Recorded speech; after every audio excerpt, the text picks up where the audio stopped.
Life on the ball, fantastic, we don't fall. Amazing how the sun can shine so high. Life on the ball, gravity explains it all. Be thankful that the moon remains in your sky. You don't have to be 3 standard deviations higher than the average Asian to see someone's pissing down your leg and telling you it's raining. Who's your teacher? I'll step in the class and touch 'em. Lessons to smash and crush 'em. Weapons of mass destruction. Itching to gas and flush 'em. I know you know my motto. Nothing precedes my duty. They call me obligado. They think the house is holy. It's incommunicado. They full of guacamole. I crush the avocados. Call me the virtuoso now. That means aficionado. Master of the Stratocaster. Wizard with a pizzicato. Luciferian foolishness is what you follow. Believing you're on the ball. You have all knelt down to swallow. Fuck all your bravado. If you're dissing Mr. Dubé, you're dead or your head's just hollow. I used to marvel at your little blue marble, but now it's impossible to continent your global model. Life on the ball, fantastic, we don't fall. Ain't it amazing? Amazing how the sun can shine so high. That's what they told you. Life on the ball, gravity explains it all. That explains everything. Be thankful that the moon remains in your sky. Wolves in sheep's clothing have pulled the wool over our eyes. For almost 500 years, the masses have been thoroughly deceived by a cosmic fairy tale of astronomical proportions. We have been taught a falsehood so gigantic and diabolical that it has blinded us from our own experience and common sense, from seeing the world and the universe as they truly are. Through pseudoscience books and programs, mass media and public education, universities and government propaganda, the world has been systematically brainwashed, slowly indoctrinated over centuries into the unquestioning belief of the greatest lie of all time.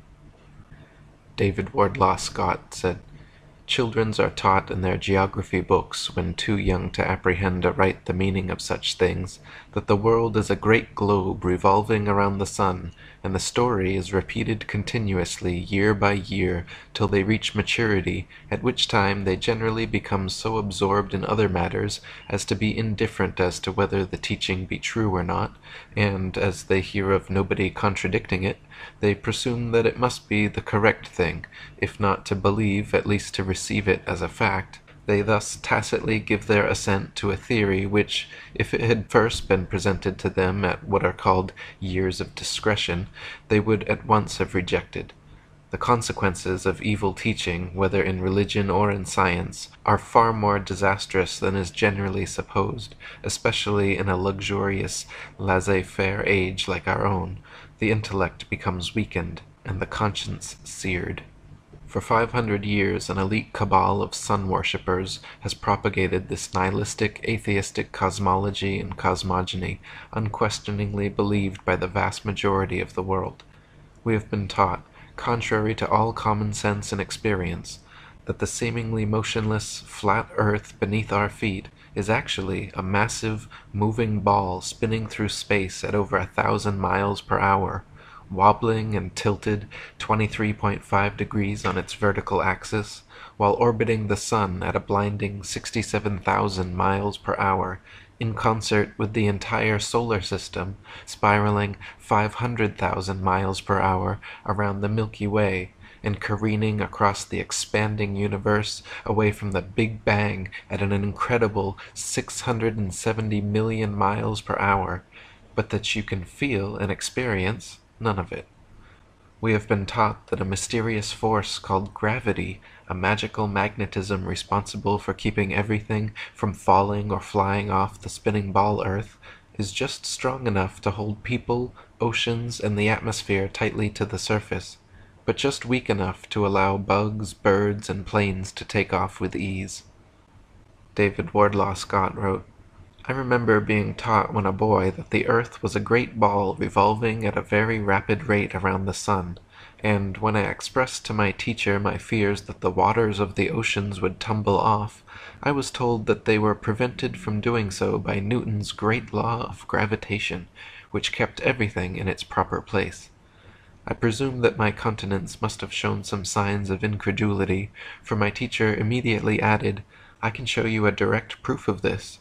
A man can whirl around his head a pail filled with water without its being spilt, and so, in like manner, can the oceans be carried round the sun without losing a drop."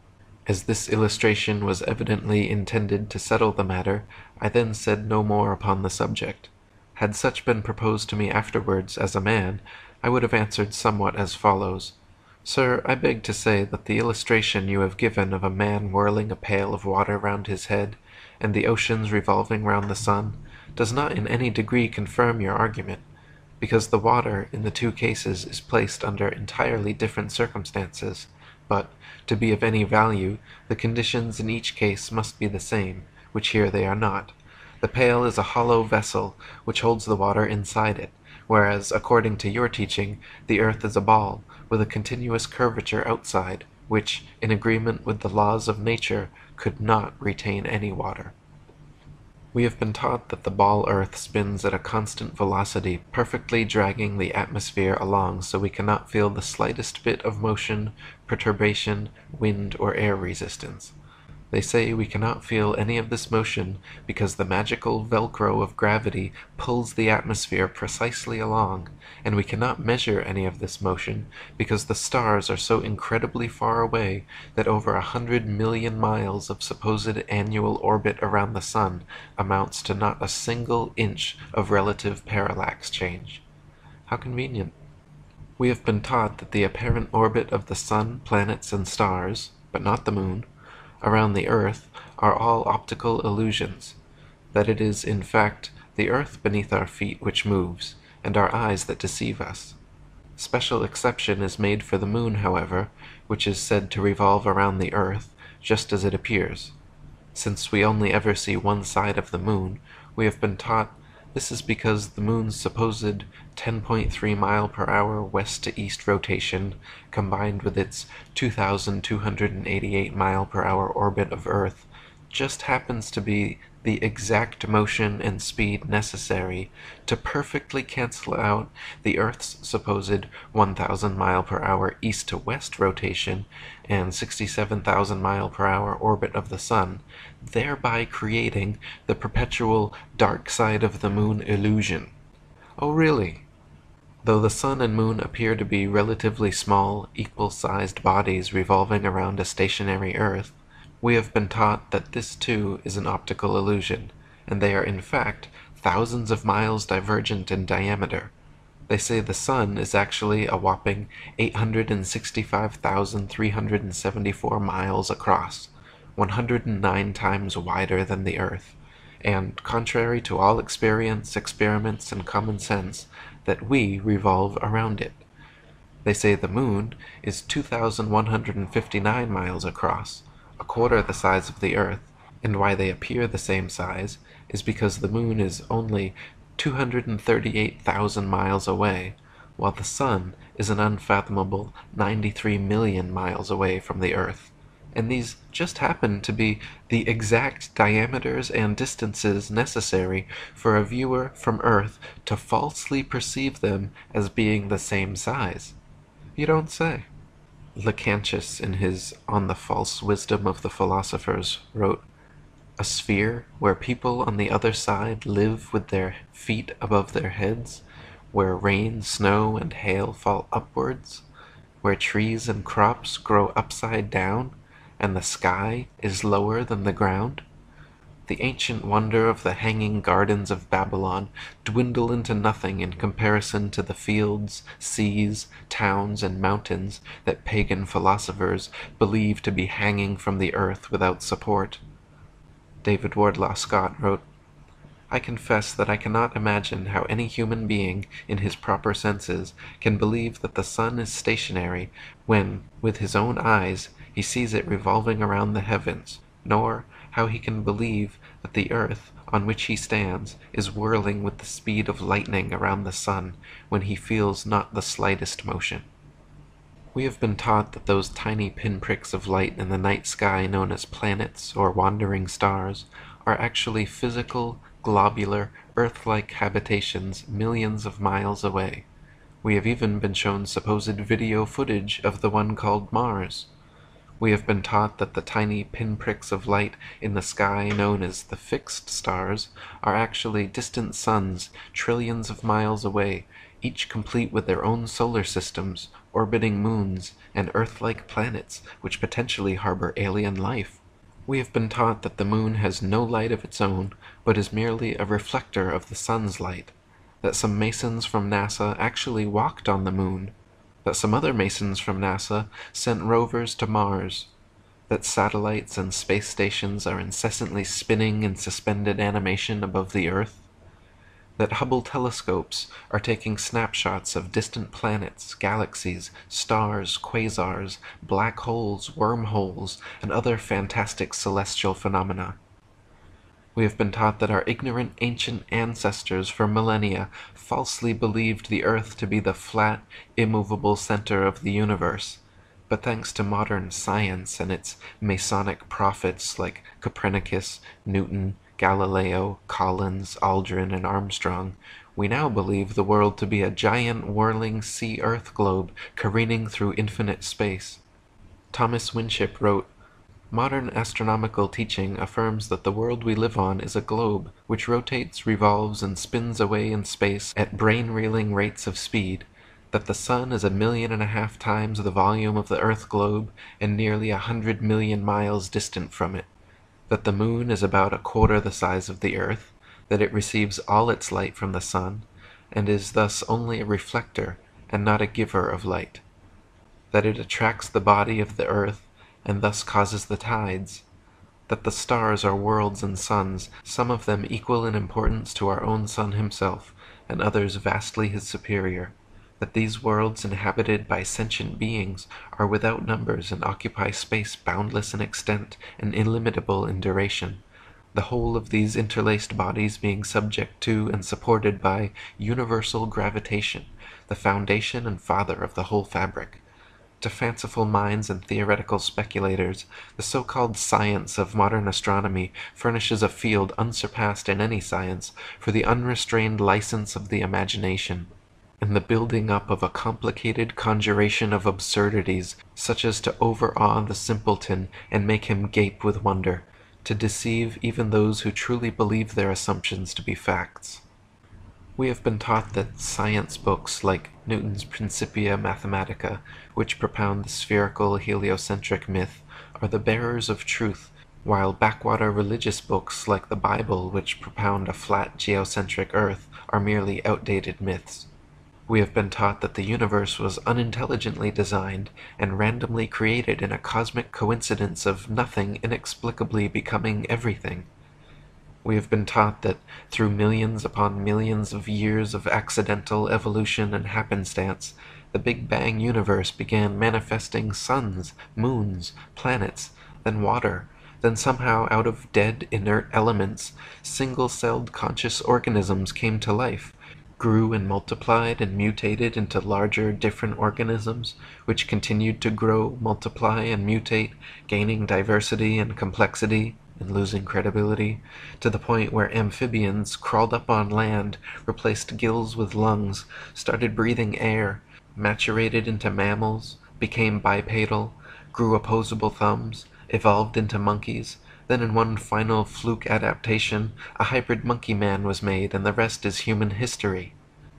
Thomas Winship wrote, "Put together all the imaginary exploits in the air specially written to interest the young, add to this all the wonderful adventures of airships recorded in The Daughter of the Revolution, and tack on to this all the wild and impossible things found in current libraries of fiction, and I venture to say that the grand total will record nothing so utterly impossible or so supremely ridiculous as this modern scientific delusion of a globe spinning away in space in several different directions at the same time at rates of speed which no man is able to grasp, with the inhabitants, some hanging heads down and others at various angles to suit the inclination.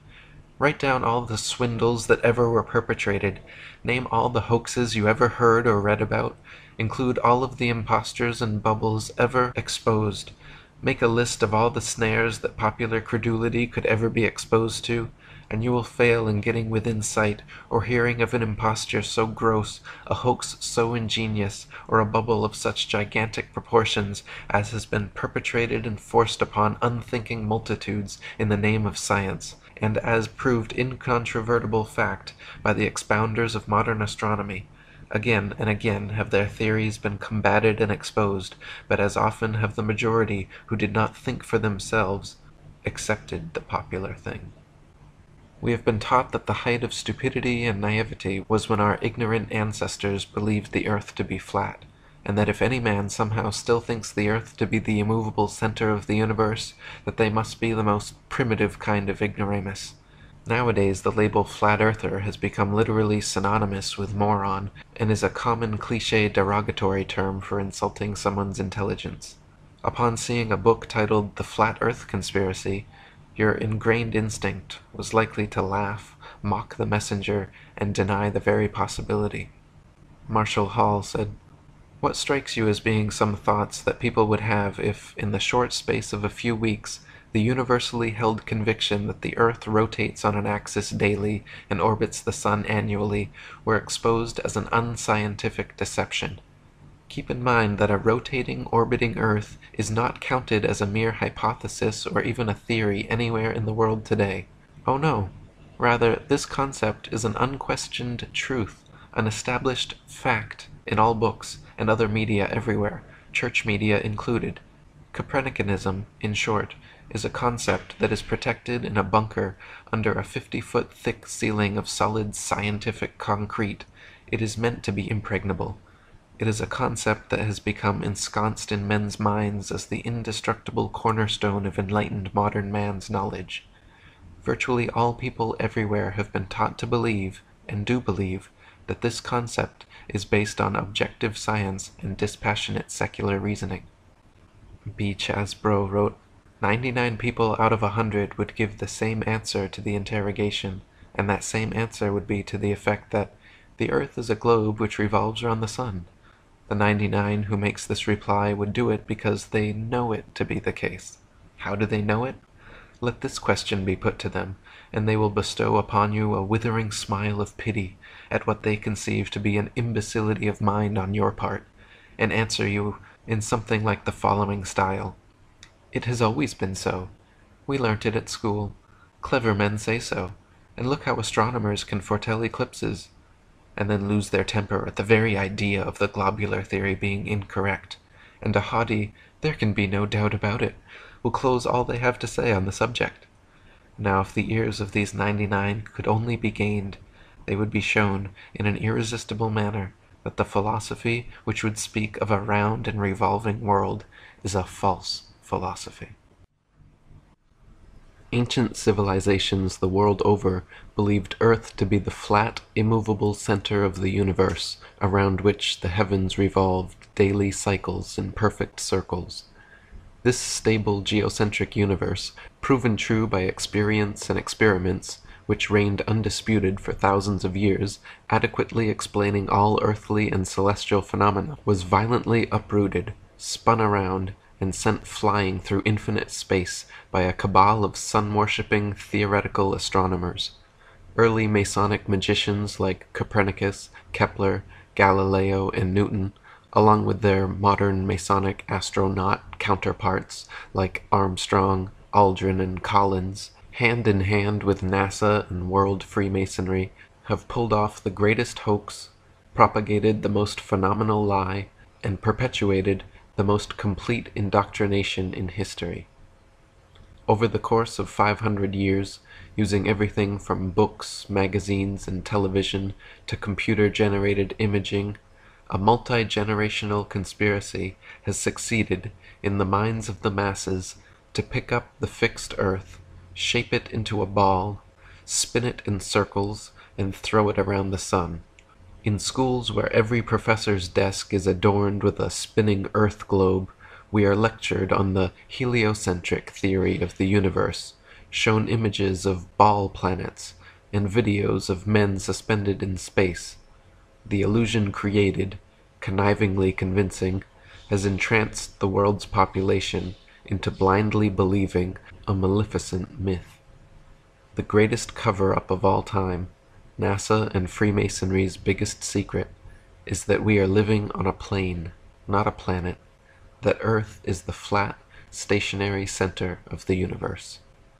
Lady Blunt wrote, "We are told that though the Earth has the appearance of being a vast plain with the sun moving high above and over the Earth, that what we see is a deception, it is an optical illusion, for it is not the sun that moves, but the Earth, with the sea and all that in them is, in the form of a globe, whizzing with terrific rapidity round the sun, located millions of miles away, its mean distance being assumed to be 91 millions of miles, and that the Earth travels at a rate of 68,000 miles an hour, or 19 miles every second." Alan Daves said, "If the government or NASA had said to you that the Earth is stationary, imagine that. And then imagine we are trying to convince people that no, it's not stationary. It's moving forward at 32 times rifle bullet speed and spinning at 1,000 miles per hour. We would be laughed at.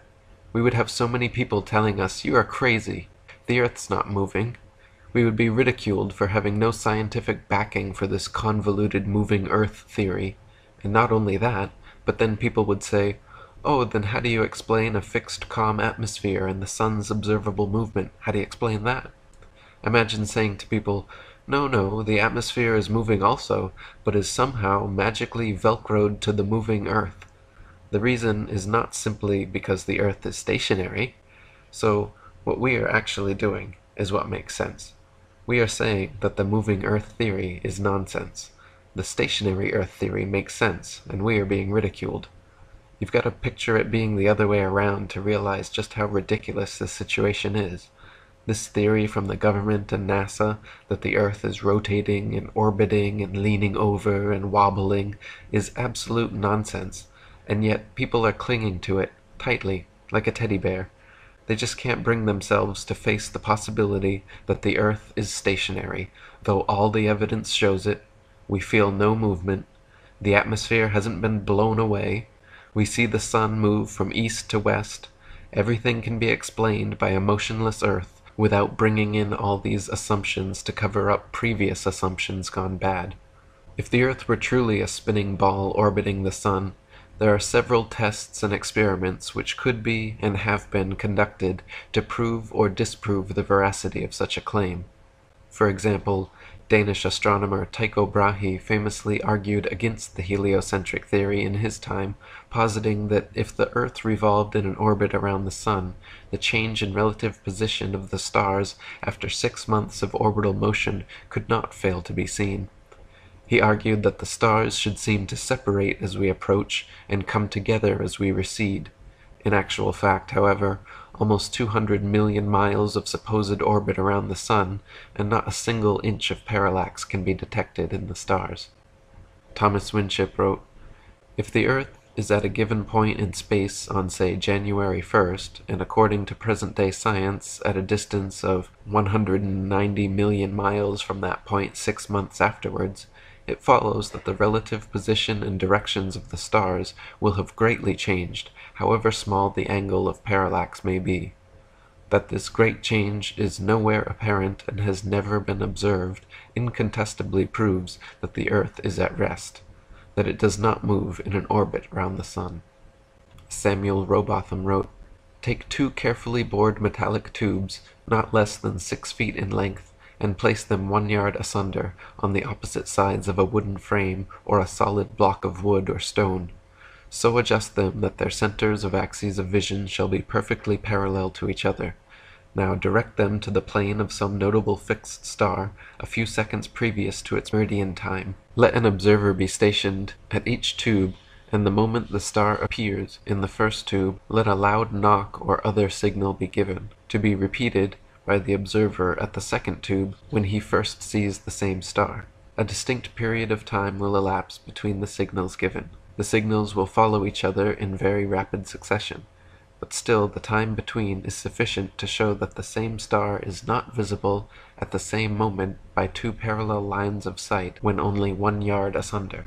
A slight inclination of the second tube towards the first tube would be required for the star to be seen through both tubes at the same instant. Let the tubes remain in their position for 6 months, at the end of which time the same observation or experiment will produce the same results. The star will be visible at the same meridian time without the slightest alteration being required in the direction of the tubes, from which it is concluded that if the Earth had moved 1 single yard in an orbit through space, there would at least be observed the slight inclination of the tube which the difference in position of 1 yard had previously required. But as no such difference in the direction of the tube is required, the conclusion is unavoidable, that in 6 months a given meridian upon the Earth's surface does not move a single yard, and therefore that the Earth has not the slightest degree of orbital motion. When Tycho Brahe demonstrated that after 190 million miles of supposed orbit around the Sun, not a single inch of parallax could be detected, desperate heliocentrists, instead of conceding, doubled down, claiming the stars were all actually trillions upon trillions of miles away from us, so distant that no appreciable parallax could ever be detected. This convenient explanation, which heliocentrists have clung to for centuries, has proven satisfactory to silence the uninquisitive minds of the masses, but still fails to adequately address many observable phenomena, such as our wildly implausible synchronization with Polaris. William Carpenter wrote, "The idea that the Earth, if it were a globe, could possibly move in an orbit of hundreds of millions of miles with such exactitude that the crosshairs in a telescope fixed on its surface would appear to glide gently over a star millions of miles away, is simply monstrous, whereas with a fixed telescope it matters not the distance of the stars, though we suppose them to be as far off as the astronomer supposes them to be, for, as Mr. Richard Proctor himself says, the further away they are, the less they will seem to shift. Why, in the name of common sense, should observers have to fix their telescopes on solid stone bases so that they should not move a hair's breadth, if the Earth on which they fix them moves at the rate of 19 miles in a second? Indeed, to believe that Mr. Proctor's mass of 6,000 million tons is rolling, surging, flying, darting on through space forever, with a velocity compared with which a shot from a cannon is a very slow coach, with such unerring accuracy that a telescope fixed on granite pillars in an observatory will not enable a lynx-eyed astronomer to detect a variation in its onward motion of the 1,000th part of a hair's breadth, is to conceive a miracle compared with which all the miracles on record put together would sink into utter insignificance. Captain R.J. Morrison, the late compiler of Zadkiel's Almanac, says, "We declare that this motion is all mere bosh, and that the arguments which uphold it are, when examined with an eye that seeks for truth, mere nonsense and childish absurdity." Another experiment repeatedly performed to disprove Earth's supposed rotation under our feet is firing cannonballs vertically and horizontally in all cardinal directions. If the Earth were truly spinning eastwards underneath us, as the heliocentric model suggests, then vertically fired cannonballs should fall significantly due west. In actual fact, though, whenever this has been tested, vertically fired cannonballs perfectly aimed with a plumb line, lit with a slow match, shoot upwards an average of 14 seconds ascending, 14 seconds descending, and fall back to the ground no more than 2 feet away from the cannon, sometimes directly back into the muzzle. If the Earth were actually spinning at the supposed rate of 600 to 700 miles per hour at the mid-latitudes of England and America, where the tests have been performed, the cannonballs should fall a full 8,400 feet, or over a mile and a half, behind the cannon.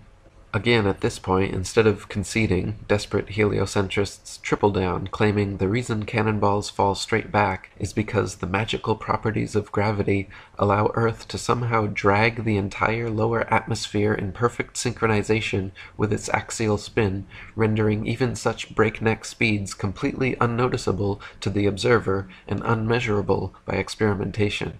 This highly implausible, though clever and convenient explanation only holds for vertically fired cannons, however. If cannons are instead fired and measured in all cardinal directions, even the heliocentrist's atmospheric Velcro trump card becomes unplayable. north-south firing cannonballs establish a control, then east-firing cannonballs should fall significantly farther than all others, and west-firing cannonballs should fall significantly closer due to the supposed 1,000-mile-per-hour eastward rotation of the Earth. In actual fact, however, regardless of which direction cannons are fired, north, south, east, or west, the distance covered is always the same.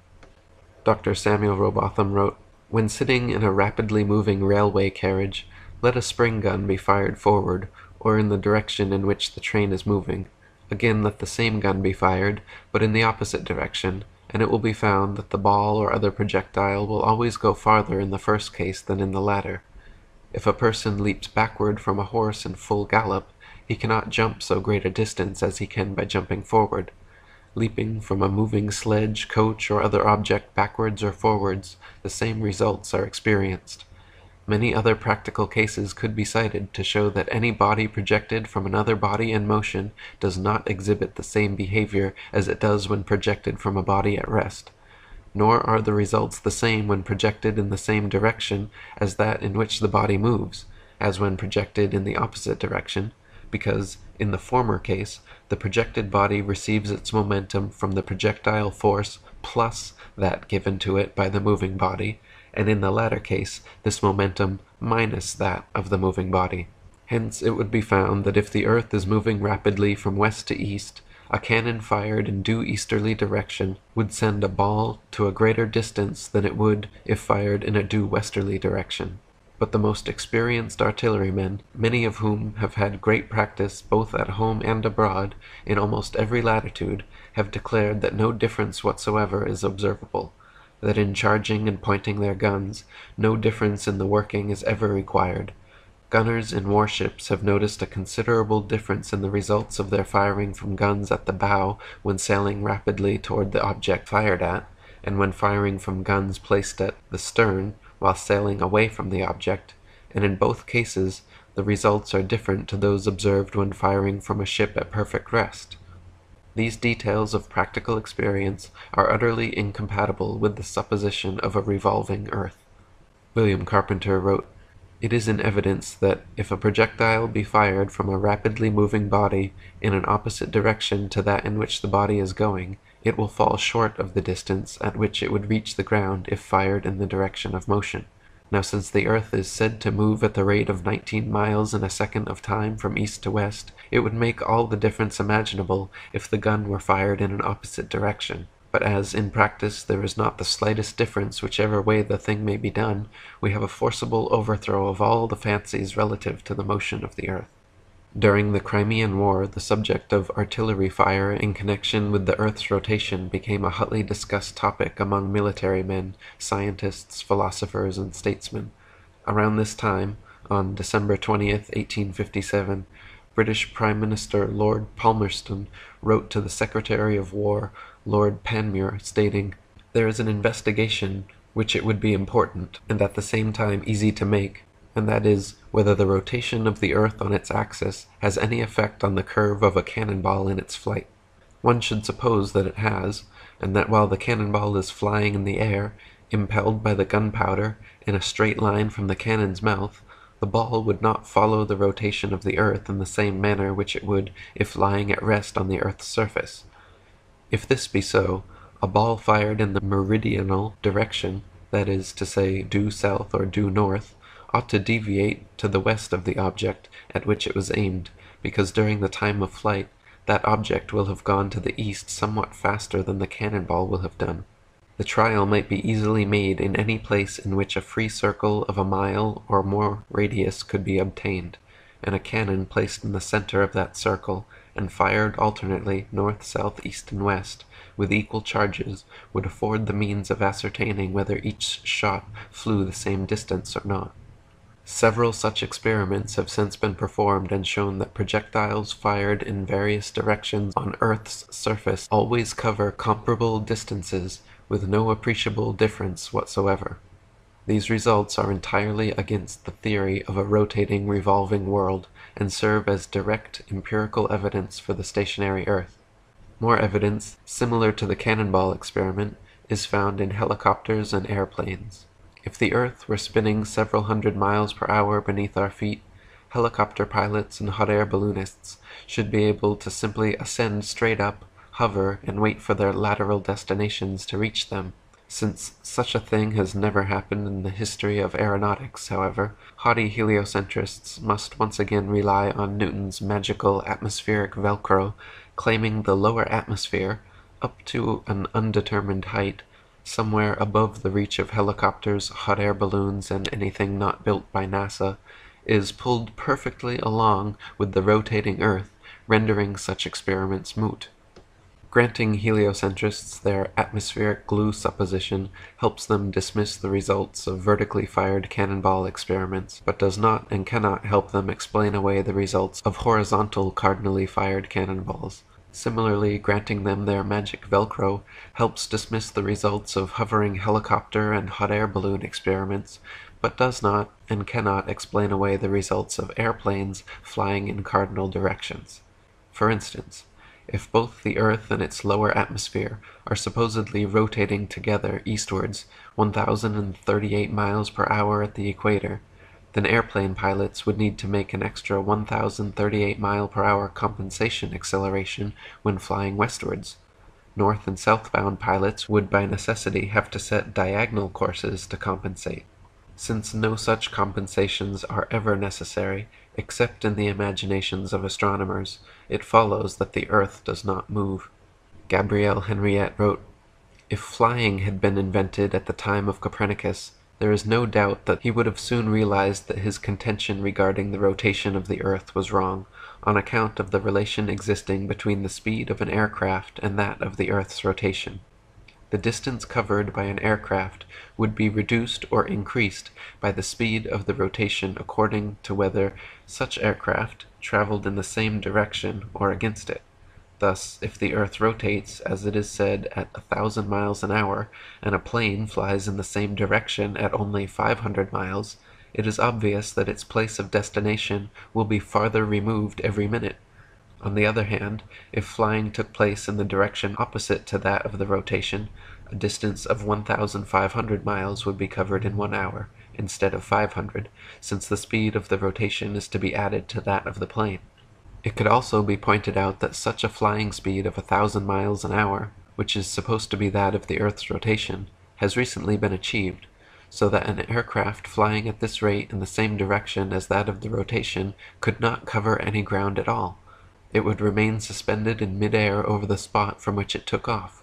Since both speeds are equal, there would, in addition, be no need to fly from one place to another situated on the same latitude.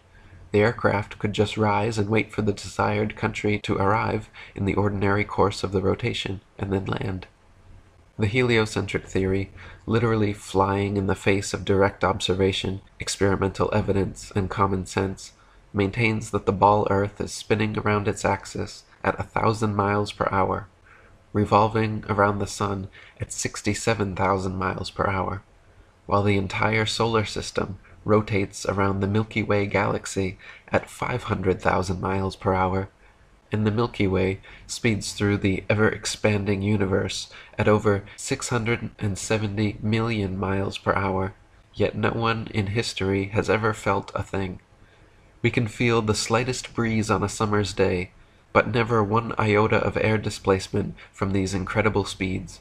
Heliocentrists claim with a straight face that their ball Earth spins at a constant velocity, dragging the atmosphere in such a manner as to perfectly cancel all centrifugal, gravitational, and inertial forces, so we do not feel the tiniest bit of motion, perturbation, wind, or air resistance. Such backpedaling, damage control, reverse-engineered explanations certainly stretch the limits of credibility in the imagination, leaving much to be desired by discerning minds. David Wardlaw Scott wrote, "Dear reader, do you feel the motion? I trow not, for if you did, you would not so quietly be reading my book. I doubt not you have been, like myself, on a railway platform when an express train rushed wildly past at the rate of 65 miles per hour, when the concussion of the air almost knocked you down. But how much more terrible would be the shock of the Earth's calculated motion 1,000 times faster than the speed of the railway express." Thomas Winship wrote, Let imagination picture to the mind what force air would have which was set in motion by a spherical body of 8,000 miles in diameter, which in 1 hour was spinning round 1,000 miles per hour, rushing through space at 65,000 miles per hour, and gyrating across the heavens. Then let conjecture endeavor to discover whether the inhabitants on such a globe could keep their hair on. If the earth globe rotates on its axis at the terrific rate of 1,000 miles per hour, such an immense mass would of necessity cause a tremendous rush of wind in the space it occupied. The wind would go all one way, and anything like clouds which got within the sphere of influence of the rotating sphere would have to go the same way. The fact that the earth is at rest is proved by kite flying. If the earth and atmosphere are constantly revolving eastwards at 1,000 miles per hour, how is it that clouds, wind, and weather patterns casually and unpredictably go every which way, often traveling in opposing directions simultaneously? Why can we feel the slightest westward breeze, but not the earth's incredible supposed 1,000 mile per hour eastward spin? And how is it that the magic velcro of gravity is strong enough to drag miles of Earth's atmosphere along, but weak enough to allow little bugs, birds, clouds, and planes to travel freely unabated in any direction? David Wardlaw Scott wrote, "What about the lark which at early morn soars aloft, trilling its lays of luscious melody? Why was it not swept away in the tumultuous atmosphere? But it still continues singing in happy ignorance of any commotion in the heavens. Who has not noticed on a calm summer day the thistledown floating listlessly in the air, and the smoke ascending straight as an arrow from the peasant's cottage? Would not such light things as thistledown and smoke have to obey the impulse and go with the earth also? But they do not." Dr. Samuel Robotham wrote, "If the atmosphere rushes forward from west to east continually, we are again obliged to conclude that whatever floats or is suspended in it at any altitude must of necessity partake of its eastward motion. A piece of cork or any other body floating in still water will be motionless, but let the water be put in motion in any direction whatever, and the floating bodies will move with it, in the same direction and with the same velocity. Let the experiment be tried in every possible way, and these results will invariably follow. Hence, if the earth's atmosphere is in constant motion from west to east, all the different strata which are known to exist in it, and all the various kinds of clouds and vapors which float in it, must of mechanical necessity move rapidly eastwards. But what is the fact? If we fix upon any star as a standard or datum outside the visible atmosphere, we may sometimes observe a stratum of clouds going for hours together in a direction the very opposite to that in which the earth is supposed to be moving. Not only may a stratum of clouds be seen moving rapidly from east to west, but at the same moment other strata may often be seen moving from north to south, or from south to north. It is a fact well known to aeronauts that several strata of atmospheric air are often moving in as many different directions at the same time. On almost any moonlit and cloudy night, different strata may be seen not only moving in different directions, but, at the same time, moving with different velocities, some floating past the face of the moon rapidly and uniformly, and others passing gently along, sometimes becoming stationary, then starting fitfully into motion, and often standing still for minutes together."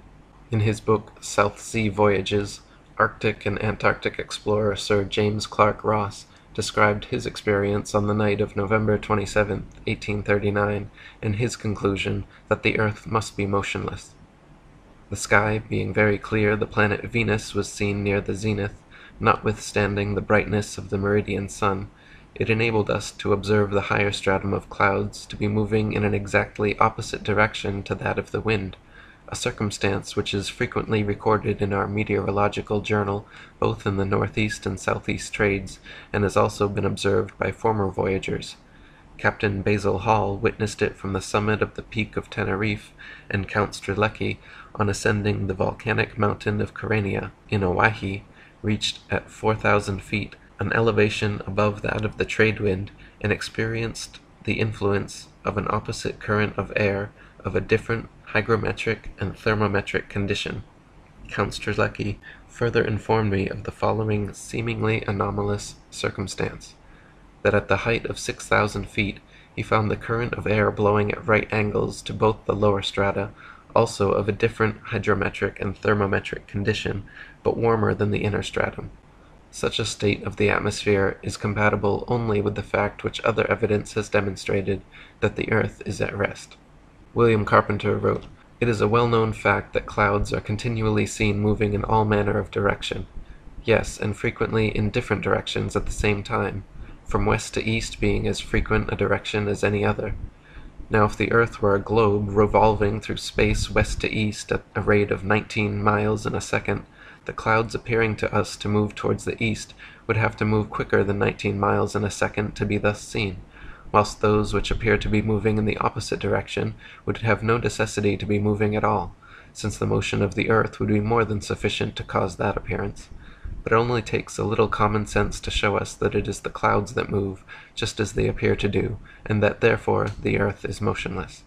Heliocentrists believe the world beneath their feet is spinning at a mind-numbing 1,038 miles per hour at the equator, while perfectly pulling the entire atmosphere along for the ride. Meanwhile, at the mid-latitudes of USA and Europe, they believe the world and atmosphere spin around 900 to 700 miles per hour, decreasing gradually all the way down to 0 miles per hour at the North and South Poles, where the stagnant atmosphere apparently never moves, completely escaping the grips of gravity's magic Velcro. This means at all latitudes, every inch of the way, the atmosphere manages to perfectly coincide with the supposed speed of the earth, compensating from 0 miles per hour at the poles all the way up to 1,038 miles per hour at the equator, and every speed in between. These are all lofty assumptions heliocentrists make without any experimental evidence to back them up. Marshall Hall said, "In short, the sun, moon, and stars are actually doing precisely what everyone throughout all history has seen them do. We do not believe what our eyes tell us because we have been taught a counterfeit system which demands that we believe what has never been confirmed by observation and experiment. That counterfeit system demands that the earth rotate on an axis every 24 hours at a speed of over 1,000 miles per hour at the equator. No one has ever seen or felt such movement, nor seen or felt the 67,000 mile per hour speed of the Earth's alleged orbit around the Sun, or its 500,000 mile per hour alleged speed around a galaxy, or its retreat from an alleged Big Bang at over 670 million miles per hour. Remember, no experiment has ever shown the Earth to be moving. Add to that the fact that the alleged rotational speed we've all been taught as scientific fact must decrease every inch or mile one goes north or south of the equator, and it becomes readily apparent that such things as accurate as aerial bombing in World War II down a chimney from 25,000 feet with a plane going any direction at high speed would have been impossible if calculated on an Earth moving below at several hundred miles per hour and changing constantly with the latitude. Before heliocentric indoctrination, any child will look up to the sky and notice that the sun, moon, and stars all revolve around a stationary Earth. All evidence from our perspective clearly demonstrates that we are fixed, and the heavenly bodies circle around us. We feel the Earth as motionless, and observe the sun, moon, stars, and planets to be moving entities. To suspend this common-sense geocentric perspective and assume that it is actually the Earth rotating beneath us daily while revolving around the Sun yearly is quite a theoretical leap to take without any empirical evidence to land on." Alan Daves said, "Ignorant folk think that such minority opinions as geocentrism are conspiracy theories. There is a real conspiracy for sure, but the sad thing is it is mostly a conspiracy of willful and apathetic ignorance for numerous reasons. The very people who would call geocentrists quack conspiracy theorists are either themselves completely ignorant of even modern cosmological axioms and principles of gravitation and mechanics, or they are just playing stupid, hoping no one will notice or call their bluff. What's even more hilarious is the fact that even folk like Stephen Hawking and a few intellectually honest physicists and cosmologists who would read what we are saying and are capable of understanding it know that what we have been saying is absolutely true. Not only do they admit that, but even snicker about it to each other. But they won't dare to address that too openly with the dumb, ignorant masses. Best not to confuse the common folk with unnecessary information and facts. Even more sad are all the others out there who don't have a clue what I'm saying here and shake their heads, thinking they know something about physics that tells them that the Earth moves. If only they studied the textbooks and peer-reviewed papers a little closer, they would realize just how absolutely ignorant with a capital I that argument really is. It is part of the natural physics of water and other fluids to always find their level and remain flat. If disturbed in any way, motion ensues until the flat level is resumed. If dammed up, then released, the nature of all liquids is to quickly flood outwards, taking the easiest course towards finding its new level. From W. T. Lynn's First Principles of Natural Philosophy, the upper surface of a fluid at rest is a horizontal plane, because if a part of the surface were higher than the rest, those parts of the fluid which were under it would exert a greater pressure upon the surrounding parts than they receive from them, so that motion would take place amongst the particles and continue until there were none at a higher level than the rest, that is, until the upper surface of the whole mass of fluid became a horizontal plane. If the earth is an extended flat plane, then this fundamental physical property of fluids finding and remaining level is consistent with experience and common sense. If, however, the earth is a giant sphere tilted on its vertical axis, spinning through never-ending space, then it follows that truly flat, consistently level surfaces do not exist here. Moreover, if the earth is spherical, then it follows that the surface of all Earth's water, including the massive oceans, must maintain a certain degree of convexity. But this is contrary to the fundamental physical nature of water to always be and remain level. From William Thomas Wiseman's The Earth an Irregular Plane. The surface of all water, when not agitated by natural causes, such as winds, tides, earthquakes, etc., is perfectly level. The sense of sight proves this to every unprejudiced and reasonable mind. Can any so-called scientist, who teaches that the earth is a whirling globe, take a heap of liquid water, whirl it around, and so make rotundity? He cannot. Therefore it is utterly impossible to prove that an ocean is a whirling rotund section of a globular earth, rushing through space at the lying given rate of false philosophers. If we were living on a whirling ball earth, every pond, lake, marsh, canal, and other large body of standing water, each part would have to comprise a slight arc or semicircle curveting downwards from the central summit. For example, if the ball Earth were 25,000 miles in circumference, as NASA and modern astronomers say, then spherical trigonometry dictates the surface of all standing water must curve downwards an easily measurable 8 inches per mile, multiplied by the square of the distance. This means along a 6-mile channel of standing water, the Earth would dip 6 feet on either end from the central peak. To the benefit of true science, and to the detriment of modern astronomy's pseudoscience, such an experiment can and has been tested. In Cambridge, England, there is a 20-mile canal called the Old Bedford, which passes in a straight line through the fenlands known as the Bedford Level. The water has no interruption from locks or water gates of any kind, and remains stationary, making it perfectly suitable for determining whether any amount of convexity or curvature actually exists.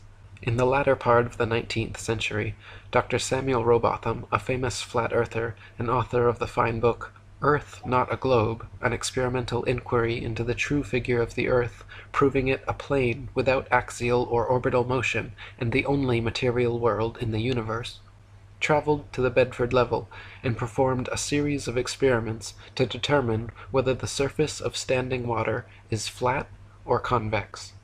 Samuel Rowbotham wrote, "A boat with a flagstaff, the top of the flag 5 feet above the surface of the water, was directed to sail from a place called Welch's Dam, a well-known ferry passage, to another called Welney Bridge. These 2 points are 6 statute miles apart. The author, with a good telescope, went into the water, and with the eye about 8 inches above the surface, observed the receding boat during the whole period required to sail to Welney Bridge. The flag and the boat were distinctly visible throughout the whole distance. There could be no mistake as to the distance passed over, as the man in charge of the boat had instructions to lift one of his oars to the top of the arch the moment he reached the bridge. The experiment commenced about 3 o'clock in the afternoon of a summer's day, and the sun was shining brightly and nearly behind or against the boat during the whole of its passage. Every necessary condition had been fulfilled, and the result was to the last degree definite and satisfactory. The conclusion was unavoidable, that the surface of the water for a length of 6 miles did not to any appreciable extent decline or curvate downwards from the line of sight. But if the earth is a globe, the surface of the 6 miles length of water would have been 6 feet higher in the center than at the two extremities. From this experiment it follows that the surface of standing water is not convex, and therefore that the earth is not a globe. On the contrary, this simple experiment is all sufficient to prove that the surface of the water is parallel to the line of sight, and is therefore horizontal, and that the earth cannot be other than a plane. In a second experiment, Dr. Rowbotham placed 7 flags along the edge of the water, each 1 mile distant from the next, with their tops positioned 5 feet above the surface. Near the last one he also positioned a longer 8-foot staff bearing a 3-foot flag, so that its bottom aligned precisely with the tops of the other flags. He then mounted a telescope at a height of 5 feet behind the first flag, and took his observations. If the earth was a globe of 25,000 miles, each successive flag would have to decline a definite and determined amount below the last. The first and second flags simply established the line of sight. The third flag should then fall 8 inches below the second, the fourth flag 32 inches below, the fifth 6 feet, the sixth 10 feet 8 inches, and the seventh flag should be a clear 16 feet 8 inches below the line of sight. Even if the earth was a globe of 100,000 miles, an amount of easily measurable curvature should and would still be evident in this experiment. But the reality is, not a single inch of curvature was detected, and the flags all lined up perfectly as consistent with a flat plane. Dr. Rowbotham wrote, "The rotundity of the earth would necessitate the above conditions, but as they cannot be found to exist, the doctrine must be pronounced as only a simple theory, having no foundation in fact, a pure invention of misdirected genius, splendid in its comprehensiveness and bearing upon natural phenomena, but nevertheless mathematical and logical necessities compel its denunciation as an absolute falsehood." Dr. Rowbotham conducted several other experiments using telescopes, spirit levels, and theodolites, special precision instruments used for measuring angles in horizontal or vertical planes. By positioning them at equal heights, aimed at each other successively, he proved over and over the earth to be perfectly flat for miles without a single inch of curvature. His findings caused quite a stir in the scientific community, and thanks to 30 years of his efforts, the shape of the earth became a hot topic of debate around the turn of the 19th century. William Carpenter wrote, "Is water level, or is it not?" was a question once asked of an astronomer. "Practically, yes. Theoretically, no," was the reply. Now, when theory does not harmonize with practice, the best thing to do is to drop the theory. It is getting too late now to say, "so much the worse for the facts." To drop the theory which supposes a curved surface to standing water is to acknowledge the facts. Whenever experiments have been tried on the surface of standing water, the surface has always been found to be level. If the earth were a globe, the surface of all standing water would be convex. This is an experimental proof that the earth is not a globe. From the June 26, 1896 edition of the English Mechanic: "Since any given body of water must have a level surface, no one part higher than another, and seeing that all our oceans, a few inland seas excepted, are connected together, it follows that they are all, virtually, of the same level." Astronomers say the magical magnetism of gravity is what keeps all the oceans of the world stuck to the ball earth. They say that because the earth is so massive, by virtue of this mass, it creates a magic force able to hold people, oceans, and atmosphere tightly clung to the underside of the spinning ball. Unfortunately, however, they cannot provide any practical example of this on a scale smaller than the planetary. For example, a spinning wet tennis ball has the exact opposite effect of the supposed ball earth. Any water poured over it simply falls off the sides, and giving it a spin results in water flying off 360 degrees like a dog shaking off after a bath. Astronomers concede the wet tennis ball example displays the opposite effect of their supposed ball Earth, but claim that at some unknown mass, the magic adhesive properties of gravity suddenly kick in, allowing the spinning wet tennis ball Earth to keep every drop of gravitized water stuck to the surface. Again, their theory flies in the face of all practical evidence, but they've been running with it for 500 years, so why stop now? William Carpenter wrote, "If the Earth were a globe, rolling and dashing through space at the rate of 100 miles in 5 seconds of time, the waters of seas and oceans could not, by any known law, be kept on its surface. The assertion that they could be retained under these circumstances, being an outrage upon human understanding and credulity. But as the Earth, that is, the habitable world of dry land, is found to be standing out of the water and in the water of the mighty deep, whose circumferential boundary is ice, we may throw the statement back into the teeth of those who made it, and flaunt before their faces the flag of reason and common sense, inscribed with the proof that the Earth is not a globe. In one portion of its long route, the great river Nile flows for 1,000 miles with a fall of only 1 foot. This is a feat which, of course, would be a sheer impossibility if the Earth had spherical curvature. Many other rivers, including the Congo in West Africa, the Amazon in South America, and the Mississippi in North America, all flow for thousands of miles in directions totally incompatible with the supposed globularity of the Earth as well." Thomas Winship wrote, "Rivers run down to the sea because of the inclination of their beds. Rising at an altitude above sea level, in some cases thousands of feet above the sea, they follow the easiest route to their level, the sea. The Parana and the Paraguay in South America are navigable for over 2,000 miles, and their waters run the same way until they find their level of stability where the sea tides begin.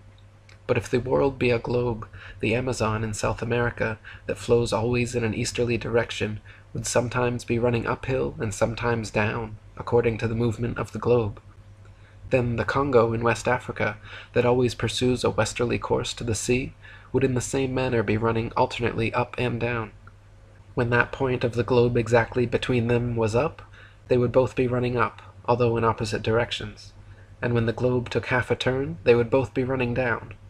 We know from practical experiment that water will find its level, and cannot by any possibility remain other than level, or flat, or horizontal, whatever term may be used to express the idea. It is therefore quite out of the range of possibility that rivers could do as they would have to do on a globe." David Wardlaw Scott wrote, "Who ever heard of a river in any part of its course flowing uphill? Yet this it would require to do were the earth a globe. Rivers like the Mississippi, which flow from the north southwards towards the equator, would need, according to modern astronomic theory, to run upwards, as the earth at the equator is said to bulge out considerably more, or, in other words, is higher than at any other part.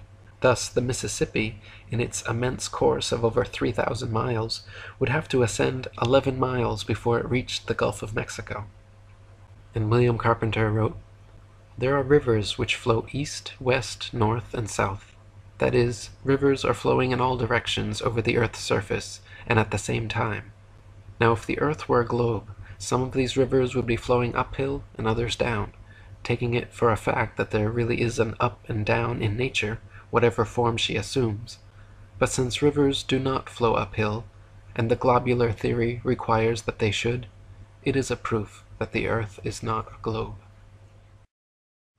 Whether at sea level, the top of Mount Everest, or flying 100,000 feet in the air, the always horizontal horizon line always rises up to meet the eye level of the observer and remains perfectly flat. You can test for yourself on a beach or hilltop, in a large field or desert, aboard a hot air balloon or helicopter. You will see the panoramic horizon ascend with you and remain completely level all around. If the earth were actually a big ball, however, the horizon should sink as you ascend, not rise to your eye level, and it would dip at each end of your periphery, not remain flat all around. Standing in a rising balloon, you would have to look downwards to the horizon. The highest point of the ball earth would be directly beneath you and declining on each side. Amateurs have sent balloons to heights of over 121,000 feet, and you can watch video online of the horizon rising with the camera level and remaining perfectly flat 360 degrees around. NASA videos and other official sources, however, such as the recent Red Bull skydive at 128,000 feet, have been caught adding fake curvature to the Earth via wide-angle lenses and post-production work. Panoramic photos atop Mount Everest also often claim to be displaying Earth's curvature, but this is simply the result of distortions and limitations inherent in wide-angle lenses. Samuel Shenton wrote, "The camera-distorted horizons have always been a misleading factor with those who have not freed their minds from the planet or globe Earth indoctrination. 3 or 4 years ago, the USIS booklet Science Horizons carried a note to the effect that the Americans hoped to produce a lens which would not distort level horizons. So far, I am not aware that such aid to truer photography has yet been made available.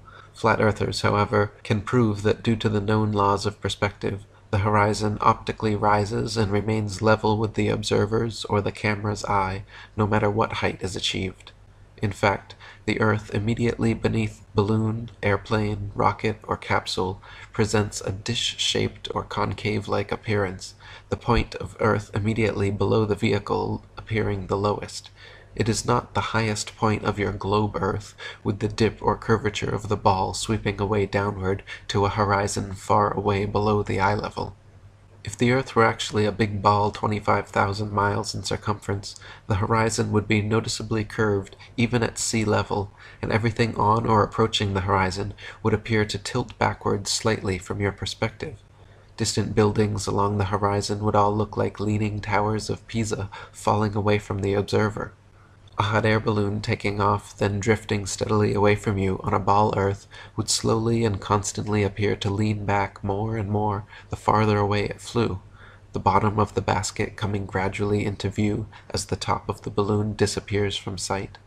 In reality, however, buildings, balloons, trees, people, anything and everything at right angles to the ground or horizon remains so regardless the distance of the observer."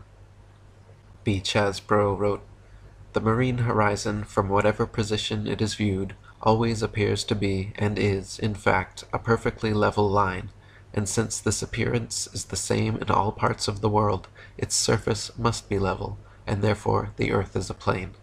This may be proved to be the case by erecting at a suitable elevation on the seashore a duly leveled board or a string, at right angles to a plumb line, tightly stretched between two vertical poles. On looking towards the sea, the horizontal line for a distance of 20 miles may be easily observed, and throughout its entire length it will be found to coincide with the straight edge or string. But if the earth were a globe, the horizontal line would form an arc of 20 miles in length, curveting both ways from the center, at the rate of 8 inches multiplied by the square of the distance. Hence the horizontal line at either end of the distance ought to be depressed some 66 feet below the horizon in the center. But as no such appearance is ever presented, it necessarily follows that the earth cannot be a globe, or other than a plane. Anyone can prove the sea horizon perfectly straight and the entire earth perfectly flat, using nothing more than a level, tripods, and a wooden plank. At any altitude above sea level, simply fix a 6 to 12 foot long, smooth leveled board edgewise upon tripods, and observe the skyline from eye level behind it. The distant horizon will always align perfectly parallel with the upper edge of the board. Furthermore, if you move in a half circle from one end of the board to the other, whilst observing the skyline over the upper edge, you will be able to trace a clear, flat 10 to 20 miles depending on your altitude. This would be impossible if the earth were a globe and the surface of water convex. If the earth were actually a globe 25,000 miles in circumference, the horizon would align over the center of the board, but then gradually, noticeably, decline towards the extremities. Just 10 miles on each side would necessitate an easily visible curvature of 66.6 feet from each end to the center." Dr. Samuel Rowbotham wrote, "It is known that the horizon at sea, whatever distance it may extend to the right and left of the observer on land, always appears as a straight line. The following experiment has been tried in various parts of the country. At Brighton, on a rising ground near the race course, 2 poles were fixed in the earth 6 yards apart, and directly opposite the sea. Between these poles a line was tightly stretched parallel to the horizon. From the center of the line, the view embraced not less than 20 miles on each side, making a distance of 40 miles. A vessel was observed sailing directly westwards. The line cut the rigging a little above the bulwarks, which it did for several hours or until the vessel had sailed the whole distance of 40 miles. The ship coming into view from the east would have to ascend an inclined plane for 20 miles until it arrived at the center of the arc, whence it would have to descend for the same distance. The square of 20 miles, multiplied by 8 inches, gives 266 feet as the amount the vessel would be below the line at the beginning and at the end of the 40 miles. From the high land near Portsmouth Harbour in Hampshire, England, looking across Spithead to the Isle of Wight, the entire base of the island, where water and land come together, composes a perfectly straight line 22 statute miles long. According to the ball earth theory, the Isle of Wight should decline 80 feet from the center on each side to account for the necessary curvature. The crosshairs of a good theodolite directed there, however, have repeatedly shown the land and water line to be perfectly level. On a clear day from the high land near Douglas Harbour on the Isle of Man, the whole length of the coast of North Wales is often plainly visible to the naked eye. From the point of Ayr at the mouth of the River Dee to Holyhead comprises a 50-mile stretch, which has also been repeatedly found to be perfectly horizontal.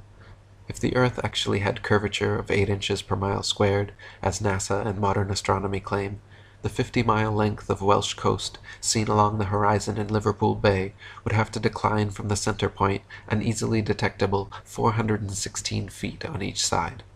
Dr. Samuel Rowbotham wrote, "But as such declination or downward curvation cannot be detected, the conclusion is logically inevitable that it has no existence. Let the reader seriously ask whether any and what reason exists in nature to prevent the fall of more than 500 feet being visible to the eye, or incapable of detection by any optical or mathematical means whatsoever. This question is especially important when it is considered that at the same distance, and on the upper outline of the same land, changes of level of only a few yards' extent are quickly and unmistakably perceptible. If a man is guided by evidence and reason, and influenced by a love of truth and consistency, he cannot longer maintain that the earth is a globe. He must feel that to do so is to war with the evidence of his senses, to deny that any importance attaches to the fact and experiment, to ignore entirely the value of logical process, and to cease to rely upon practical induction."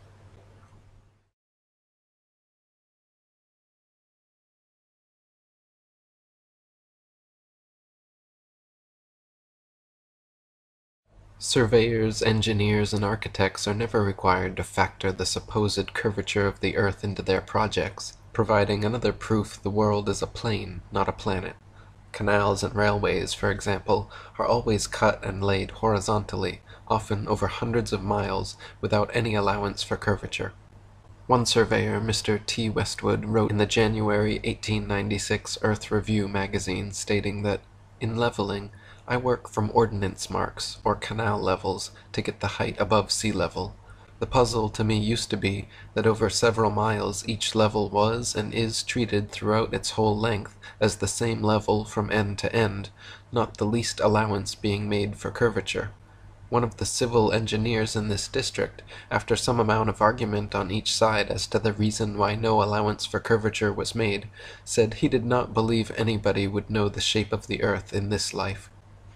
Another surveyor and engineer of 30 years wrote to the Birmingham Weekly Mercury, February 15, 1890, stating, "I am thoroughly acquainted with the theory and practice of civil engineering. However bigoted some of our professors may be in the theory of surveying according to the prescribed rules, yet it is well known amongst us that such theoretical measurements are incapable of any practical illustration. All our locomotives are designed to run on what may be regarded as true levels, or flats. There are, of course, partial inclines or gradients here and there, but they are always accurately defined and must be carefully traversed. But anything approaching to 8 inches in the mile, increasing as the square of the distance, could not be worked by any engine that was ever yet constructed. Taking one station with another all over England and Scotland, it may be stated that all the platforms are on the same relative level. The distance between eastern and western coasts of England may be set down as 300 miles. If the prescribed curvature was indeed as represented, the central stations at Rugby or Warwick ought to be close upon 3 miles higher than a cord drawn from the two extremities. If such was the case, there is not a driver or stoker within the kingdom that would be found to take charge of the train. We can only laugh at those of your readers who seriously give us credit for such venturesome exploits as running trains round spherical curves. Horizontal curves on levels are dangerous enough. Vertical curves would be 1,000 times worse, and with our rolling stock constructed as at present, physically impossible. Engineer W. Winkler wrote into the Earth Review, October 1893, regarding the Earth's supposed curvature, stating, "As an engineer of many years' standing, I saw that this absurd allowance is only permitted in school books. No engineer would dream of allowing anything of the kind. I have projected many miles of railways and many more of canals, and the allowance has not even been thought of, much less allowed for. This allowance for curvature means this, that it is 8 inches for the first mile of a canal, and increasing at the ratio by the square of the distance in miles. Thus a small navigable canal for boats, say 30 miles long, will have, by the above rule, an allowance for curvature of 600 feet. Think of that, and then please credit engineers as not being quite such fools. Nothing of the sort is allowed. We no more think of allowing 600 feet for a line of 30 miles of railway or canal than of wasting our time trying to square the circle. The Suez Canal, which connects the Mediterranean Sea with the Gulf of Suez on the Red Sea, is a clear proof of the earth's and water's non-convexity. The canal is 100 miles long, and without any locks, so the water within is an uninterrupted continuation of the Mediterranean Sea to the Red Sea. When it was constructed, the earth's supposed curvature was not taken into account. It was dug along a horizontal datum line, 26 feet below sea level, passing through several lakes from one sea to the other, with the datum line and the water's surface running perfectly parallel over the 100 miles. The average level of the Mediterranean is 6 inches above the Red Sea, while the flood tides in the Red Sea rise 4 feet above the highest and drop 3 feet below the lowest in the Mediterranean, making the half-tide level of the Red Sea the surface of the Mediterranean Sea, and the 100 miles of water in the canal all a clear continuation of the same horizontal line. Were they instead the supposed curved line of globe-earthers, the water in the center of the canal would be 1,666 feet above the respective seas on either side. David Wardlaw Scott wrote, "The distance between the Red Sea at Suez and the Mediterranean Sea is 100 statute miles, the datum line of the canal being 26 feet below the level of the Mediterranean, and is continued horizontally the whole way from sea to sea, there not being a single lock on the canal. The surface of water being parallel with the datum line, it is thus clear that there is no curvature or globularity for the whole 100 miles between the Mediterranean and the Red Sea. Had there been, according to the astronomic theory, the middle of the canal would have been 1,666 feet higher than at either end, whereas the canal is perfectly horizontal for the whole distance. The Great Canal of China, said to be 700 miles in length, was made without regard to any allowance for supposed curvature, as the Chinese believe the earth to be a stationary plane. I may also add that no allowance was made for it in the North Sea Canal, or in the Manchester Ship Canal, both recently constructed, thus clearly proving that there is no globularity in earth or sea, so that the world cannot possibly be a planet." Thomas Winship wrote, "If the earth be the globe of popular belief, it is very evident that in cutting a canal an allowance must be made for the curvature of the globe, which allowance would correspond to the square of the distance multiplied by 8 inches. From the Age of 5th August 1892 I extract the following. The German Emperor performed the ceremony of opening the gates of the Baltic and North Sea Canal in the spring of 1891. The canal starts at Holtenau on the south side of Kiel Bay and joins the Elbe 15 miles above its mouth. It is 61 miles long, 200 feet wide at the surface, and 85 feet at the bottom, the depth being 28 feet. No locks are required, as the surface of the two seas is level.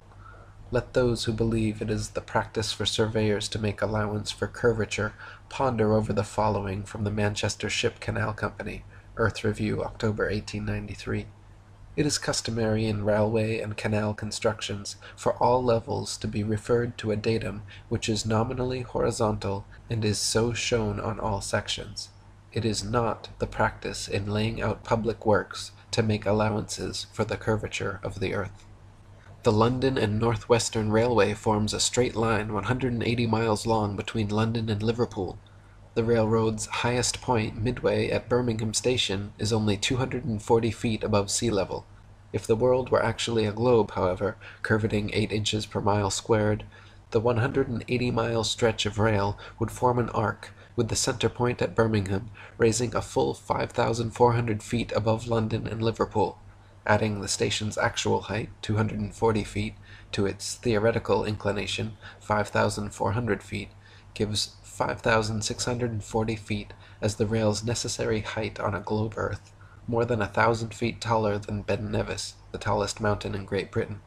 Thomas Winship wrote, "In projecting railways on a globe, the datum line would be the arc of a circle corresponding to the latitude of the place. That the datum line for the railway projections is always a horizontal line proves that the general configuration of the world is horizontal. To support the globe theory, the gentlemen of the observatories should call upon the surveyor to prove that he allows the necessary amount for curvature, but this is what the learned men dare not do, as it is well known that the allowance for the supposed curvature is never made." David Wardlaw Scott wrote, "In a long line like that of the Great Pacific Railway, extending across North America, the supposed curvature would, of course, be proportionally great, extending to many miles in height, but not 1 inch was allowed by the engineers for curvature during the whole course of the construction of that vast line of railway. And if we think of it, how could it be otherwise? All railway metals must of necessity be straight, for how could any engine or carriage run with safety on a convex surface?" J.C. Bourne, in his book The History of the Great Western Railway, stated that the entire original English railroad, more than 118 miles long, that the whole line with the exception of the inclined planes, may be regarded practically as level. The British Parliament session in 1862, that approved its construction, recorded in Order No. 44 for the proposed railway, that "the section be drawn to the same horizontal scale as the plan, and to a vertical scale of not less than 1 inch to every 100 feet, and shall show the surface of the ground marked on the plan, the intended level of the proposed work, the height of every embankment, and the depth of every cutting, and a datum horizontal line which shall be the same throughout the whole length of the work." Thomas Winship wrote, 118 miles of level railway, and yet the surface on which it is projected a globe? Impossible. It cannot be. Early in 1898 I met a Mr. Hughes, chief officer of the steamer City of Lincoln. This gentleman told me he had projected thousands of miles of level railway in South America, and never heard of any allowance for curvature being made. On one occasion he surveyed over 1,000 miles of railway, which was a perfect straight line all the way. It is well known that in the Argentine Republic and other parts of South America there are railways thousands of miles long, without curve or gradient. In projecting railways, the world is acknowledged to be a plane, and if it were a globe, the rules of projection have yet to be discovered. Level railways prove a level world, to the utter confusion of the globular school of impractical men with high salaries and little brains. That in all surveys no allowance is made for curvature, which would be a necessity on a globe, that a horizontal line is in every case the datum line, the same line being continuous throughout the whole length of the work, and that the theodolite cuts a line at equal altitudes on either side of it, which altitude is the same as that of the instrument, clearly proves, to those who will accept proof when it is furnished, that the world is a plane and not a globe. If the earth were a sphere, airplane pilots would have to constantly correct their altitudes downwards so as to not fly straight off into outer space. If the earth were truly a sphere 25,000 miles in circumference, curveting 8 inches per mile squared, a pilot wishing to simply maintain their altitude at a typical cruising speed of 500 miles per hour would have to constantly dip their nose downwards and descend 2,777 feet, over half a mile, every minute, Otherwise, without compensation, in 1 hour's time, the pilot would find themselves 166,666 feet, 31.5 miles, higher than expected. A plane flying at a typical 35,000 feet, wishing to maintain that altitude at the upper rim of the so-called troposphere in 1 hour, would find themselves over 200,000 feet high in the mesosphere, with a steadily raising trajectory the longer they go. I have talked to several pilots, and no such compensation for the Earth's supposed curvature is ever made. When pilots set an altitude, their artificial horizon gauge remains level, and so does their course. Nothing like the necessary 2,777 foot per minute declination is ever taken into consideration. Thomas Winship wrote, "It must be obvious to the reader that if the earth be the globe of popular belief, the rules observed for navigating a vessel from one part of this globe to another must be in conformity to its figure. The datum line in navigation would be an arc of a circle, and all computations would be based on the convexity of water and worked out by spherical trigonometry. Let me preface my remarks on the important branch of our subject by stating that at sea the datum line is always a horizontal line. Spherical trigonometry is never used, and not 1 out of 1,000 shipmasters understands spherical trigonometry. Airline pilots and sea navigators fly and sail as though the earth were a plane. Pilots reach their desired altitude and maintain it effortlessly for hours, never contending with anything like the 2,777 feet per minute of forced inclination due to Earth's supposed curvature.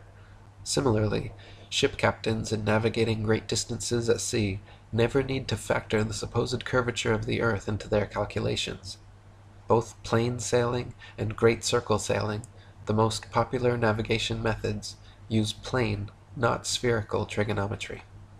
From Navigation and Nautical Astronomy, "Plain sailing is usually defined to be the art of navigating a ship on the supposition that the earth is a plane.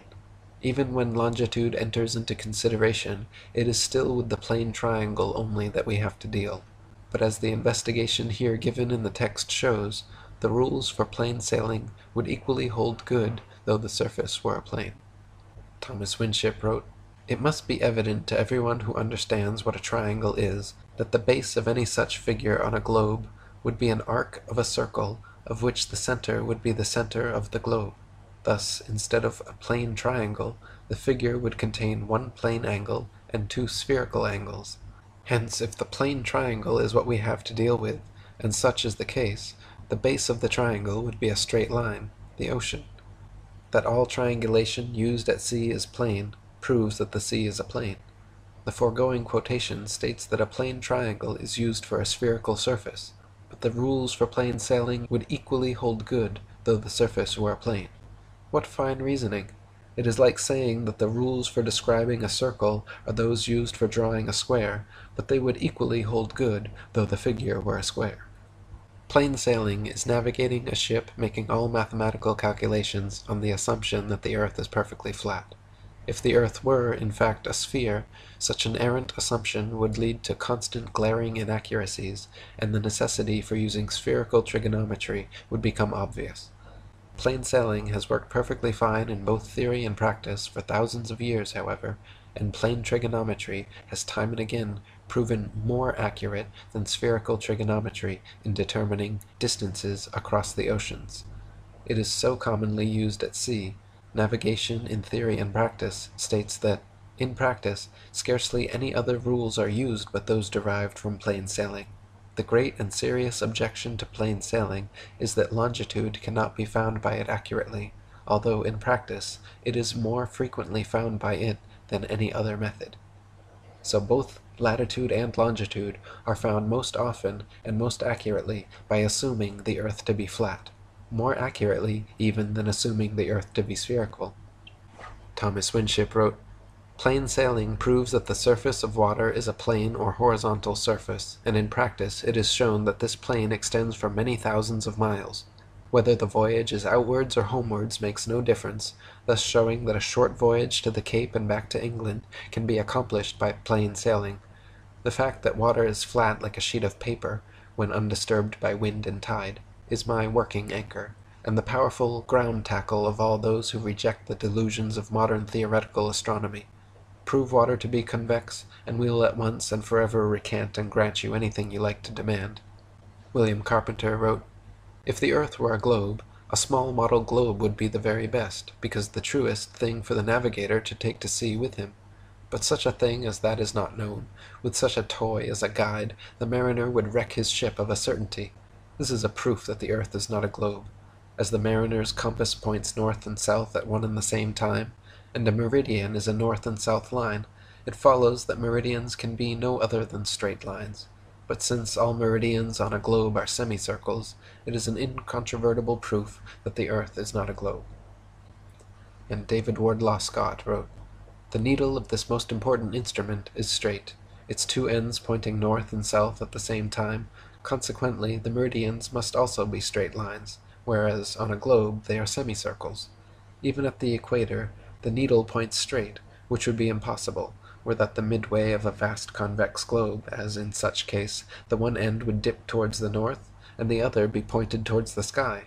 Again, the navigator, when he goes to sea, takes his observations and relies on the compass to guide him as to the direction in which he wishes to proceed. He does not provide himself with the model of a globe, which, if the world were a globe, would surely be the safest plan for him to adopt, but he takes flat maps or charts. Thus, in practice, he sails his ship as if the sea were horizontal, though in theory he had been erroneously taught that it is convex."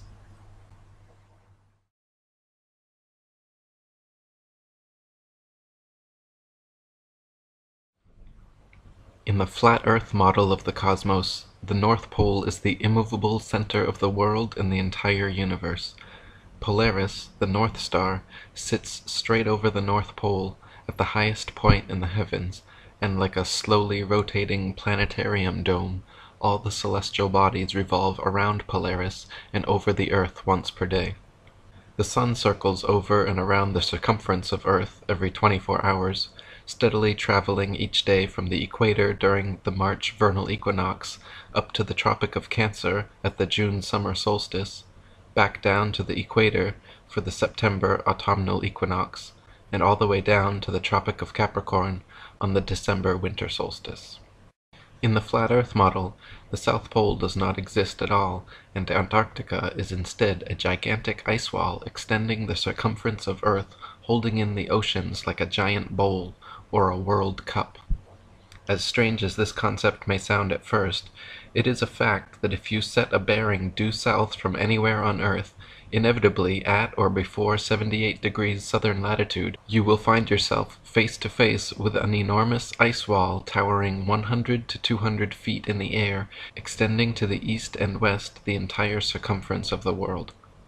General Greely in Antarctica, or the Hypothetical Southern Continent, wrote, "The ice barrier, so frequently referred to in accounts of the Antarctic regions, is the forefront of the enormous glacier covering or ice cap, which, accumulating in vast undulating fields from the heavy snowfall, and ultimately attaining hundreds if not thousands of feet in thickness, creeps from the continent of Antarctica into the polar sea. The ice barrier, yet a part of the parent ice cap, presents itself to the navigator who has boldness enough to approach its fearful front, as a solid perpendicular wall of marble-like ice, ranging from 1,000 to 2,000 feet in thickness, of which from 100 to 200 feet rises above, and from 800 to 1,800 feet sinks below the level of the sea." Dr. Samuel Robotham wrote, "It has been demonstrated that the Earth is a plane, the surface center of which is immediately underneath the star called Polaris, and the extremities of which are bounded by a vast region of ice and water and irregular masses of land. The whole terminates in fog and darkness, where snow and driving hail, piercing sleet, and boisterous winds, howling storms, madly mounting waves, and clashing icebergs are almost constant. Antarctica is not the tiny ice continent found confined to the underside antipode of astronomers' globes. Quite the contrary, Antarctica literally surrounds us 360 degrees, encircles every continent, and acts as a barrier holding in the oceans. The most commonly asked questions, and the greatest mysteries yet to be solved, are: How far does the Antarctic ice extend outwards? Is there a limit? What lies beyond, or is it just snow and ice forever? Thanks to UN treaties and constant military surveillance, the North Pole and Antarctica remain cloaked in government secrecy, both purported no-fly and no-sail zones, with several reports of civilian pilots and captains being shooed away and escorted back under threats of violence. Dr. Samuel Rowbotham wrote, "How far the ice extends, how it terminates, and what exists beyond it, are questions to which no present human experience can reply. All we at present know is that snow and hail, howling winds, and indescribable storms and hurricanes prevail, and that in every direction human ingress is barred by unsealed escarpments of perpetual ice, extending farther than the eye or telescope can penetrate, and becoming lost in gloom and darkness." Before reaching the Antarctic ice wall, navigating the increasingly tumultuous southern oceans, explorers encounter the longest, darkest, coldest nights and the most dangerous seas and storms anywhere on Earth. Vasco da Gama, an early 16th century Portuguese explorer of the South Seas, wrote how the waves rise like mountains in height, ships are heaved up to the clouds and apparently precipitated by circling whirlpools to the bed of the ocean. The winds are piercing cold, and so boisterous that the pilot's voice can seldom be heard, whilst a dismal and almost continual darkness adds greatly to the danger. In 1773, Captain Cook became the first modern explorer known to have breached the Antarctic Circle and reached the ice barrier. During 3 voyages lasting 3 years and 8 days, Captain Cook and his crew sailed a total of 60,000 miles along the Antarctic coastline, never once finding an inlet or path through or beyond the massive glacial wall. Captain Cook wrote, "The ice extended east and west far beyond the reach of our sight, while the southern half of the horizon was illuminated by rays of light, which were reflected from the ice to a considerable height. It was indeed my opinion that this ice extends quite to the pole, or perhaps joins some land to which it has been fixed since creation." On October 5, 1839, another explorer, James Clark Ross, began a series of Antarctic voyages lasting a total of 4 years and 5 months. Ross and his crew sailed 2 heavily armored warships thousands of miles, losing many men from hurricanes and icebergs, looking for an entry point beyond the southern glacial wall. Upon first confronting the massive barrier, Captain Ross wrote of the wall, "Extending from its eastern extreme point as far as the eye could discern to the eastward, it presented an extraordinary appearance, gradually increasing in height as we got nearer to it, and proving at length to be a perpendicular cliff of ice, between 150 feet and 200 feet above the level of the sea, perfectly flat and level at the top, and without any fissures or promontories on its even seaward face. We might with equal chance of success try to sail through the cliffs of Dover as penetrate such a mass." William Carpenter wrote, "Yes, but we can circumnavigate the south easily enough, is often said by those who don't know. The British ship Challenger recently completed the circuit of the southern region, indirectly to be sure, but she was 3 years about it, and traversed nearly 69,000 miles, a stretch long enough to have taken her 6 times round on the globular hypothesis." Dr. Samuel Rowbotham wrote, "If we now consider the fact that when we travel by land or sea, and from any part of the known world in a direction towards the North Polar Star, we shall arrive at one and the same point, we are forced to the conclusion that what has hitherto been called the North Polar region is really the center of the earth, that from this northern center the land diverges and stretches out, of necessity, towards a circumference, which must now be called the southern region, which is a vast circle, and not a pole or center. In this and other ways, all the great navigators have been frustrated in their efforts, and have been more or less confounded in their attempts to sail round the earth, upon or beyond the Antarctic Circle. But if the southern region is a pole or center, like the north, there would be little difficulty in circumnavigating it, for the distance round would be comparatively small. When it is seen that the earth is not a sphere, but a plane, having only one center, the north, and that the south is the vast icy boundary of the world, the difficulties experienced by circumnavigators can be easily understood.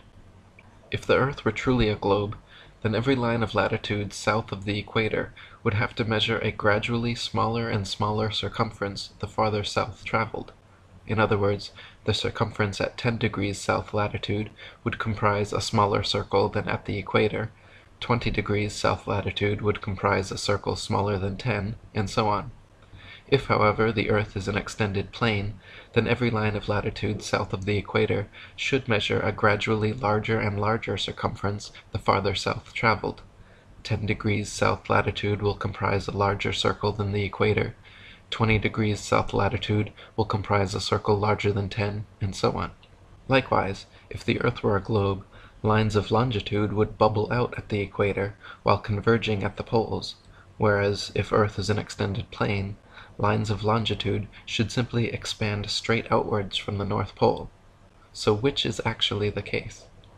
David Wardlaw Scott wrote, "Upon the principle as taught by Scripture and common observation that the world is not a planet but consists of vast masses of land stretched out upon level seas, the north being the center of the system, it is evident that the degrees of longitude will gradually increase in width the whole way from the north center to the icy boundary of the great southern circumference, in consequence of the difference between the actual extent of longitudes and that allowed for them by the nautical authorities, which difference, at the latitude of the Cape of Good Hope, has been estimated to amount to a great number of miles. Many shipmasters have lost their reckoning, and many vessels have been wrecked.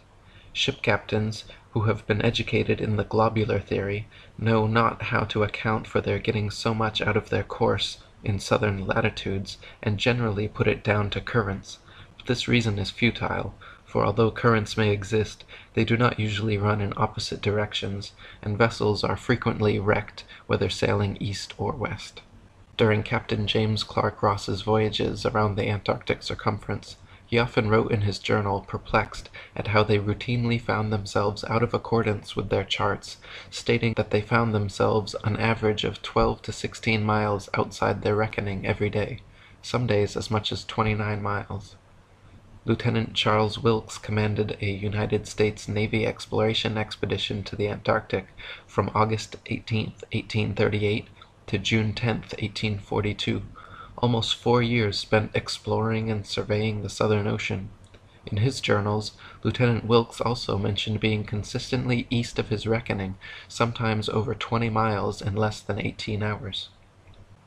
Dr. Samuel Robotham wrote, "The commanders of these various expeditions were, of course, with their education and belief in the earth's rotundity, unable to conceive of any other cause for the differences between log and chronometer results than the existence of currents. But one simple fact is entirely fatal to such an explanation, that when the route taken is east or west, the same results are experienced.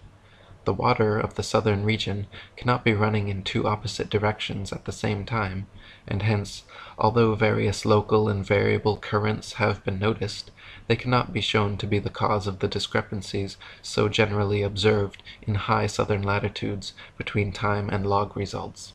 The conclusion is one of necessity, forced upon us by the sum of the evidence collected that the degrees of longitude in any given southern latitude are larger than the degrees in any latitude nearer to the northern center, thus proving the already more than sufficiently demonstrated fact that the earth is a plane, having a northern center, in relation to which degrees of latitude are concentric, and from which degrees of longitude are diverging lines, continually increasing in their distance from each other as they are prolonged towards the great glacial southern circumference."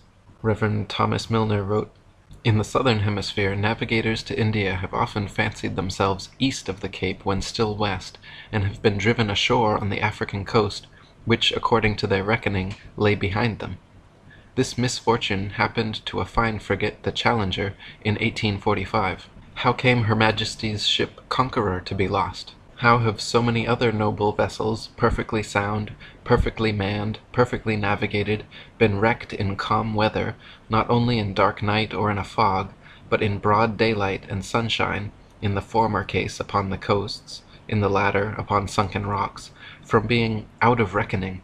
under circumstances which until now have baffled every satisfactory explanation. The equatorial circumference of the supposed ball Earth is said to be 24,900 statute, or 21,600 nautical miles. A nautical mile is the distance following the supposed curvature of the Earth from 1 minute of latitude to the next. A statute mile is the straight line distance between the two, not taking into account Earth's alleged curvature. The Australian Handbook Almanac Shippers and Importers Directory states that the distance between Sydney and Nelson is 1,400 nautical, or 1,633 statute miles. Allowing a more than sufficient 83 miles as the distance for rounding Cape Farewell and sailing up Tasman Bay to Nelson leaves 1,550 statute miles as the straight line distance from the meridian of Sydney to the meridian of Nelson. Their given difference in longitude is 22 degrees, 2 minutes, 14 seconds. Therefore, if 22 degrees, 2 minutes, 14 seconds out of 360 is 1,550 miles, the entirety measures 25,182 miles. This is larger than the Earth is said to be at the equator, and 4,262 miles greater than it would be at Sydney's southern latitude on a globe of said proportions.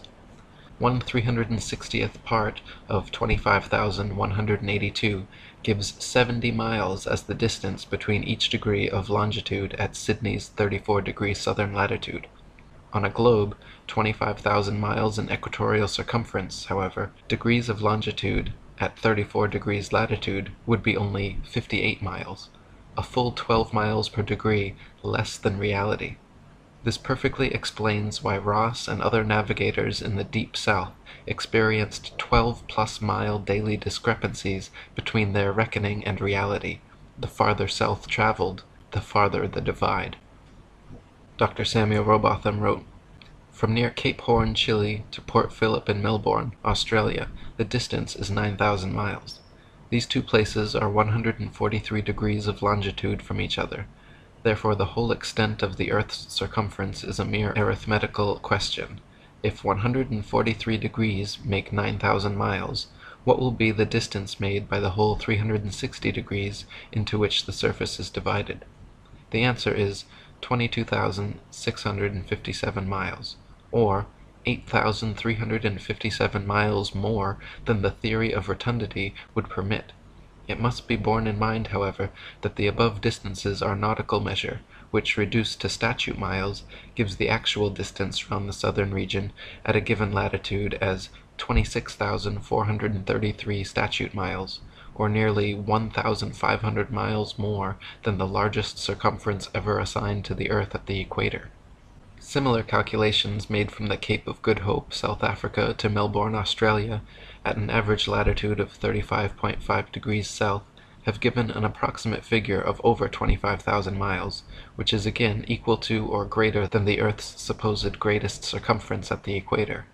Calculations from Sydney, Australia, to Wellington, New Zealand, at an average of 37.5 degrees south, have given an approximate circumference of 25,500 miles, greater still. According to the ball Earth theory, the circumference of the Earth at 37.5 degrees southern latitude should be only 19,757 statute miles, almost 6,000 miles less than such practical measurements. Dr. Samuel Robotham wrote, "The above calculations are, as already stated, only approximate, but as liberal allowances have been made for irregularities of route, etc., they are sufficiently accurate to prove that the degrees of longitude, as we proceed southwards, do not diminish, as they would upon a globe, but expand or increase, as they must if the Earth is a plane, or, in other words, the farthest point, or greatest latitude south, must have the greatest circumference and degrees of longitude." And William Carpenter wrote, "Parallels of latitude only, of all imaginary lines on the surface of the Earth, are circles, which increase progressively from the northern center to the southern circumference. The mariner's course in the direction of any one of these concentric circles is his longitude, the degrees of which increase to such an extent beyond the equator, going southwards, that hundreds of vessels have been wrecked because of the false idea created by the untruthfulness of the charts and the globular theory together, causing the sailor to be continually getting out of his reckoning. With a map of the Earth in its true form, all difficulty is done away with, and ships may be conducted anywhere with perfect safety. This, then, is a very important practical proof that the Earth is not a globe. I phoned up Antarctica. There's like a tourist umbrella you have to go through, and I sort of said, "Oh, I've got loads of money. I've got boats in Hawaii and India," which I don't. And me and some friends were going to hack down to Antarctica and walk across it. And I got loads of emails off these people saying, "No, you don't. No, you don't. Fill out your permits. You've got Orange membership. And fill out this. Why are you coming?" I got like totally hammered just for saying I'm coming to Antarctica. What I found is you're only allowed in through New Zealand, South America at the bottom, and South Africa at the bottom. And they take you in, you see some penguins, you sleep somewhere cold, and they throw you back out, all for like $5,000. Now, it's totally locked down, and I did an article about it where I looked at the Treaty of Antarctica, which is some countries got together and locked it down. They've got a lot of science research going on there, and they just don't let anyone in. Now, where this treaty meet, they have a big table that's shaped in a pyramid with the top cut off. Which is, you can call me a conspiracy theorist, but there's obviously something there. What would you like to add on the Antarctica rim model, Eric? Yeah, so Antarctica is not just the tiny ice continent on the bottom of the globe that it shows, but it is the case that no matter where you are on Earth, if you go southwards from there, you'll hit Antarctica. So if you imagine expanding that little Antarctic continent on the bottom of the globe out to an ice rim all the way across, around the Earth, the North Pole being in the center, anywhere you go in a straight line, you will end up going to the ice wall. Yeah, and many boats through, since the 40s, 50s have talked about my instruments went crazy, there were ice walls for hundreds of miles, I got lost. There's so many of these stories. Yeah, and so they say that there's a South Pole somewhere too on part of that guided tour that you're talking about. They've got an arbitrary point along the Antarctic ice that they've put a red and white barbershop pole with a ball earth on top of it and claim that that's the South Pole. But they even admit that it's not the real South Pole because the real geomagnetic South Pole is constantly moving.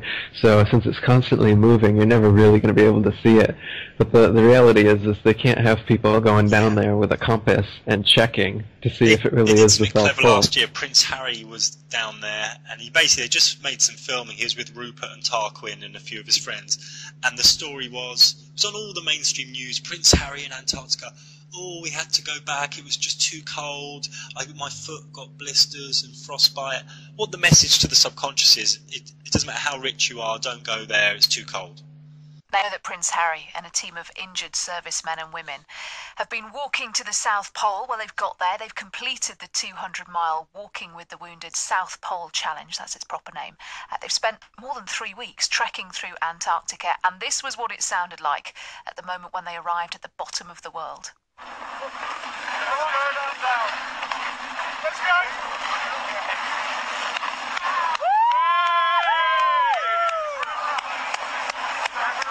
Almost sounds quite restrained, doesn't it, after all that effort? Well, they spent 20 hours in a cold chamber. This was the prince and the other competitors who were with him to prepare for the conditions that they were going to find down there. The expedition was supposed to be a race. You might remember it being billed that way before it started, but the weather became so bad as they went along that they scrapped the competitive side of things and just joined up as one big team instead. And this was how Harry reacted after completing the mission. We're here, we made it. It's Friday the 13th. We've had so many things go against us. We've had beautiful weather, but bad weather before, and bad terrain and injuries and stuff like that. But everyone's made it, all 12 of them, the whole group of 20, whatever it is. But the 12 wounded soldiers have made it. Couldn't have made it without everyone's help, especially back home. The founders, Ed and Simon as well. But everyone is so happy. Everyone's touched the ball. We've all had photos. We've all had hugs, a few tears here and there. But all in all, mission success, basically. If you're wondering about that ball that he was talking about, it's the ceremonial South Pole at the Amundsen Scott South Pole Station. It's like a metal sphere on a red and white pole, and it's partly surrounded by the flags of the signatories of the Antarctic Treaty. So it's lovely for a photo, but the problem with it is it's not the real South Pole. It's about 300 metres away. So at the real South Pole, what is that? Well, there's nothing. That's the thing. You can't see. To do it properly, to cover all your bases, you have to do both. You have to do the picture with the ball, and then you have to go and kind of hang around at the exact But why don't they move the ball longitude to and where latitude. the actual thing is? Well, that's a very sensible question. something for you It's to not work one I on. can answer, Okay. but it's a very good. If the Earth were truly a globe, the Arctic and Antarctic polar regions and areas of comparable latitude north and south of the equator should share similar conditions and characteristics such as comparable temperatures, seasonal changes, length of daylight, plant and animal life. In reality, however, the Arctic and Antarctic regions and areas of comparable latitude north and south of the equator differ greatly in many ways. Thomas Winship says, "If the Earth be the globe of popular belief, the same amount of heat and cold, summer and winter, should be experienced at the same latitudes north and south of the equator. The same number of plants and animals would be found, and the same general conditions exist. That the very opposite is the case disproves the globular assumption. The great contrasts between places at the same latitudes north and south of the equator is a strong argument against the received doctrine of the rotundity of the Earth. Antarctica is by far the coldest place on Earth, with an average annual temperature of approximately negative 57 degrees Fahrenheit and a record low of 135.8. The average annual temperature at the North Pole, however, is a comparatively warm 4 degrees. Throughout the year, temperatures in the Antarctic vary less than half the amount at comparable Arctic latitudes. The northern Arctic region enjoys moderately warm summers and manageable winters, whereas the southern Antarctic region never even warms enough to melt the perpetual snow and ice." Thomas Winship wrote, "This uniformity of temperature partly accounts for the great accumulation of ice which is formed, not on account of the great severity of the winter, but because there is practically no summer to melt it.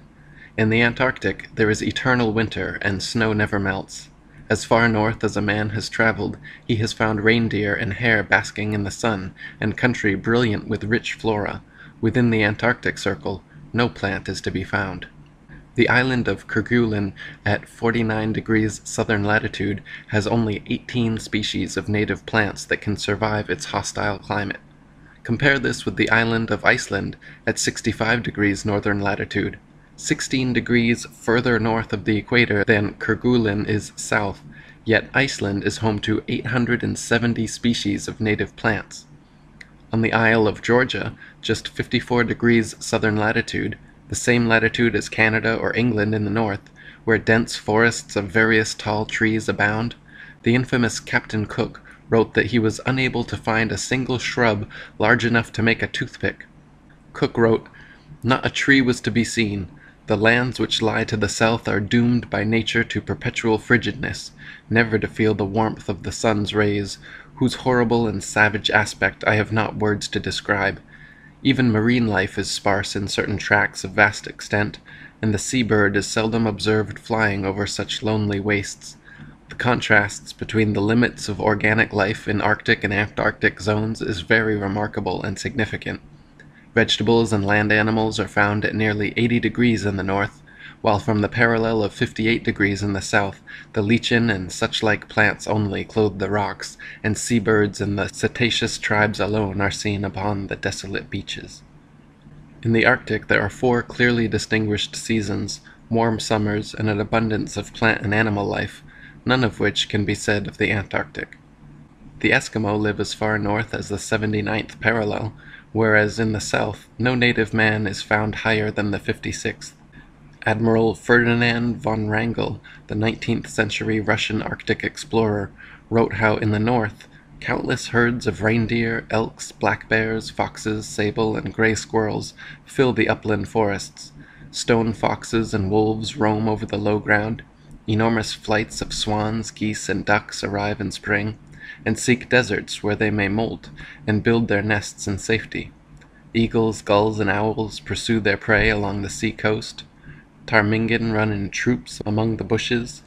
Little snipes are busy among the brooks and in the morasses, the social crows seek the neighborhood of man's habitations, and when the sun shines in spring one may sometimes even hear the cheerful note of the finch, and in autumn that of the thrush. W.N.R. Chambers, in Arctic Explorations, wrote, "Beyond the 70th degree of southern latitude, not a tree meets the eye. Wearied with the white waste of snow, forests, woods, even shrubs have disappeared, and given place to a few lichens and creeping woody plants, which scantily clothe the indurated soil. Still, in the farthest north, nature claims her birthright of beauty, and in the brief and rapid summer she brings forth numerous flowers and grasses to bloom for a few days, to be again blasted by the swiftly recurring winter. The rapid fervor of an Arctic summer had already, June 1st, converted the snowy waste into luxuriant pasture ground, rich in flowers and grass, with almost the same lively appearance as that of an English meadow." In New Zealand, situated at 42 degrees southern latitude, on the winter solstice the sun rises at 4:31 a.m. and sets at 7:29 p.m., making the longest day of the year 14 hours and 58 minutes. On the summer solstice, the New Zealand sun rises at 7:29 a.m. and sets at 4:31 p.m., making the shortest day 9 hours and 2 minutes long. Meanwhile, in England, a full 10 degrees farther north of the equator than New Zealand lies south, the longest day is 16 hours and 34 minutes, the shortest day 7 hours and 45 minutes. Therefore, the longest day in New Zealand is 1 hour and 36 minutes shorter than the longest day in England, and the shortest day in New Zealand is 1 hour and 17 minutes longer than the shortest day in England. William Swainson, an Englishman who emigrated and became Attorney General of New Zealand in the mid-19th century, lived in both countries for decades and wrote of their differences, stating, "The range of temperature is limited, there being no excess of either heat or cold. Compared with the climate of England, the summer of New Zealand is but very little warmer, though considerably longer. Even in summer, people here have no notion of going without fires in the evening. But then, though the days are very warm and sunny, the nights are always cold. For 7 months last summer, we had not one day that the sun did not shine as brilliantly as it does in England in the finest day in June, and though it has more power here, the heat is not nearly so oppressive. But then there is not the twilight which you get in England. Here it is light till about 8 o'clock, then in a few minutes it becomes too dark to see anything, and the change comes over in almost no time. The seasons are the reverse of those in England. Spring commences in September, summer in December, autumn in April, and winter in June. The days are an hour shorter at each end of the day in summer, and an hour longer in the winter than in England." In the flat earth model of the cosmos, these Arctic and Antarctic phenomena are easily accounted for and exactly what would be expected. If the sun circles over and around the earth every 24 hours, steadily traveling from tropic to tropic every 6 months, it follows that the northern, central region would annually receive far more heat and sunlight than the southern circumferential region. Since the sun must sweep over the larger southern region in the same 24 hours it has to pass over the smaller northern region, its passage must necessarily be proportionally faster as well. This is why the Antarctic morning dawn and evening twilight are very abrupt, whereas in extreme north, twilight continues for hours after sunset, and many midsummer nights the sun does not set at all. Dr. Samuel Rowbotham said, "If the sun is fixed and the earth revolves underneath it, the same phenomena would exist at the same distance on each side of the equator. But such is not the case. What can operate to cause the twilight in New Zealand to be so much more sudden, or the nights so much colder than in England? The southern hemisphere cannot revolve more rapidly than the northern. The latitudes are about the same, and the distance round a globe would be the same at 50 degrees south as at 50 degrees north, and as the whole would revolve once in 24 hours, the surface at the two places would pass underneath the sun with the same velocity, and the light would approach in the morning and recede in the evening in exactly the same manner. Yet the very contrary is the fact. The constant sunlight of the north develops, with the utmost rapidity, numerous forms of vegetable life, and furnishes subsistence for millions of living creatures. But in the south, where the sunlight never dwells or lingers about a central region, but rapidly sweeps over sea and land, to complete in 24 hours the great circle of the southern circumference, it has not time to excite and stimulate the surface, and therefore, even in comparatively low southern latitudes, everything wears an aspect of desolation. These differences in the north and south could not exist if the earth were a globe, turning upon axes underneath a non-moving sun. The two hemispheres would at the same latitudes have the same degree of light and heat, and the same general phenomena, both in kind and degree. The peculiarities which are found in the south as compared with the north are only such as could exist upon a stationary plane, having a northern center, concentric with which is the path of the moving sun. And William Carpenter wrote, "Every year the sun is as long south of the equator as he is north, and if the earth were not stretched out as it is, in fact, but turned under, as the Newtonian theory suggests, it would certainly get as intensive a share of the sun's rays south as north, but the southern region being, in consequence of the fact stated, far more extensive than the region north, the sun, having to complete his journey round every 24 hours, travels quicker as he goes further south, from September to December, and his influence has less time in which to accumulate at any given point. Since, then, the facts could not be as they are if the earth were a globe, it is a proof that the earth is not a globe." During Arctic summer, from approximately the 22nd to the 25th of June, at a high enough latitude and altitude, you can watch a phenomenon known as the midnight sun, where the sun stays continuously visible in the sky for 3 days straight. The midnight sun rises on the 22nd, and for the next 72 hours never disappears from sight, slowly ascending and descending every 12 hours, showing 3 brilliant sunsets and sunrises without ever actually setting below the horizon. In the Brighton Examiner of July 1870, United States Ambassador to Norway Mr. Campbell described his experience witnessing the midnight sun with a group of gentlemen on a cliff 1,000 feet above the Arctic Sea at the 69th north parallel. It was late but still sunlight. The Arctic Ocean stretched away in silent vastness at our feet. The sound of the waves scarcely reached our airy lookout. Away in the north the huge old sun swung low along the horizon, like the slow beat of the tall clock in our grandfather's parlor corner. We all stood silently, looking at our watches. When both hands stood together at 12 midnight, the full round orb hung triumphantly above the waves. A bridge of gold running due north spangled the water between us and him. There he shone in silent majesty, which knew no setting. We involuntarily took off our hats. No word was said. Combine the most brilliant sunrise you ever saw, and its beauties will pall before the gorgeous coloring which lit up the ocean, heaven, and mountains. In half an hour the sun had swung up perceptibly on its beat. The colors had changed to those of morning.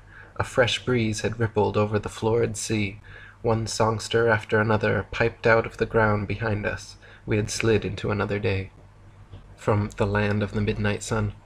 Tourists from Haparanda prefer going to Ayasaksa, a hill 680 feet above the sea, from which, through 8 or 10 miles south of the Arctic Circle, they can see the midnight sun for 3 days.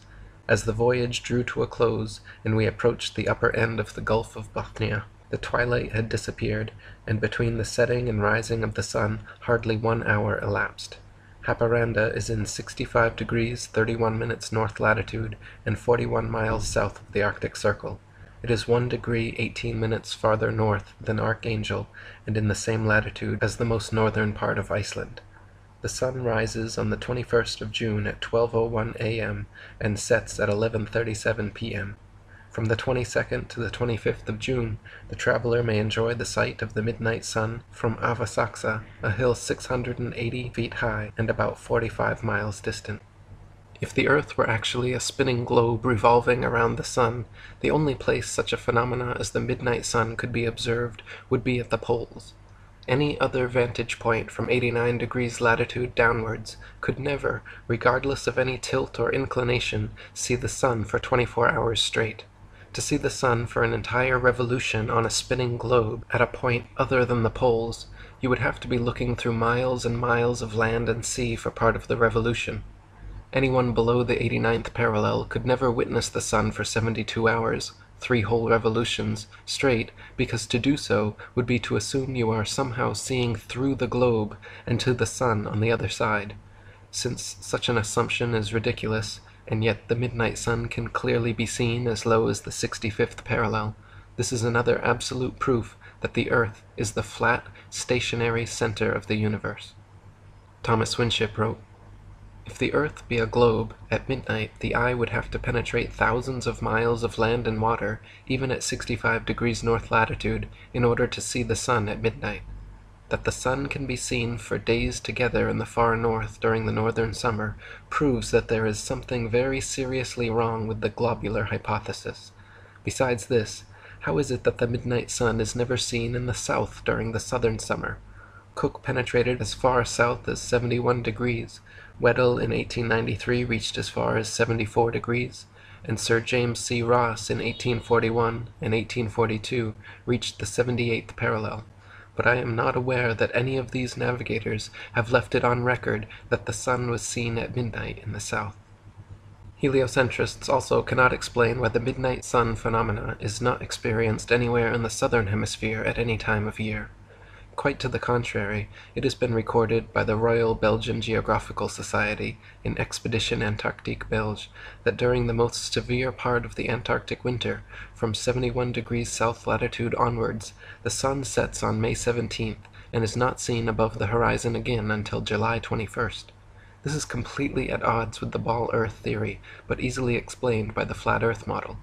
The midnight sun is seen from high altitudes in extreme northern latitudes during Arctic summer because the sun, at its innermost cycle, is circling tightly enough around the polar center that it remains visible above the horizon for someone at such a vantage point. Likewise, in extreme southern latitudes, during Arctic summer, the sun completely disappears from view for over 2 months, because there, at the northern tropic, at the innermost arc of its boomerang journey, the sun is circling the northern center too tightly to be seen from the southern circumference. Samuel Rowbotham wrote, "It is evident that in the great encircling oceans of the south, and the numerous islands and parts of continents which exist beyond that part of the earth where the sun is vertical, cannot have their days and nights, seasons, etc., precisely like those in the northern region. The north is a center, and the south is that center radiated or thrown out to a vast oceanic circumference, terminating in circular walls of ice, which form an impenetrable frozen barrier. Hence, the phenomena referred to as existing in the north must be considerably modified in the south.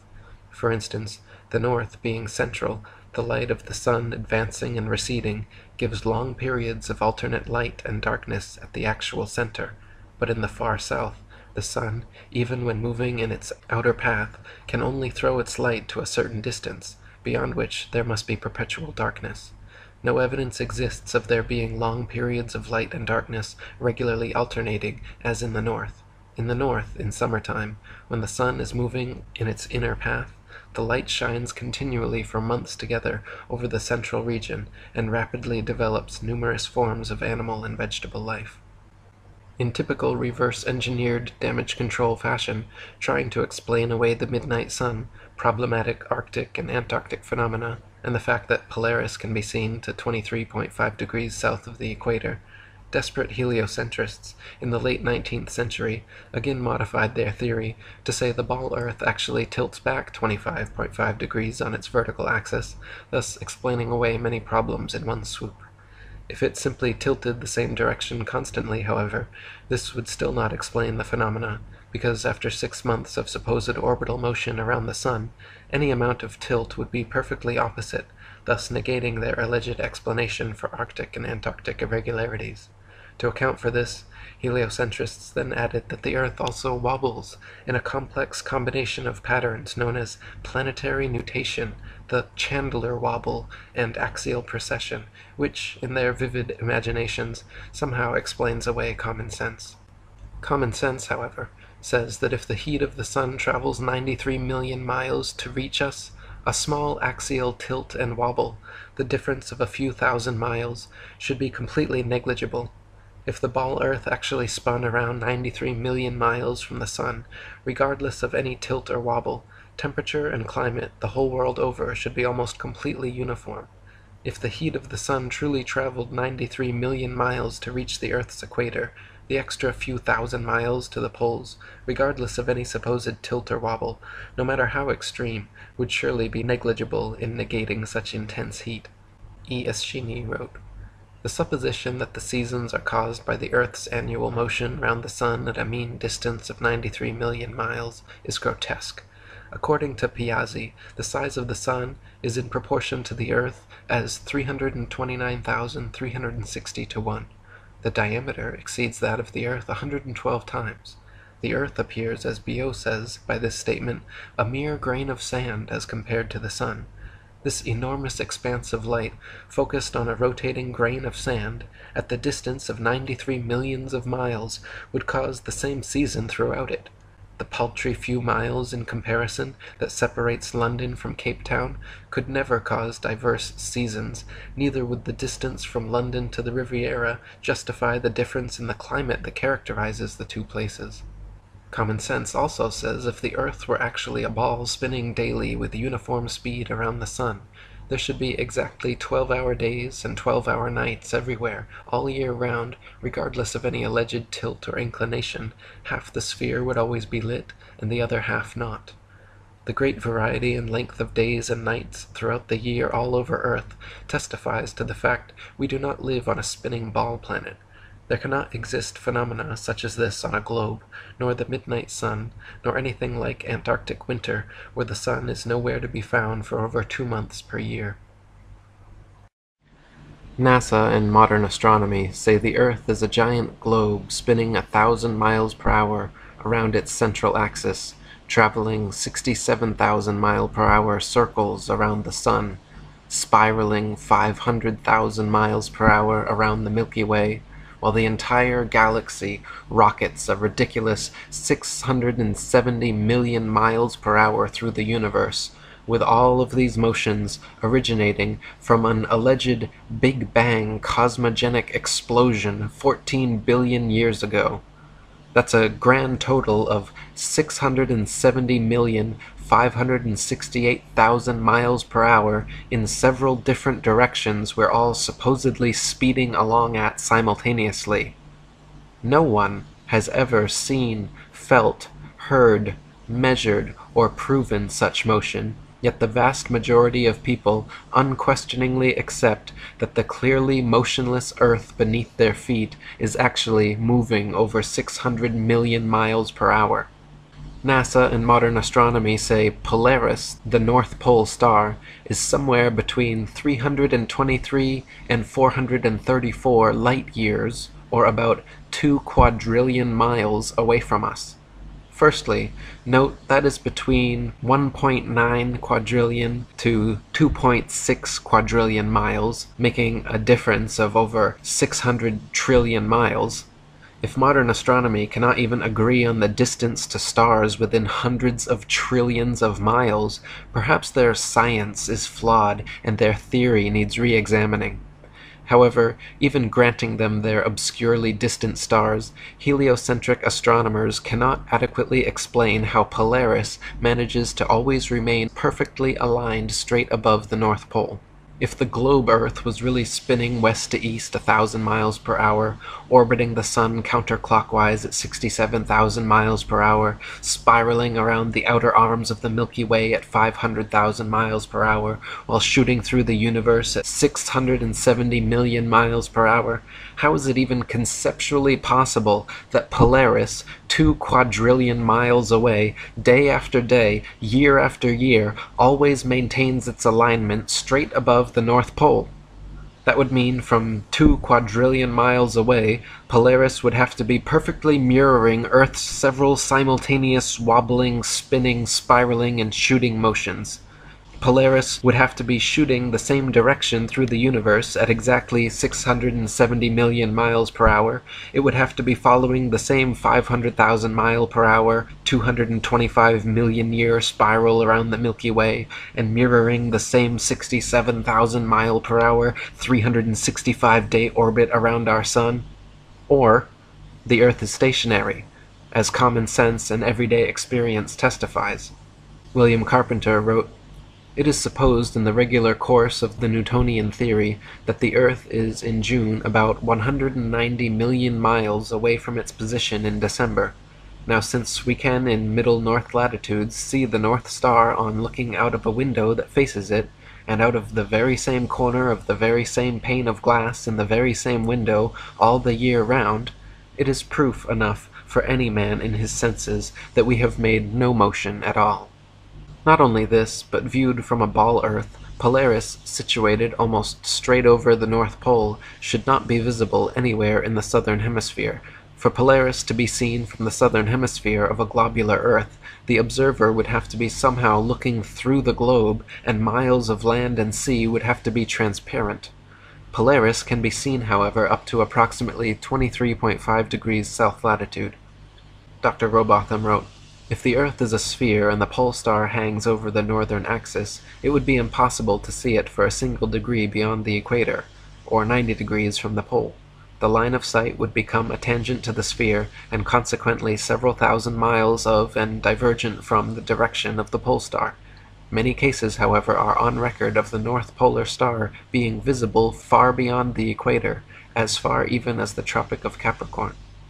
William Carpenter wrote, "The astronomer's theory of a globular Earth necessitates the conclusion that if we travel south of the equator, to see the North Star is an impossibility. Yet it is well known that this star has been seen by navigators when they have been more than 20 degrees south of the equator. This fact, like hundreds of other facts, puts the theory to shame and gives us a proof that the Earth is not a globe." To account for this glaring problem in their model, desperate heliocentrists since the late 19th century have claimed the ball Earth actually tilts a convenient 23.5 degrees back on its vertical axis.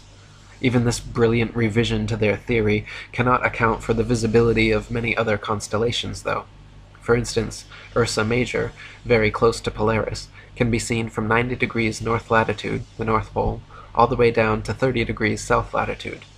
The constellation Vulpecula can be seen from 90 degrees north latitude all the way to 55 degrees south latitude. Taurus, Pisces, and Leo can be seen from 90 degrees north all the way to 65 degrees south. Aquarius and Libra can be seen from 65 degrees north to 90 degrees south.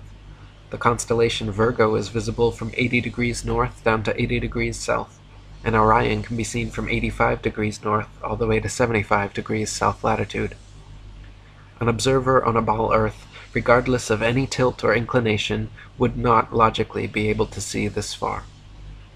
Dr. Samuel Robotham wrote, "Another thing is certain, that from within the equator the North Pole Star and the constellations Ursa Major, Ursa Minor, and many others can be seen from every meridian simultaneously, whereas in the south, from the equator, neither the so-called South Pole Star nor the remarkable constellation of the Southern Cross can be seen simultaneously from every meridian, showing that all the constellations of the south, supposed pole star included, sweep over a great southern arc and across the meridian from their rise in the evening to their setting in the morning.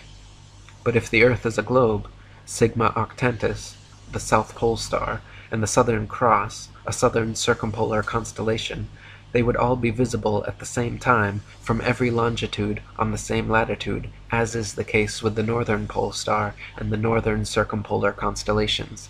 Such, however, is not the case. Some heliocentrists have even tried to suggest that the pole star's gradual declination overhead as an observer travels southwards is proof of a globular Earth.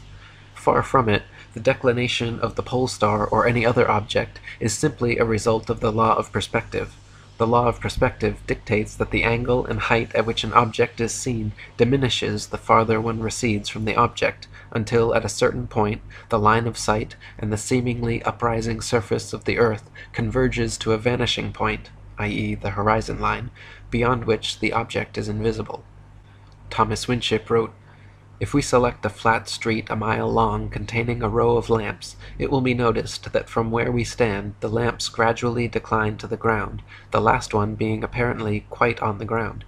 Take the lamp at the end of the street and walk away from it 100 yards, and it will appear to be much nearer to the ground than it was when we were close to it.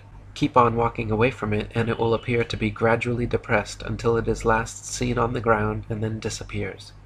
Now, according to the astronomers, the whole mile was only depressed about 8 inches from one end to the other, so that this 8 inches could not account for the enormous depression of the light as we recede from it. This proves that the depression of the pole star can and does take place in relation to a flat surface simply because we increase our distance from it, the same as from the street lamp.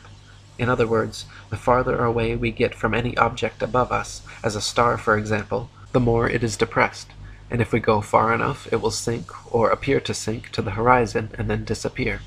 The writer has tried the street lamp many times with the same result. And Dr. Robotham wrote, "It has often been urged that the Earth must be a globe because the stars in the southern hemisphere move round a south polar star in the same way that those of the north revolve around the northern pole star.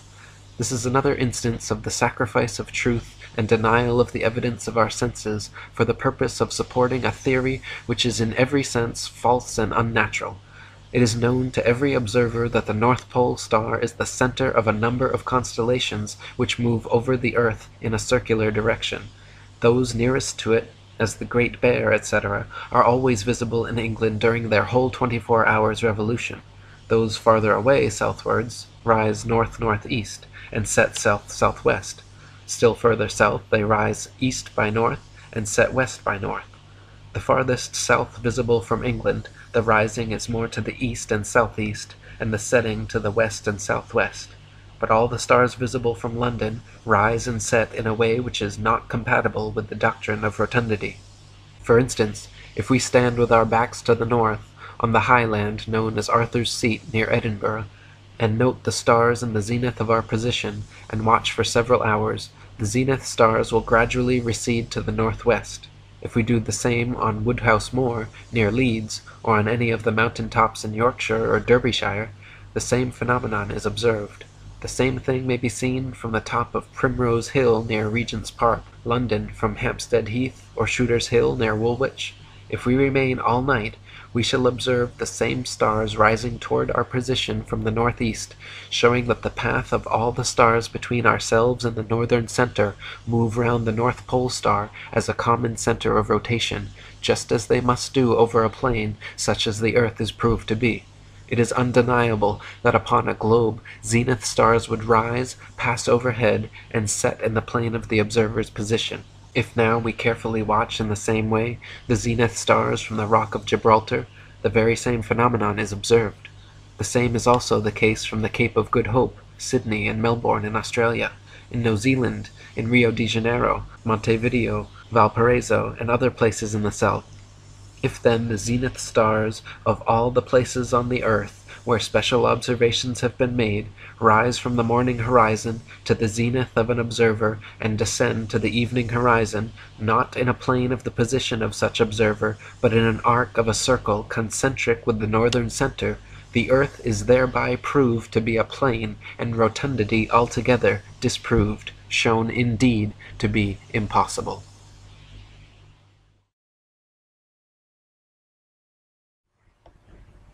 When you look up at the sun and moon, you see two equally sized, equidistant circles tracing similar paths at similar speeds around a flat, stationary Earth. The experts at NASA, however, claim your common sense, everyday experience is false on all counts. To begin with, they say the Earth is not flat, but a big ball. Not stationary, but spinning around 19 miles per second. They say the sun does not revolve around the earth as it appears, but earth revolves around the sun. The moon, on the other hand, does revolve around the earth, though not east to west as it appears, rather west to east, and the sun is actually 400 times larger than the moon and 400 times farther away. That's right. You can clearly see they are the same size and distance. You can see the earth is flat. You can feel the earth is stationary. But according to the gospel of modern astronomy, you are wrong and a simpleton worthy of endless ridicule if you dare to believe your own eyes and experience. With haughty arrogance, the nearest hypnotized heliocentrist will then inform you that the sun is 865,374 miles in diameter and 92,955,807 miles from the earth. The Moon is 2,159 miles in diameter and 238,900 miles from the Earth, and those just happen to be the exact diameters and distances necessary for a viewer from Earth to falsely perceive them as being the same size. So you see, silly flat earther, it is all an illusion, and the apparent equanimity of our day and night luminaries in the sky results from mere coincidental parallax perspective. The sun does not revolve around the Earth as it appears. Rather, the Earth spins 1,038 miles per hour under your feet and revolves 67,108 miles per hour around the sun. The Moon does indeed revolve around the Earth, but not as it appears.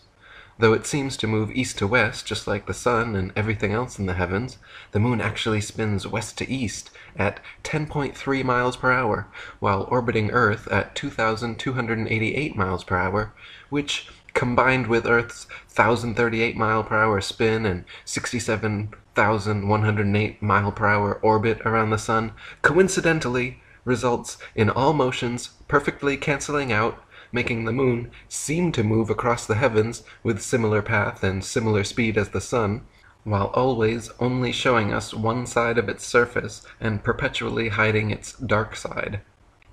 Bernard Brewer said, "The Moon presented a special math problem for the construction of the heliocentric model.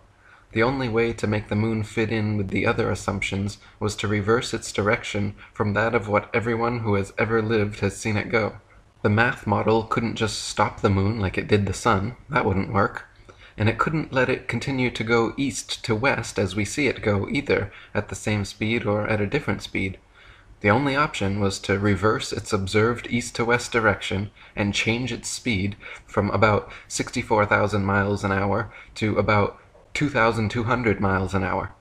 This reversal, along with the change in speed, were unavoidable assumptions that needed to be adopted if the model was to have any chance of mimicking reality."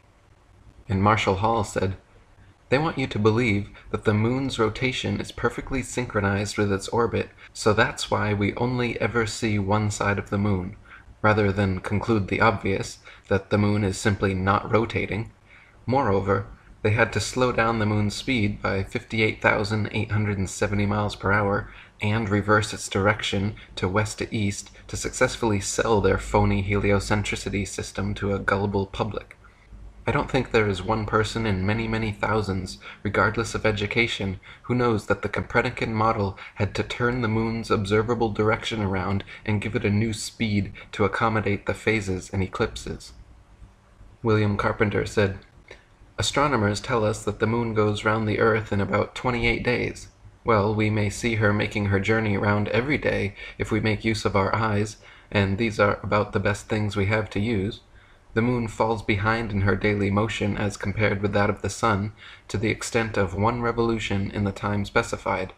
But that is not making a revolution. Failing to go as fast as other bodies go in one direction does not constitute a going round in the opposite one, as the astronomers would have us believe. And since all this absurdity has been rendered necessary for no other purpose than to help other absurdities along, it is clear that the astronomers are on the wrong track." There are several theories about the relative size and distance of the Sun and Moon, all with their points of evidence and points of contention. Flat earthers throughout the ages have used sextants and plane trigonometry attempting to make such calculations, usually concluding the Sun and Moon both to be only about 32 miles in diameter and less than a few thousand miles from Earth. Perhaps the least plausible model, certainly the most exaggerated and imaginative, is the reigning heliocentric theory, claiming the Sun to be a whopping 865,374 miles in diameter, 92,955,807 miles from the Earth, and the Moon 2,159 miles in diameter, 238,900 miles from the Earth. Heliocentrists' astronomical figures always sound perfectly precise, but they have historically been notorious for regularly and drastically changing them to suit their various models. For instance, in his time, Copernicus calculated the Sun's distance from Earth to be 3,391,200 miles. The next century, Johannes Kepler decided it was actually 12,376,800 miles away. Isaac Newton once said, "It matters not whether we reckon it 28 or 54 million miles distant, for either would do just as well." How scientific! Benjamin Martin calculated between 81 and 82 million miles. Thomas Dilworth claimed 93,726,900 miles. John Hind stated positively 95,298,260 miles. Benjamin Gould said more than 96 million miles, and Christian Mayer thought it was more than 104 million. Thomas Winship says, "As the sun, according to science, may be anything from 3 to 104 million miles away, there is plenty of space to choose from. It is like the showman and the child. You pay your money for various astronomical works, and you take your choice as to what distance you wish the sun to be. If you are a modest person, go in for a few millions, but if you wish to be very scientific and to be mathematically certain of your figures, then I advise you to make your choice somewhere about 100 millions. You will at least have plenty of space to retreat into should the next calculation be against the figures of your choice. You can always add a few millions to keep up with the times, or take off as many as may be required to adjust the distance to the very latest accurate column of figures. Talk about ridicule! The whole of modern astronomy is like a farcical comedy, full of surprises. One never knows what monstrous or ludicrous absurdity may come forth next. You must not apply the ordinary rules of common sense to astronomical guesswork. No, the thing would fall to pieces if you did. Regiments of figures are paraded with all the learned jargon for which science is famous, but one might as well look at the changing clouds in the sky and seek for certainty there, as to expect to get it from the propounders of modern astronomy. But there is no means of testing these ever-changing, never-stable speculations, and bringing them to the scrutiny of hard logic and fact. Indeed there is. The distance of the sun can be measured with much precision, the same way as a tree or a house or a church steeple is measured, by plain triangulation. It is the principle on which a house is built, a table made, or a man-of-war constructed. The sun is always somewhere between the tropics of Cancer and Capricorn, a distance admitted to be less than 3,000 miles. How, then, can the sun, if it be so many thousands miles in diameter, squeeze itself into a space of about 3,000 miles only? "But look at the distance," say the professors. We have already done that, and not one of the wise men we have so often challenged has ever attempted to refute the principle on which we measure the sun's distance. If the navigator neglects to apply the sun's semi-diameter to his observation at sea, he is 16 nautical miles out in calculating the position his ship is in. A minute of arc on the sextant represents a nautical mile, and if the semi-diameter be 16 miles, the diameter is of course 32 miles, and as measured by the sextant, the sun's diameter is 32 minutes of arc, that is 32 nautical miles in diameter. Let him disprove this who can. If ever disproof is attempted, it will be a literary curiosity well worth framing. Measuring with sextants and calculating with plane trigonometry, both the sun and moon figure to be only about 32 miles in diameter and approximately 3,000 miles away. The moon is actually a semi-transparent luminary, and not the solid, spherical desert planet that NASA would have us believe. In fact, it is likely that both the sun and moon are not densely physical at all, and are simply luminous, flat disks able to pass by or through one another during eclipses. E. Eschini said, "The results of recent research prove that the heavenly luminaries are not worlds, but lights, and should cause all men who have been led to accept as proven Copernicus's theory of the motions of the earth to reconsider this subject." Gabrielle Henriette said, "The satellites of the earth are not masses of matter. They are luminous and transparent disks without substance. The moon, in particular, conveys the impression of being an ethereal manifestation, and the uncertain and elusive character which is usually associated with this satellite results precisely from its immaterial nature. It was recognized from the earliest times that the satellites of the earth, particularly the sun and the moon, were not solid, opaque bodies. They were first, until Aristotle, considered to be souls or spirits, which does not imply a physical nature. To the ancients, they were simply lights, and they gave the sun and the moon a very apt name. They called them luminaries. In the flat Earth model, the sun and moon luminaries revolve around the Earth once every 24 hours for the sun, and approximately 25 hours for the moon, illuminating like spotlights the areas over which they pass. The sun's annual journey from tropic to tropic, solstice to solstice, is what determines the length and character of days, nights, and seasons. This is why equatorial regions experience almost year-round summer and heat, while higher latitudes north and especially south experience more distinct seasons with harsh winters. The heliocentric model claims seasons change based on the ball Earth's alleged axial tilt and elliptical orbit around the sun.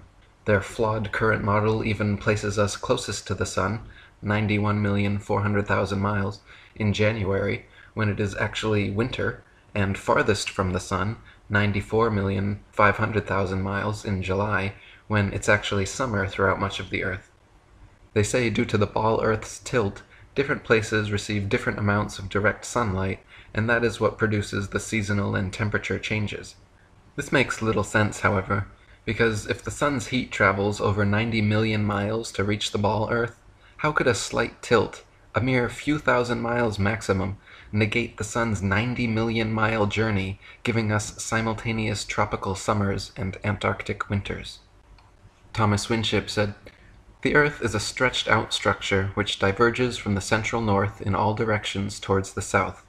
The equator, being midway between the north center and the southern circumference, divides the course of the sun into north and south declination.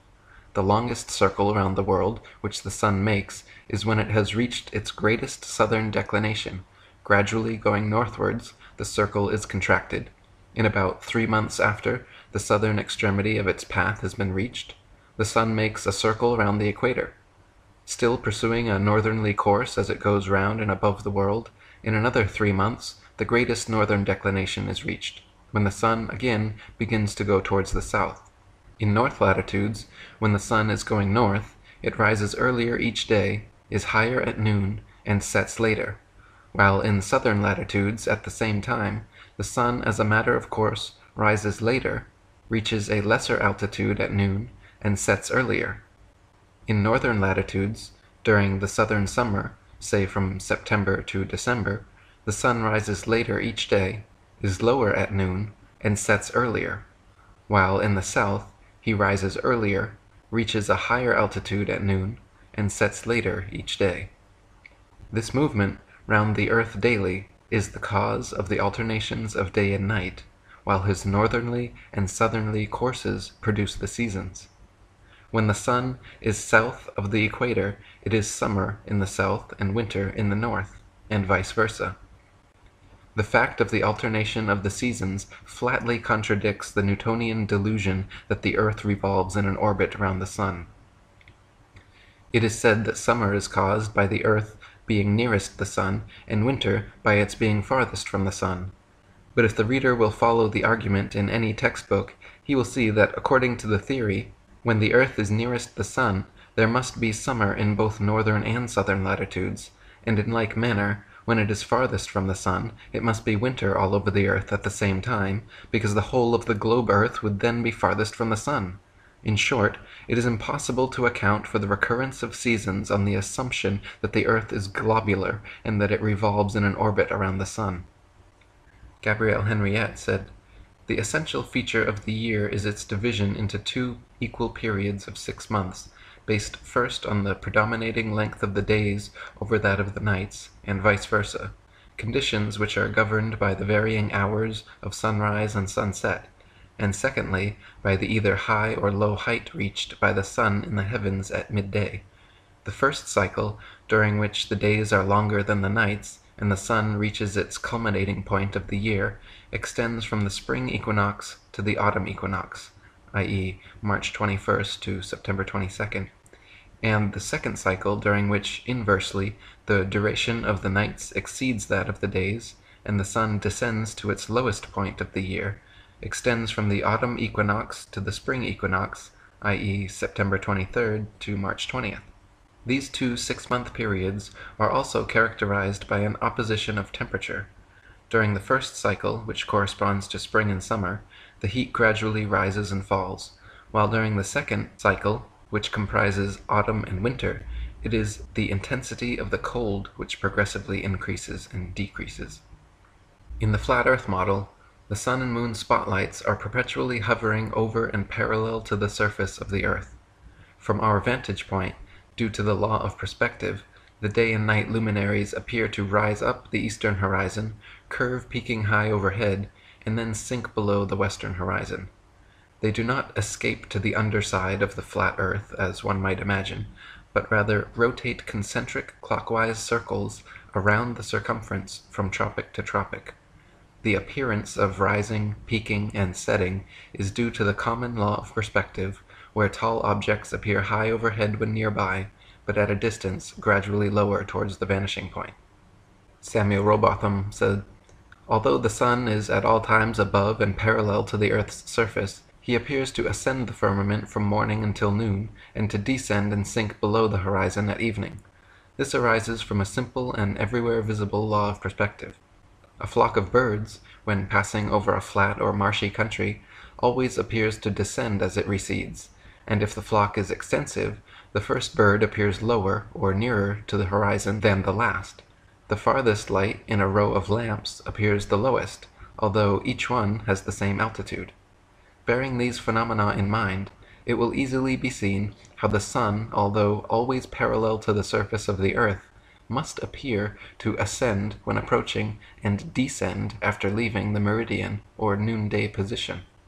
What can be more common than the observation that, standing at one end of a long row of lamp posts, those nearest to us seem to be the highest, and those farthest away the lowest, whilst, as we move along towards the opposite end of the series, those which we approach seem to get higher, and those we are leaving behind appear to gradually become lower. It is an ordinary effect of perspective for an object to appear lower and lower as the observer goes farther and farther away from it. Let anyone try the experiment of looking at a lighthouse, church spire, monument, gas lamp, or other elevated object from a distance of only a few yards, and notice the angle at which it is observed.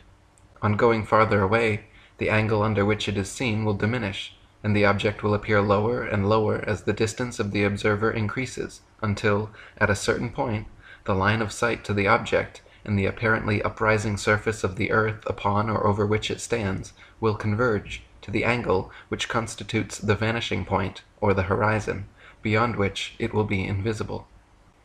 Heliocentrists would have you believe the very opposite of what every human who has ever walked the Earth has seen with their own eyes. It is obvious to any child and sovereign-minded adult that the sun, moon, stars, and planets, every light in the sky above, revolves around the motionless earth beneath our feet. It is also plain to see that the sun and moon are both approximately the same size and situated relatively close to Earth, not 400 times divergent and millions upon millions of miles away. To abandon your senses and everyday experience in favor of such unfounded science fiction fantasies is a fallacy of appeal to authority so extreme that it leaves the brainwashed believer impotent to trust his own natural instincts and forever thereafter chained to the fantastical explanations of astronomical charlatans." Thomas Winship said, "No one ever yet felt or saw the Earth careening through space at the terrific rates it is credited with, but everyone who is not blind can see the sun move. But the matter can be tested. It may be known for certain whether the sun moves or not. Take a school globe and place a style on the semicircle that holds it in position. Cause the globe to rotate against a lamp on a table, and you will find that the shadow left on the globe is always parallel to the equator, at whatever angle you may incline the globe. Further, let the style be of sufficient length to allow the shadow to fall on a flat surface, moving the globe towards the lamp, and the shadow will be a straight line. If, therefore, the shadow left on the earth by the sun be a straight line, then undoubtedly the sun is stationary. Drive a stake into the ground in such a position as to expose it to the sun for the greater part of a day, the whole day if possible. Mark the end of the shadow every quarter of an hour, and you will find that the marks form part of an elongated curve, clearly proving that the sun moves over a stationary Earth. And David Wardlaw Scott said, "The path of the sun is concentric, expanding and contracting daily for 6 months alternately. This is easily proved by fixing a rod, say at noon on the 21st of December, so that on looking along it, the line of vision will touch the lower edge of the sun. This line of sight will continue for several days pretty much the same, but on the 9th or 10th day, it will be found that the rod will have to be moved considerably toward the zenith in order to touch the lower edge of the sun, and every day afterwards it will have to be raised till the 22nd of June. Then there will be a little change for a few days, as before, but day by day afterward the rod will have to be lowered till the 21st of December, when the sun is farthest from the northern center and it is dark there. This expansion and contraction of the sun's path continues every year and is termed the northern and southern declination, and should demonstrate to modern astronomers the absurdity of calling the world a planet, as it remains stationary while the sun continues circling round the heavens."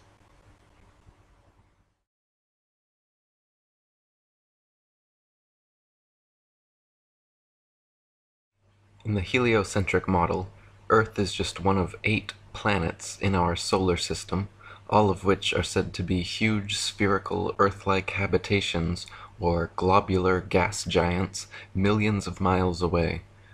They claim the Earth under our feet, along with these 7 other planets, all revolve concentric circles or ellipses around the sun, hence the term heliocentric.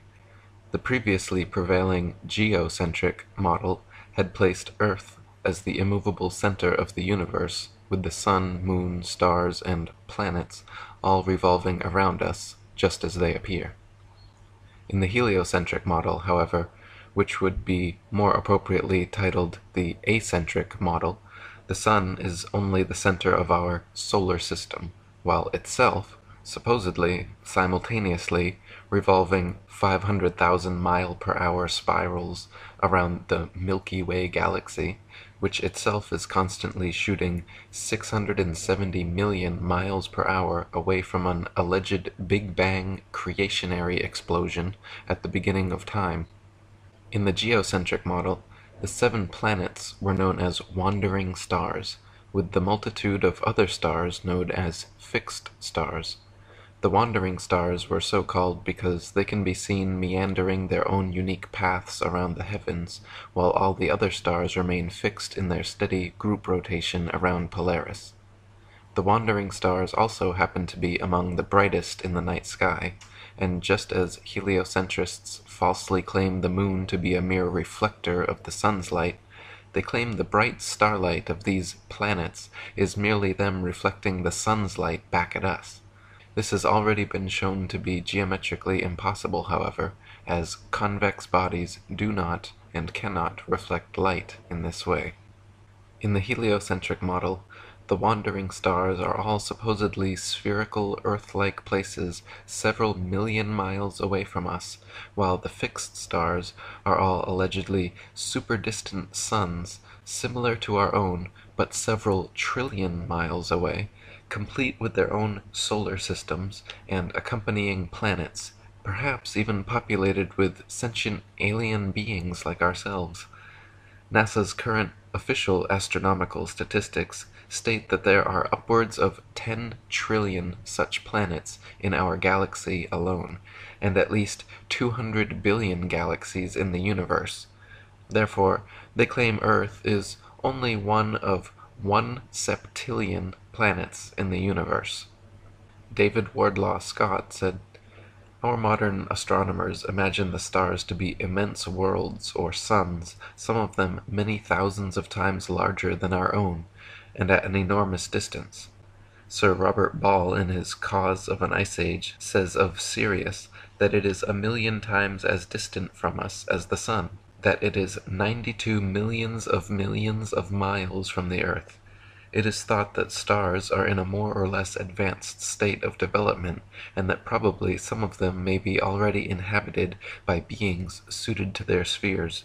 Their distance from us they calculate to be so immense that, according to Sir William Herschel, the light from some of them will take 1,000 years to reach this world of ours. Dr. Samuel Rowbotham said, "Again, these stars are assumed to have positions so far from the earth that the distance is almost inexpressible. Figures, indeed, may be arranged on paper, but in reading them no practical idea is conveyed to the mind. Many are said to be so distant that they should fall with the velocity of light, or above 160,000 miles in a second of time, 600 million miles per hour. They would require nearly 2 million years to reach the earth." Sir William Herschel, in a paper on the power of telescopes to penetrate into space, affirms that with his powerful instruments he discovered brilliant luminaries so far from the earth that the light which they emitted could not have been less than 1,900,000 years in its progress. Albert Smith said, "The fixed stars are so called because, except for very long periods, they do not appreciably alter their relative positions, and they are mere points of light, so small that the most powerful telescopes cannot magnify them into disks. Yet they are supposed to be suns of immense size removed by the astronomers to immeasurable distance away from us, for the credit and convenience of their theories." NASA even claims to have sent several remote-controlled flying telescopes, like the popular Hubble camera, into outer space, transmitting back to Earth pictorial proof of the validity of their model. These Hubble pictures show that the wandering stars are all in fact spherical Earth-like planets, just as the heliocentrists claimed all along. The Hubble pictures show that the fixed stars are also in fact distant suns, trillions of miles away, just as the heliocentrists claimed. The Hubble pictures and videos, all of which are indistinguishable from a good Photoshop or Hollywood production, completely confirm for hypnotized heliocentrists the truth of NASA's claims and the existence of various celestial phenomena which only NASA and their advanced cameras can show, like planets, galaxies, black holes, quasars, etc. Using even the most advanced non-NASA telescopes, however, the fixed and wandering stars appear to be nothing more than tiny dots of multicolored light. It cannot be ascertained whether fixed stars are actually distant suns, whether wandering stars are actually Earth-like planets, or whether any of NASA's claims hold any validity outside of their alleged pictorial evidence from these supposed remote-control flying space telescope images. Outside of NASA, what evidence do we have that stars are actually distant solar systems? What evidence do we have that planets are Earth-like places in space? They are certainly interesting and plausible ideas, but there is absolutely no empirical evidence to support them.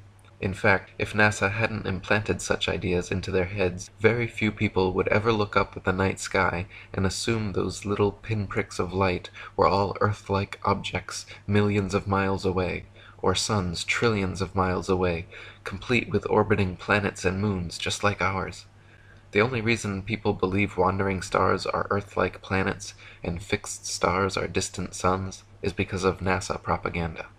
As Gabrielle Henriette said, the planets are not solid, opaque masses of matter, as is believed. They are simply immaterial, luminous, and transparent disks. If stars are all distant planets or suns, how is it that various phenomena have been observed, including stars changing color, intensity of light, sudden appearance, disappearance, or shooting quickly from one place to another? I have watched single stars changing their colors as regularly as a disco ball, others shooting through the sky and disappearing, and stranger still, I once saw a star shoot quickly straight upwards through the sky for 2 seconds and then stop again. Back in the late 16th century, when the heliocentric theory was starting to take hold over the imaginations of an unsuspecting public, Danish astronomer Tycho Brahe famously argued for geocentricity, positing that if the Earth revolved in an orbit around the Sun, the change in relative position of the stars after 6 months of orbital motion could not fail to be seen. The stars should seem to separate as we approach and come together as we recede. In actual fact, however, after 190 million miles of supposed orbit around the Sun, not a single inch of parallax can be detected in the stars. Thomas Winship said, "In the time of Tycho Brahe, it was said that the Earth revolved around the Sun, But he argued that if the Earth revolved around the Sun, the relative position of the stars would change very much, and the matter must, in the nature of the case, be easily detected. Accordingly, experiments were tried at intervals of 6 months, and the result showed that the stars were in exactly the same position as they had occupied 6 months before, thus proving that the Earth does not move at all.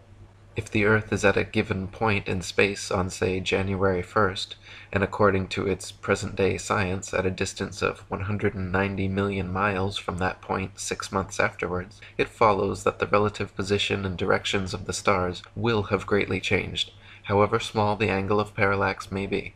That this great change is nowhere apparent and has never been observed incontestably proves that the Earth is at rest, that it does not move in an orbit around the Sun.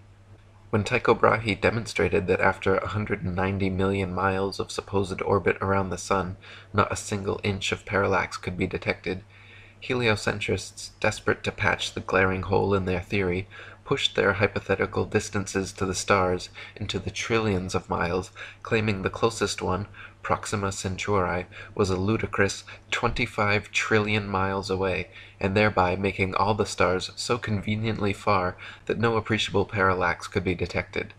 This expedient explanation, which heliocentrists have clung to ever since, has proven satisfactory to silence the manipulated minds of the masses, but still fails to adequately account for several issues. Dr. Samuel Rowbotham wrote, "It is found by observation that the stars come to the meridian about 4 minutes earlier every 24 hours than the Sun, taking the solar time as the standard. This makes 120 minutes every 30 days, and 24 hours in the year. Hence all the constellations have passed before or in advance of the Sun in that time. This is the simple fact as observed in nature, but the theory of rotundity and motion on axes and in an orbit has no place for it. Visible truth must be ignored because this theory stands in the way and prevents its votaries from understanding it." William Carpenter said, "Considerably more than 1,000,000 Earths would be required to make up a body like the Sun, the astronomers tell us, and more than 53,000 suns would be wanted to equal the cubic contents of the star Vega. And Vega is a small star, and there are countless millions of these stars, and it takes 30 million years for the light of some of those stars to reach us at 12 million miles in a minute. And, says Mr. Proctor, I think a moderate estimate of the age of the Earth would be 500 million years. Its weight, says the same individual, is 6 heptillion tons. Now, since no human being is able to comprehend these things, the giving of them to the world is an insult, an outrage, and though they have all risen from the one assumption, that Earth is a planet, instead of upholding the assumption, they drag it down by the weight of their own absurdity and leave it lying in the dust, a proof that the Earth is not a globe. Several experiments have since been performed and repeated by notable scientists like Albert Michelson, Edward Morley, George Airy, and George Sagnac, proving that it is the stars that revolve around a stationary Earth and not the other way around. The conclusive results of their experiments are not contested or even mentioned in modern astronomy books. Rather, they are conveniently swept under the carpet to keep prying minds from seeing through the lies. For example, the experiment known as Airy's failure, since it failed to prove heliocentricity, involved filling a telescope with water to slow the speed of light inside. Usually, telescopes must be slightly tilted to get starlight down the axis of the tube, supposedly due to Earth's speed around the Sun. Airy discovered that actually the starlight was already coming in at the correct angle, so no change was necessary. This demonstrated that the stars move relative to a stationary Earth and not the other way around, because if it was the telescope moving, he would have to change the angle. Gabrielle Henriette said, "All the planets, including the Sun, revolve around the Earth. These circumstances cannot be denied since they are plainly visible, either in the ordinary way with the naked eye or with the help of the telescope. It can be said in this connection that in the case of a science which should be based exclusively on observation and not on speculation, such as astronomy, the evidence of the senses is the only factor upon which conclusions can and must be based. If the planets can be seen revolving around the Earth, it is for the decisive factor that they do revolve in such a way. It is asserted that this is not so, and it is maintained that the Earth and the planets revolve round the Sun. We note with astonishment, however, the bizarre and definitely suspicious fact that these planetary movements are not visible. They cannot be seen, and yet they are called real. How can these movements be proved and their speed be ascertained, since they are invisible? On the other hand, the existing geocentric planetary motions which can be observed and measured, and which consequently constitute a perfectly valid system, are condemned as unreal and apparent. A pertinent remark may incidentally be made on the subject. Why do the astronomical tables which are published year after year give the so-called apparent movements of the planets in the zodiac? Why take the trouble of calculating and putting them on record at all if they are not real? Why is it also that no mention is made of the so-called real movements of the planets? Marshall Hall said, "Trust your eyes and your cameras. They have no reason to deceive you about whether the stars are going around you nightly. Then get it in your mind. This single fact surrounding star trails that has been photographed thousands of times and cannot be denied must be explained away by the theoretical science establishment. All of the factless allegations, a rotating and orbiting Earth, billions of light-year distances to the stars, a 15-billion-year-old universe, the whole Big Bang paradigm, all of the alleged evolution of the universe, Earth, and mankind, that is to say, all of modern evolution-based cosmology controlling knowledge today, all of it, is completely undone if the stars are doing what cameras show they are doing, namely, going around the Earth nightly. If you can do so for a few minutes, just lay aside the Copernican indoctrination that accompanies such pictures, and take a good hard look at these photographs of something that really, really happens every single night. Do you see what I see? I see all the visible stars in the northern skies going around the North Star in perfect circles. In other words, I see all the stars which these time exposures have recorded actually going around that navigational star that God put there for us in the northern hemisphere."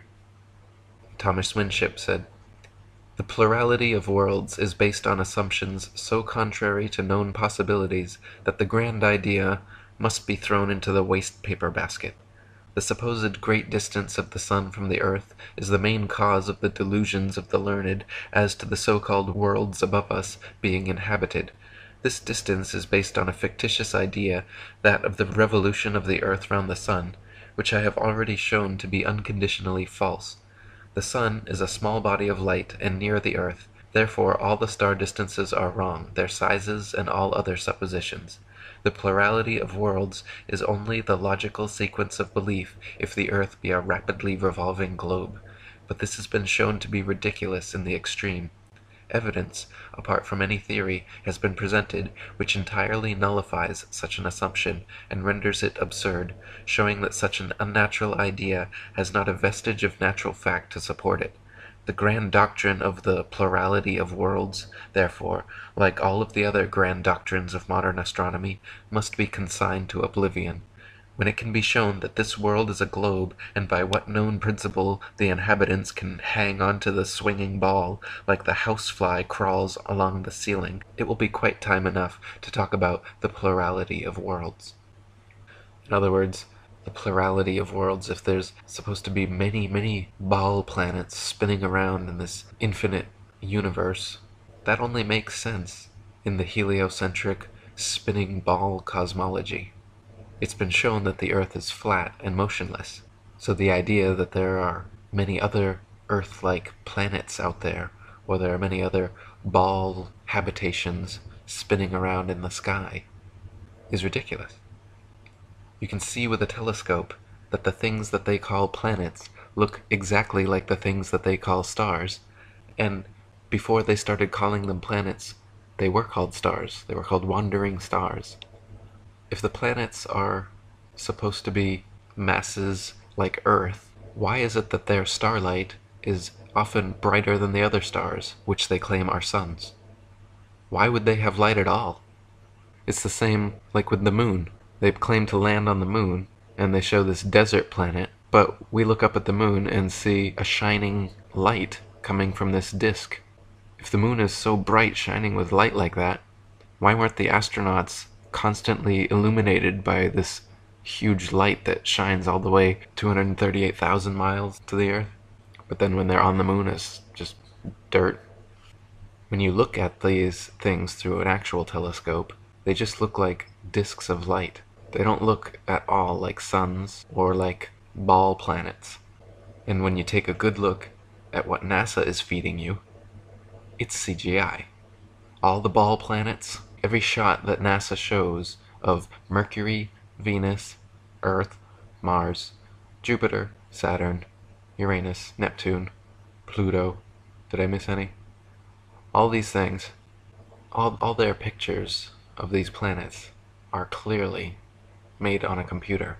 They are CGI, computer graphic images, computer generated images. So, the idea that there are many other spinning ball planets out there in the sky is false. NASA doesn't do science. NASA does science fiction. Heliocentricity is not science. It's science fiction. Geocentricity is what you actually experience. It's what actually happens. The flat Earth is what you actually experience. You do not experience a curve. You do not experience motion.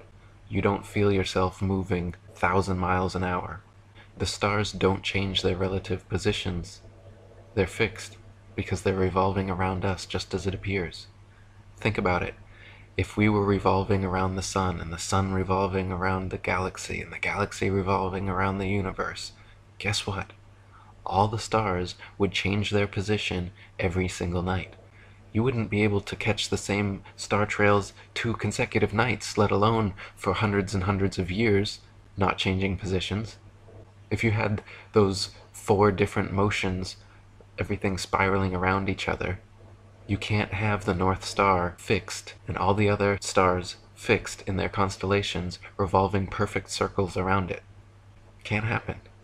You couldn't even have perfect circle star trails. They would be spirals. They would be awkward spirals.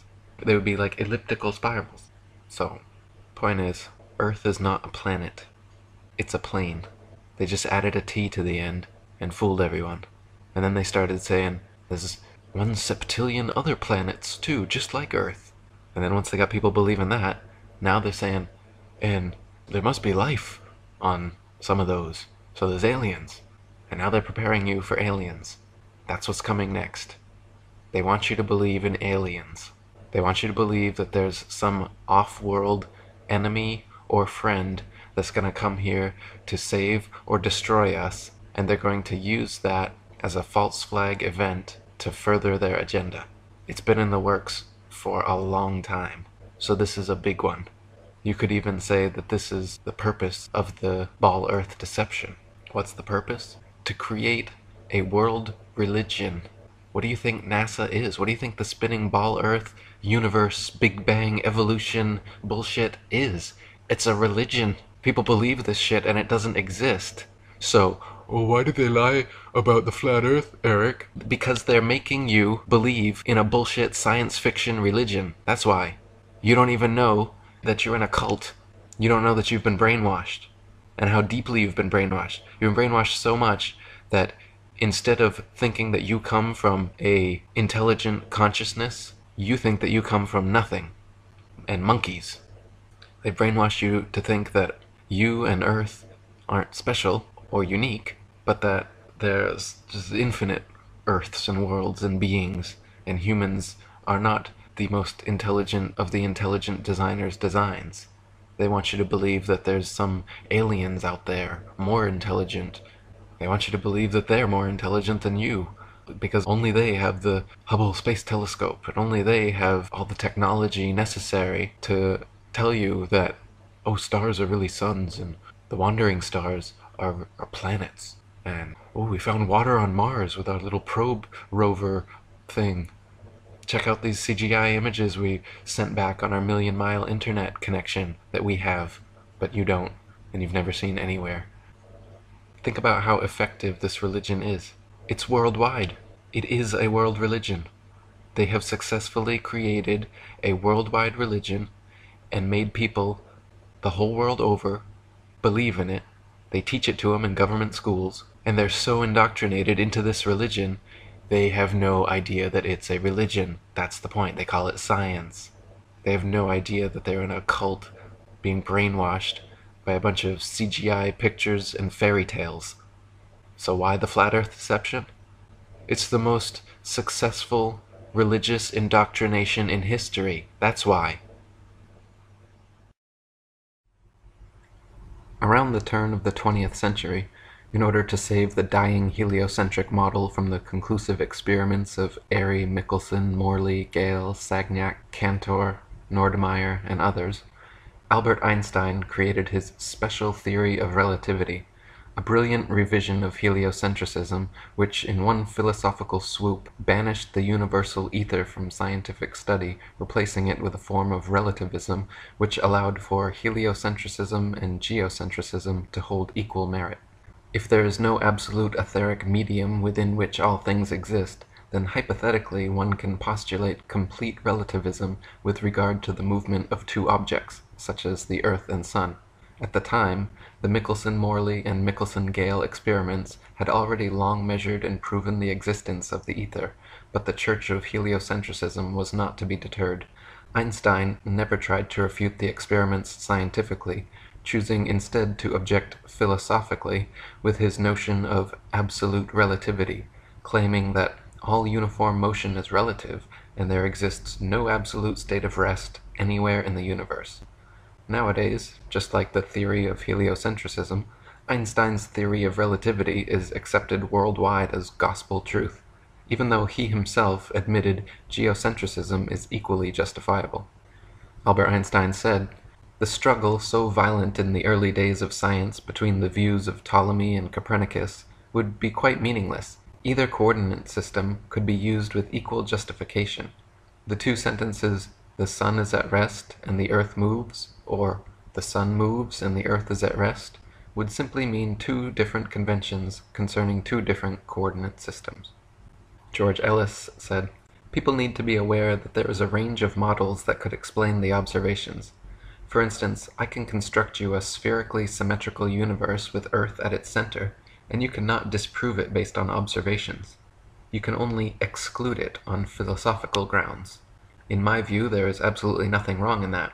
What I want to bring into the open is the fact that we are using philosophical criteria in choosing our models. A lot of cosmology tries to hide that." Einstein's necessary modification to the heliocentric theory ultimately resulted in transforming it into the acentric theory of the universe, because the sun was no longer the center of anything, and all motion was only relative. Acentrists soon began postulating that not only is the Earth spinning 1,000 miles per hour and revolving 67,000 miles per hour around the sun, but the Earth, Sun, and entire solar system as a whole are simultaneously rotating around the Milky Way galaxy at 500,000 miles per hour.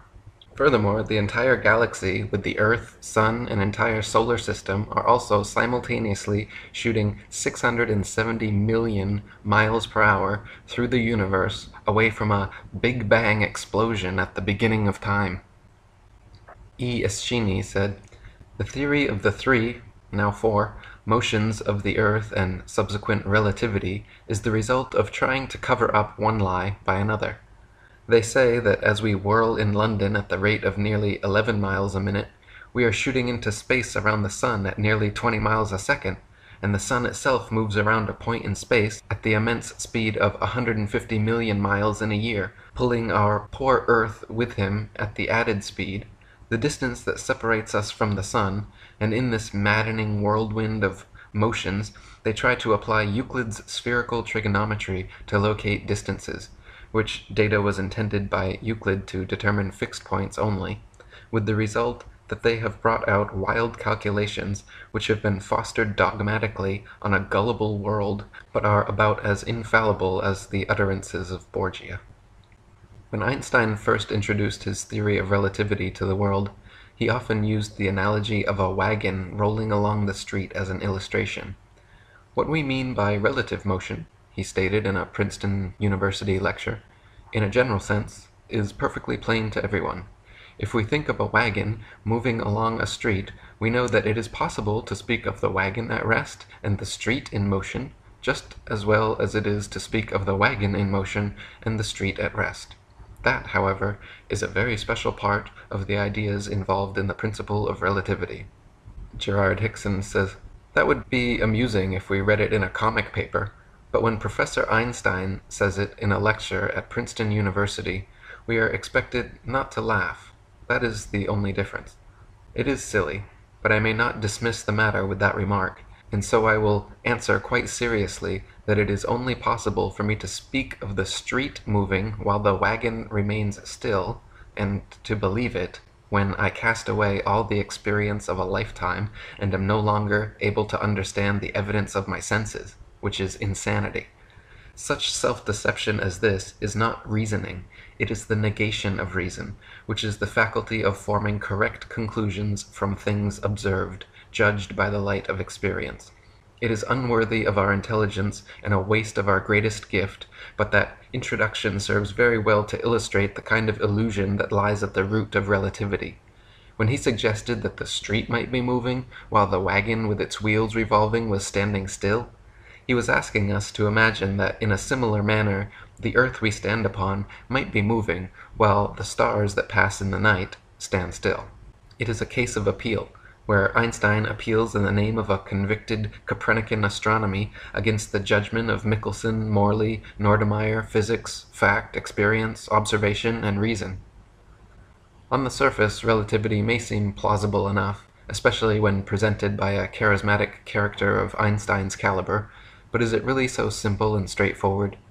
In fact, Einstein's theory of relativity is so complicated and convoluted that when it first came to the public's attention, it was said that there were probably less than a dozen people on Earth capable of understanding it. After Einstein presented his theory to the Royal Astronomical Society, philanthropist Eugene Higgins offered a prize of $5,000 for the best explanation of relativity in essay form, describing it so the general public could understand what it was all about. Prize winner Mr. L. Bolton himself admitted that even when stated in its simplest form, it remains a tough proposition. Along with Einstein's denial of the ether and anything absolute, except the absoluteness of relativity, he had to create a litany of new terms and ideas, each depending upon another and contributing to support the whole. For example, Einstein claimed that there was no ether, that time is a fourth spatial dimension, that infinity and eternity do not exist, and that light is a material thing. This meant that time must be added to the three dimensions of length, breadth, and thickness, that space be renamed a continuum, and points in the space-time continuum be renamed to events. Gerard Hickson said, "What we have always known as a point in the terms of Euclid, Einstein calls an event. But if words have any meaning, a point and an event are two totally different things, for a point is a mark, a spot or place, and is only concerned in the consideration of material things, while an event is an occurrence, it is something that happens. There is as much difference between them as there is between the sentence, 'This is a barrel of apples,' and 'These apples came from New Zealand.'" While claiming time as a fourth dimension, Einstein explains that by dimension we must understand merely one of four independent quantities which locate an event in space. This is to imply that the other three dimensions which are in common use are independent quantities, which is not the case, for length, breadth, and thickness are essentially found in combination. They coexist in each and every physical thing so that they are related. Hence they are not independent quantities. On the contrary, time is an independent quantity. It is independent of any one or all the three proportions of material things. It is not in any way related, and therefore cannot be used as a fourth dimension. Einstein's theory of relativity claims that light is a material thing which therefore has weight and is subject to gravity. This idea meant starlight could now bend under its own weight and curve its path based on the distance and mass of objects along with its trajectory, which allowed heliocentrists like Einstein to claim stars are in reality not where they appear to be, and that with his new geometry the stars must be moved to much farther away than previously assumed. Einstein's law of the constancy of the velocity of light states that light always travels at the same speed, 186,414 miles per second, or 671,900,400 miles per hour. But Einstein also claims that gravity causes light to bend towards massive objects along its trajectory. If a ray of light can be said to bend, curve, or deviate from its course due to the gravitational pull of masses in its path, it must by necessity accelerate when approaching and decelerate when receding from these things. However, if light can bend under its own weight, or under the law of gravitation as Einstein claims it does, then it is not and cannot be absolute. Gerard Hickson says, strangely enough, while Einstein claims that everything is in motion and nothing is stable, he allows one thing, and one thing only, to remain outside the realm of relativity, independent of everything else. He claims that the velocity of light is constant under all circumstances, and therefore is absolute. This is a blunder of the first magnitude, but I do not imagine that he fell into it through an oversight, for it is quite evident that he was driven into this false position. He was compelled to say that the velocity of light is constant, because if he did not, his new geometry would be useless. We are told that light is a material thing, and that a beam of light is deflected from a straight line by the gravitation of any and everything that lies near its course as it passes within their sphere of influence. And we are further assured that light always maintains a uniform speed of 186,414 miles per second. We have, however, to remind Professor Einstein that this was determined as the result of experiments by the physicists Fizeau, Foucault, Cornu, Michelson, and Newcomb, all of which experiments were conducted within the Earth's atmosphere, on terra firma. In all these experiments, a ray of light was reflected between two mirrors several miles apart, so that it had to pass to and fro, always through the atmosphere, and it is not to be supposed that light or anything else can travel at the same speed through the air as it would through the vacuum Einstein supposes space to be. Let us reverse this in order to realize it better. It is not to be supposed that any material thing travels at no greater speed through a vacuum than it does through air, which has a certain amount of density or opacity. If anything does not distinguish the difference between air and a vacuum, then it is not a material thing. It cannot be matter. On the other hand, anything that is matter must, of necessity, make such a distinction, and in that case, its velocity cannot be constant. Conventional wisdom before Einstein's theory was that light was not a material thing, that it discharged in a straight line in every direction from the source, that it could not be influenced by gravity, could not bend, curve, or be deflected from its course by anything. As Lord Kelvin said, light diverges from a luminous center outwards in all directions. Its velocity may be affected according to the density of the medium through which it passes, but this fact simply proves Einstein's law of the constancy of the velocity of light is incorrect. Gerard Hickson said, the length of the course used by Newcomb in the final determination of the velocity of light was 7.44242 kilometers. If the ray of light had deviated by a hair's breadth from an absolutely straight line, it never could have passed through the interstices between the very fine teeth of his revolving wheel, or returned precisely to the appointed spot on his sending and receiving mirrors, which were 3.72121 kilometers apart.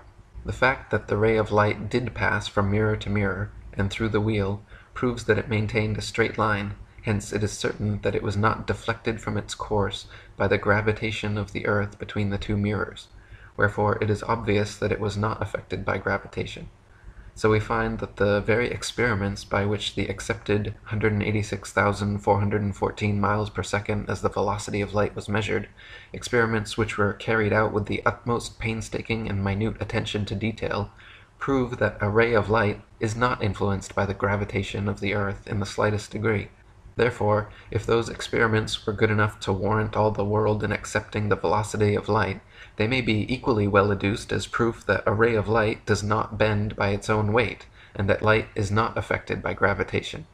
Relativity is clever, but it belongs to the same category as Newton's law of gravitation and the Kant-Herschel-Laplace nebular hypothesis, in as far as it is a superfine effort of the imagination seeking to maintain an impossible theory of the universe in defiance of every fact against it. And Robert Sugenis said, as for Einstein, if you want to believe that lengths shrink when an object moves, time changes in the process, and its mass increases, just so you can explain the anomalies of Mickelson's experiment? That's your privilege, but I'd just as soon answer it by saying that mass, time, and length stay the same, and the Earth isn't moving, and I'm just as scientific as you for saying so. If you fill a balloon with helium, a substance lighter than the nitrogen, oxygen, and other elements which compose the air around it, the balloon will immediately fly upwards.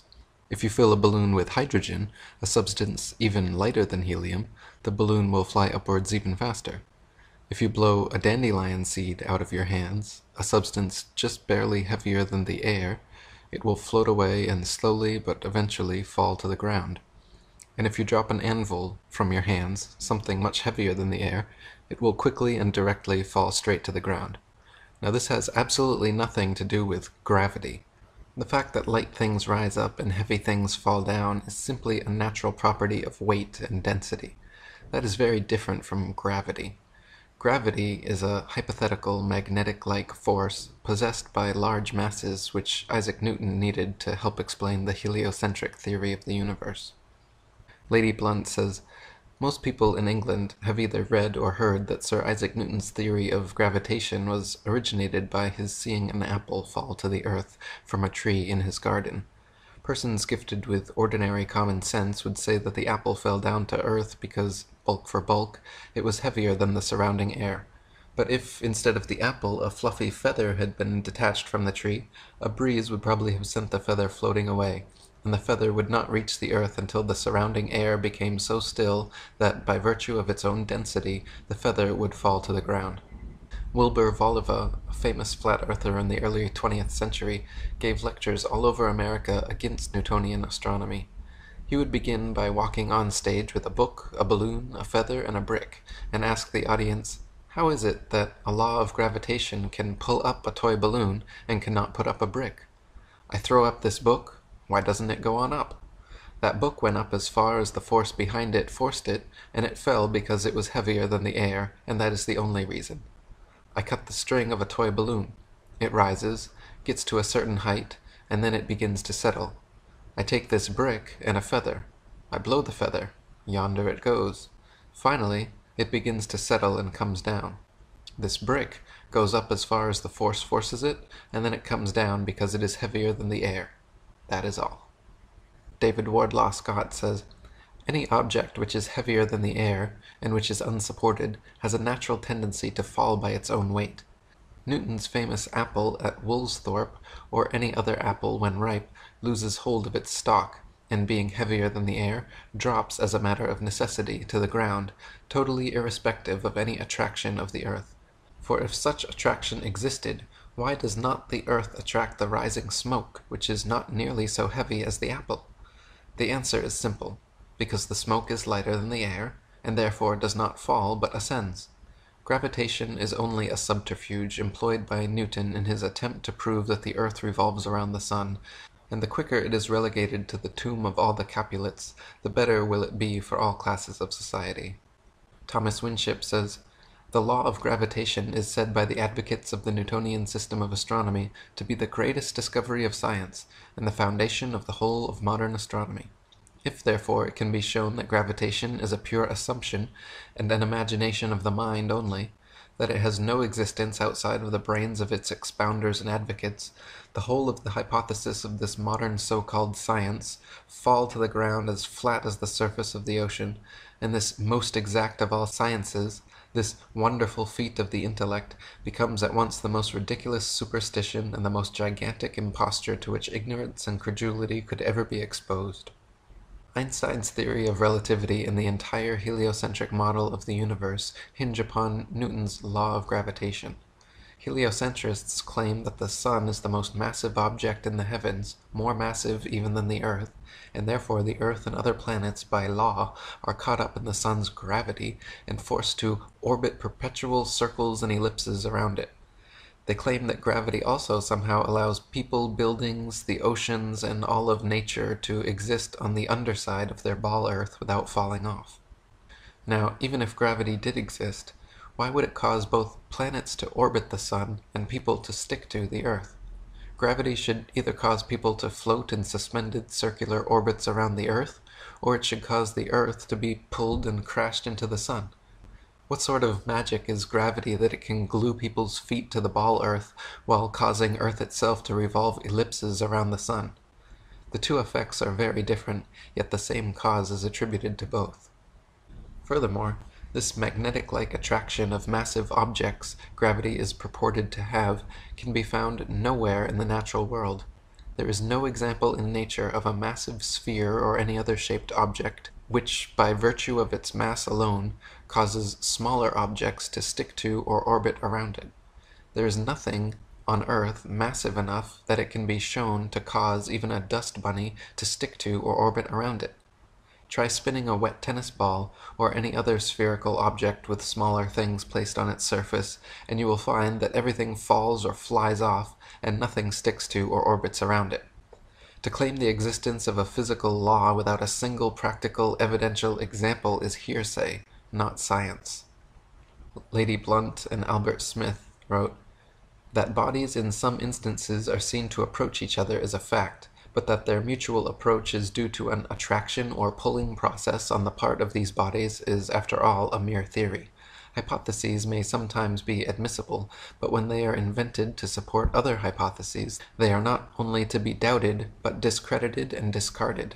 The hypothesis of a universal force called gravitation is based upon, and was indeed invented with a view to support another hypothesis, namely that the earth and sea together make up a vast globe whirling away through space, and therefore needing some force or forces to guide it in its mad career, and so control it as to make it conform to what is called its annual orbit round the sun. The theory, first of all, makes the earth to be a globe, then not a perfect globe, but an oblate spheroid, flattened at the poles, then more oblate, until it was in danger of becoming so flattened that it would be like a cheese, and passing over minor variations of form, we are finally told that the earth is pear-shaped, and that the ellipsoid has been replaced by an apoid. What shape it may assume next, we cannot tell.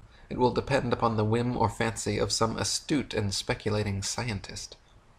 How is it that gravity is so strong that it can hold all the oceans, buildings, and people stuck to the underside of the ball Earth, but so weak that it allows birds, bugs, smoke, and balloons to casually evade its grips completely? How is it that gravity holds our bodies clung to the underside of a ball Earth, but yet we can easily raise our legs and arms, walk or jump, and feel no such constant downward pulling force? How is it that gravity can cause planets to revolve elliptical orbits around a single center of attraction? Ellipses by nature require two foci, and the force of gravitation would have to regularly increase and decrease to keep planets in constant orbit and prevent pulling them into direct collision courses. Thomas Winship says that the sun's path is an exact circle for only about 4 periods in a year, and then of only a few hours at the equinoxes and solstices, completely disproves the might have been of circular gravitation, and by consequence all of gravitation. If the sun were of sufficient power to retain the earth in its orbit when nearest the sun, when the earth arrived at that part of its elliptical path farthest from the sun, the attractive force, unless very greatly increased, would be utterly incapable of preventing the earth rushing away into space in a right line forever, as astronomers say. On the other hand, it is equally clear that if the sun's attraction were just sufficient to keep the earth in its proper path when farthest from the sun, and thus to prevent it rushing off into space, the same power of attraction when the earth was nearest the sun would be so much greater that, unless the attraction were very greatly diminished, nothing would prevent the earth rushing towards and being absorbed by the sun, there being no counterbalancing focus to prevent such a catastrophe. As astronomy makes no reference to the increase and diminution of the attractive force of the sun, called gravitation, for the above necessary purposes, we are again forced to the conclusion that the great discovery of which astronomers are so proud is absolutely non-existent. And N. Crossland says, We are asked by the Newtonian to believe that the action of gravitation, which we can easily overcome by the slightest exercise of volition in raising a hand or foot, is so overwhelmingly violent when we lose our balance and fall a distance of a few feet, that this force, which is imperceptible under usual conditions, may, under extraordinary circumstances, cause the fracture of every limb we possess. Common sense must reject this interpretation. Gravitation does not furnish a satisfactory explanation of the phenomena here described, whereas the definition of weight already given does, for a body seeking in the readiest manner its level of stability would produce precisely the result experienced.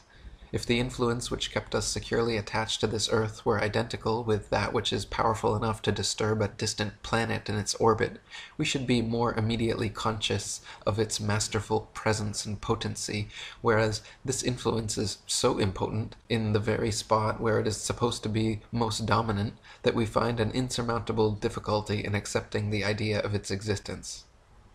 Heliocentrists claim the ball Earth is perpetually spinning on its axis at a mind-numbing 1,038 miles per hour, or 19 miles per second, and somehow people, animals, buildings, oceans, and other surface phenomena can stick to the underside of the spinning ball without falling or flying off. Take a ride on the Gravitron at your local amusement park, however, and notice how the faster it spins, the more you are pushed away from the center of spin, not towards it. Even if the centripetal, inward-pulling force of gravity did exist, which it does not, the centrifugal, outward-pushing force of the ball Earth's supposed 19-mile-per-second spin would also exist and have to be overcome, yet neither of these opposing forces have ever been shown to have any existence outside the imaginations of heliocentric scientists. David Wardlaw Scott says, "We are not like flies which, by the peculiar formation of their feet, can crawl on a ball, but we are human beings who require a plane surface on which to walk, and how could we be fastened to the earth whirling, according to your theory, around the sun, at the rate of 19 miles per second? The famed law of gravitation will not avail, though we are told that we have 15 pounds of atmosphere pressing on every square inch of our bodies, but this does not appear to be particularly logical, for there are many athletes who can leap nearly their own height and run a mile in less than 5 minutes, which they could not possibly do if they were thus handicapped." And Crossland says, "The attraction of gravitation is said to be stronger at the surface of the earth than at a distance from it. Is it so? If I spring upwards perpendicularly, I cannot with all my might ascend more than 4 feet from the ground. But if I jump in a curve with a low trajectory, keeping my highest elevation about 3 feet, I might clear a bound of space above the earth of about 18 feet, so that practically I can overcome the so-called force, pull, at the distance of 4 feet, in the proportion of 18 to 4, being the very reverse of what I ought to be able to do according to the Newtonian hypothesis." Newton also theorized, and it is now commonly taught, that the Earth's ocean tides are caused by gravitational lunar attraction. If the moon is only 2,160 miles in diameter, and the Earth 8,000 miles, however, using their own math and law, it follows that the Earth is 87 times more massive, and therefore the larger body should attract the smaller to it, and not the other way around. If the Earth's greater gravity is what keeps the moon in orbit, it is impossible for the moon's lesser gravity to supersede the Earth's gravity at Earth's sea level, where its gravitational attraction would even further out-trump the moon's. Not to mention the velocity and path of the moon are uniform, and should therefore exert a uniform influence on the Earth's tides, when in actuality the Earth's tides vary greatly. Furthermore, if ocean tides are caused by moon's gravitation, how is it that lakes, ponds, and other smaller bodies of standing water remain outside the moon's grasp, while the gigantic oceans are so affected? Thomas Winship says, "If the moon lifted up the water, it is evident that near the land the water would be drawn away and low instead of high tide caused. Again, the velocity and path of the moon are uniform, and it follows that if she exerted any influence on the earth, that influence could only be a uniform influence. But the tides are not uniform.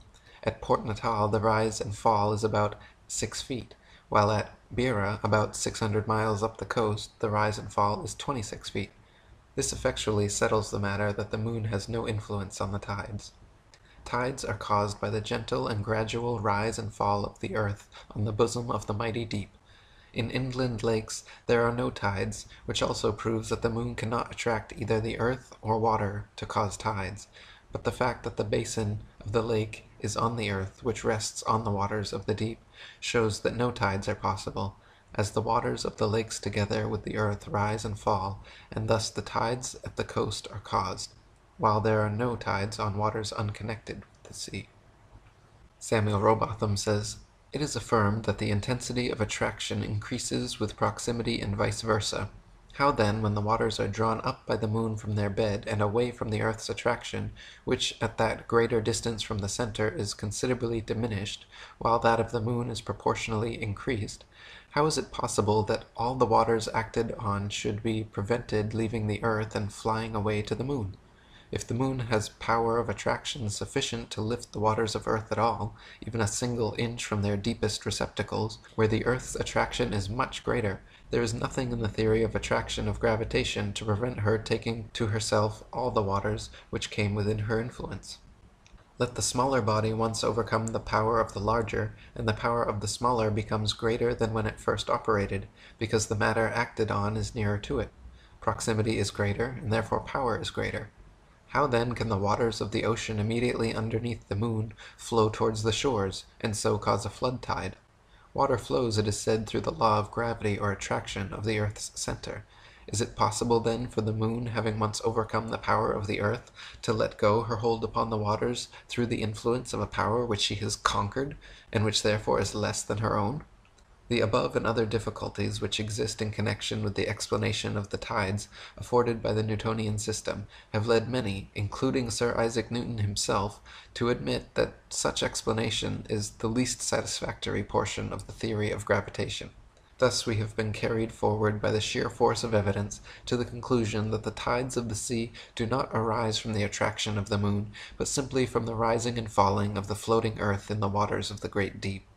That calmness which is found to exist at the bottom of the great seas could not possibly be if the waters were alternately raised by the moon and pulled down by the earth." David Wardlaw Scott says, "Even Sir Isaac Newton himself confessed that the explanation of moon's action on the tides was the least satisfactory part of his theory. This theory asserts that the larger objects attract the smaller, and the mass of the moon being reckoned as only 1/8 of that of the earth, it follows that if, by the presumed force of gravitation, the earth revolves around the sun, much more for the same reason should the moon do so likewise, instead of which that wilful orb still continues to go round our world. Tides vary greatly in height, owing chiefly to the different configurations of the adjoining lands. At Chepstow it rises to 60 feet, at Portishead to 50, while at Dublin Bay it is but 12, and at Wexford only 5 feet. That the earth itself has a slight tremulous motion may be seen in the movement of the spirit level, even when fixed as steadily as possible, and that the sea has a fluctuation may be witnessed by the oscillation of an anchored ship in the calmest day of summer. By what means the tides are so regularly affected is at present only conjectured. Possibly it may be by atmospheric pressure on the waters of the great deep, and perhaps even the moon itself, as suggested by the late Dr. Rowbotham, may influence the atmosphere, increasing or diminishing its barometric pressure, and indirectly the rise and fall of earth in the waters." Samuel Rowbotham says, "Bearing this fact in mind, that there exists a continual pressure of the atmosphere upon the earth, and associating it with the fact that the earth is a vast plain stretched out upon the waters, and it will be seen that it must of necessity slightly fluctuate or slowly rise and fall in the water. As by the action of the atmosphere the earth is slowly depressed, the water moves towards the receding shore and produces the flood tide, and when by the reaction of the resisting ocean medium the earth gradually ascends and the waters recede, and the ebb tide is produced. This is the general cause of tides. Whatever peculiarities are observed, they may be traced to the reaction of channels, bays, headlands, and other local causes. That the earth has a vibratory or tremulous motion, such as must necessarily belong to a floating and fluctuating structure, is abundantly proved by the experience of astronomers and surveyors. If a delicate spirit level be firmly placed upon a rock or upon the most solid foundation which it is possible to construct, the very curious phenomenon will be observed of constant change in the position of the air bubble. However carefully the level may be adjusted and the instrument protected from the atmosphere, the bubble will not maintain its position many seconds together.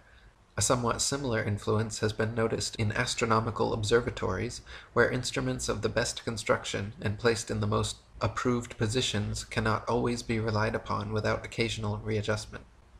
In the past several decades, NASA has shown video of astronauts supposedly in low Earth orbit experiencing complete weightlessness or zero gravity. How is this weightless effect achieved if gravity doesn't exist? As it turns out, for the past several decades, NASA, together with Boeing, have been perfecting so-called zero-G planes and zero-G maneuvers, which are able to produce weightlessness at any altitude. Aboard modified Boeing 727s, specially trained pilots perform aerobatic maneuvers known as parabolas. Planes climb with a pitch angle of 45 degrees using engine thrust and elevator controls. Then, when maximum height is reached, the craft is pointed downward at high speed. The period of weightlessness begins while ascending and lasts all the way up and over the parabola until reaching a downward pitch angle of 30 degrees, at which point the maneuver is repeated. Therefore, all NASA's footage of astronauts aboard space shuttles or the International Space Station can be easily hoaxed and simulated in Earth atmosphere aboard a zero-G plane. In fact, watching footage of zero-G plane flights alongside footage of NASA astronauts, supposedly floating around their space shuttles and space stations, no observable difference can be seen between the two. Astronomers claim to have measured all the planets' distances, shapes, orbits, weights, relative positions, and times of revolution, all based on the law of gravitation, and without gravity, their entire cosmology folds under its own weight. Without gravity, people cannot stand upside down on a ball Earth. Without gravity, the Earth and planets cannot be revolving around the Sun. Without Newtonian gravitation, Einsteinian relativity, Copernican heliocentricity, and the entire Big Bang Ball Earth mythos cannot exist and falls to pieces. Gravity, both metaphorically and quite literally, just does not hold any water, not as a sound theory of cosmology, and not as a law supposedly responsible for holding in the world's oceans. William Carpenter says, "Man's experience tells him that he is not constructed like the flies that can live and move upon the ceiling of a room with as much safety as on the floor, and since the modern theory of a planetary Earth necessitates a crowd of theories to keep company with it, and one of them is that men are really bound to the Earth by a force which fastens them to it like needles round a spherical lodestone, a theory perfectly outrageous and opposed to all human experience, it follows that unless we can trample upon common sense and ignore the teachings of experience, we have an evident proof that Earth is not a globe. If we could, after our minds had once been opened to the light of truth, conceive of a globular body on the surface of which human beings could exist, the power, no matter by what name it be called, that would hold them on would then necessarily have to be so constraining and cogent that they could not live. The waters of the oceans would have to be a solid mass, for motion would be impossible. But we not only exist, but live and move, and the water of the oceans skips and dances like a thing of life and beauty.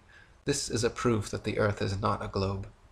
Gerard Hickson said, "Nearly 100 years ago Kepler suggested that some kind of unknown force must hold the Earth and the heavenly bodies in their places, and now Sir Isaac Newton, the greatest mathematician of his age, took up the idea and built the law of gravitation. The name is derived from the Latin word gravis, which means heavy, having weight, while the law of gravitation is defined as that mutual action between masses of matter by virtue of which every such mass tends toward every other with a force varying directly as the product of the masses and inversely as the square of their distances apart. Reduced to simplicity, gravitation is said to be that which attracts everything towards every other thing. That does not tell us much, and yet the little it does tell us is not true, for a thoughtful observer knows very well that everything is not attracted towards every other thing. The definition implies that it is a force, but it does not say so, for that phrase mutual action is ambiguous and not at all convincing. Gabrielle Henriette says, "The system of gravitation which makes the sun the moving center of the universe, the awkward principles of which are anything but certain since they apply to invisible circumstances so that they cannot be checked, is here replaced by the old geocentric system universally accepted until the 17th century, in view, of course, of its undisputable obviousness, and in which the Earth, in a state of immobility and surrounded by the planets visibly moving round it, including the Sun, is at the center of our universe. These two facts, which explain almost everything, are firstly the positive existence above the Earth of a solid dome constituting the sky, and secondly, the non-material nature of the planets and constellations, which are not physical masses, but merely luminous manifestations without substance. These are the two circumstances which lead today to the fundamental transformation of astronomy. And Professor Bernstein, in his Letters to the British Association, writes, "The theory that motions are produced through material attraction is absurd. Attributing such a power to mere matter, which is passive by nature, is a supreme illusion. It is a lovely and easy theory to satisfy any man's mind, but when the practical test comes, it falls all to pieces and becomes one of the most ridiculous theories to common sense and judgment ever conceived." Many people think that modern astronomy's ability to accurately predict lunar and solar eclipses is a result and proof positive of the heliocentric theory of the universe. The fact of the matter, however, is that eclipses have been accurately predicted by cultures worldwide for thousands of years before the heliocentric ball Earth was even a glimmer in Copernicus's imagination. Ptolemy, in the 1st century AD, accurately predicted eclipses for 600 years on the basis of a flat, stationary Earth with equal precision as anyone living today. All the way back in 600 BC, Thales accurately predicted an eclipse which ended the war between the Medes and the Lydians. Eclipses happen regularly, with precision, in 18-year cycles, so regardless of geocentric or heliocentric, flat or globe Earth cosmologies, eclipses can be accurately calculated independent of such factors. Samuel Rowbotham said, "Those who are unacquainted with the methods of calculating eclipses and other phenomena are prone to look upon the correctness of such calculations as powerful arguments in favor of the doctrine of the Earth's rotundity and the Newtonian philosophy generally. One of the most pitiful manifestations of ignorance of the true nature of theoretical astronomy is the ardent inquiry so often made, 'How is it possible for that system to be false, which enables its professors to calculate to a second of time both solar and lunar eclipses for hundreds of years to come?' The supposition that such calculations are an essential part of the Newtonian or any other theory is entirely gratuitous and exceedingly fallacious and misleading. Whatever theory is adopted, or if all theories are discarded, the same calculations can be made." Gerard Hickson said, "The Chaldeans used to predict the eclipses 3,000 years ago with a degree of accuracy that is only surpassed by seconds in these days, because we have wonderful clocks which they had not. Yet they had an entirely different theory of the universe than we have. The fact is that eclipses occur with a certain exact regularity, just as Christmas and birthdays do, every so many years, days, and minutes, so that anyone who has the records of the eclipses of thousands of years can predict them as well as the best astronomers without any knowledge of their cause." Samuel Rowbotham said, "The simplest method of ascertaining any future eclipse is to take the tables which have been formed during hundreds of years of careful observation, or each observer may form his own tables by collecting a number of old almanacs, one for each of the last 40 years, separate the times of the eclipses in each year, and arrange them in a tabular form. On looking over the various items, he will soon discover parallel cases, or cycles of eclipses, that is, taking the eclipses in the first year of his table, and examining those of each succeeding year, he will notice peculiarities in each year's phenomena. But on arriving to the items of the 19th and 20th years, he will perceive that some of the eclipses in the earlier part of the table will have been now repeated, that is to say, the times and characters will be alike. Tables of the places of the sun and moon, of eclipses, and of kindred phenomena have existed for thousands of years, and were formed independently of each other by the Chaldean, Babylonian, Egyptian, Hindu, Chinese, and other ancient astronomers. Modern science has had nothing to do with these." Another assumption and supposed proof of Earth's shape, heliocentrists claim that lunar eclipses are caused by the shadow of the ball Earth occulting the moon. The idea is that the sun, earth, and moon spheres perfectly align like 3 billiard balls in a row, so that the sun's light casts the earth's shadow onto the moon. Unfortunately for heliocentrists, this explanation is rendered completely invalid due to the fact that lunar eclipses have happened and continue to happen regularly when both the sun and moon are still visible together above the horizon. For the sun's light to be casting Earth's shadow onto the moon, the three bodies must be aligned in a straight 180-degree syzygy. William Carpenter says, "The Newtonian hypothesis involves the necessity of the sun, in the case of a lunar eclipse, being on the opposite side of a globular Earth to cast its shadow on the moon. But since eclipses of the moon have taken place with both the sun and the moon above the horizon, it follows that it cannot be the shadow of the Earth that eclipses the moon, and that the theory is a blunder." Samuel Rowbotham said, "That the eclipser of the moon is a shadow at all is assumption. No proof whatever is offered. That the moon receives her light from the sun, and that therefore her surface is darkened by the Earth intercepting the sun's light, is not proved. It is not proved that the Earth moves in an orbit round the sun, and therefore by being in different positions, conjunction of sun, earth, and moon, day sometimes occur. The contrary has been clearly proved, that the moon is not eclipsed by a shadow, that she is self-luminous, and not merely a reflector of solar light, and therefore could not possibly be obscured or eclipsed by a shadow from any object whatsoever, and that the Earth is devoid of motion, either on axes or in an orbit through space.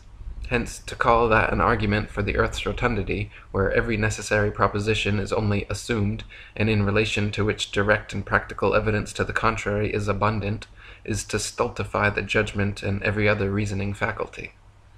And F.H. Cook wrote, "According to the globular theory, a lunar eclipse occurs when the sun, earth, and moon are in a direct line, but it is on record that since about the 15th century, over 50 eclipses have occurred while both the sun and moon have been visible above the horizon. As early as the time of Pliny, there are records of lunar eclipses happening while both the sun and moon are visible in the sky. The Greenwich Royal Observatory recorded that during the lunar eclipses of July 17, 1590, November 3, 1648, June 16, 1666, and May 26, 1668, the moon rose eclipsed while the sun was still above the horizon. McCullough's Geography recorded that on September 20th, 1717, and April 20th, 1837, the moon appeared to rise eclipsed before the sun had set. Sir Henry Holland also noted in his Recollections of Past Life the April 20th, 1837 phenomena where the moon rose eclipsed before the sun set. The Daily Telegraph recorded it happening again on January 17, 1870, then again in July of the same year, and it continues to happen during lunar eclipses to this very day. Thomas Winship wrote, "It is alleged by the learned that at a lunar eclipse the Earth casts a shadow on the moon by intercepting the light of the sun. The shadow, it is alleged, is circular, and as only a globe can cast a circular shadow, and as that shadow is cast by the Earth, of course the Earth is a globe. In fact, what better proof could any reasonable person require? Powerful reasoning, says the dupe. Let us see. I have already cited a case where sun and moon have been seen with the moon eclipsed, and as the Earth was not between, or they both could not have been seen, the shadow said to be on the moon could not possibly have been cast by the Earth. But as refraction is charged with raising the moon above the horizon, when it is said to be really beneath, and the amount of refraction made to tally with what would be required to square the matter, let us see how refraction would act in regard to a shadow. Refraction can only exist where the object and the observer are in different densities. If a shilling be put in the bottom of a glass and observed, there is no refraction. Refraction casts the image of the shilling upwards, but a shadow always downwards. If a basin be taken and put near a light, so that the shadow will shorten inwards and downwards, but if the rod is allowed to rest in the basin and water poured in, the rod will appear to be bent upwards. This places the matter beyond dispute, and proves that it is out of the range of possibility that the shadow said to be on the moon could be that of the Earth. In an attempt to explain away the inconsistencies in their theory, heliocentrists usually claim light refraction must be happening on a scale large enough to account for the phenomena. George G. Carey, in his Astronomy and Astronomical Instruments, claims that this is the reason the full moon has sometimes been seen eclipsed above the horizon before the sunset, due to a horizontal refraction of 36 or 37 minutes, generally about 33 minutes, which is equal to the diameter of the sun or moon. Even if this highly implausible reverse-engineered damage control explanation is accepted, it cannot explain how earthbound observers are supposedly able to see 12,000 miles, 180 degrees around the globe. Thomas Winship wrote, "Even if we admit refraction, and that to the extent seemingly required to prove that when the eclipsed moon is seen above the horizon, we are still confronted with a fact which entirely annihilates every theory propounded to account for the phenomena. Taking the astronomer's own equation of 8 inches to the mile, varying inversely as the square of the distance for the curvature of the earth, where sun and moon are both seen at a lunar eclipse, the center of the sun is said to be in a straight line with the centers of the earth and the moon, each luminary being 90 degrees from the observer. This would give about 6,000 miles as the distance of each body from the observer. Now what is the curvature in 6,000 miles? No less than 24 million feet, or 4,545 miles. Therefore, according to the astronomer's own showing, an observer would have to get up into space 4,545 miles before he could see both the sun and moon above his horizon at a lunar eclipse. As lunar eclipses have been seen from the surface of the earth, with sun and moon both above the horizon at the same time, it is conclusively proved that there is no curvature of the earth, and therefore that the world is a plane and cannot by any possibility be globular. This one proof alone demolishes forever the fabric of astronomical imagination and popular credulity." One of heliocentrists' favorite supposed proofs of their ball Earth theory is the ability for ships and planes to circumnavigate, to sail or fly at right angles to the North Pole, and eventually return to their original location. Since the North Pole and Antarctica are covered in ice and guarded no-fly zones, however, no ships or planes have ever been known to circumnavigate the Earth in north-south directions, only east-west. And herein lies the rub. East or westbound circumnavigation can just as easily be performed on a flat plane as it can on a globular sphere.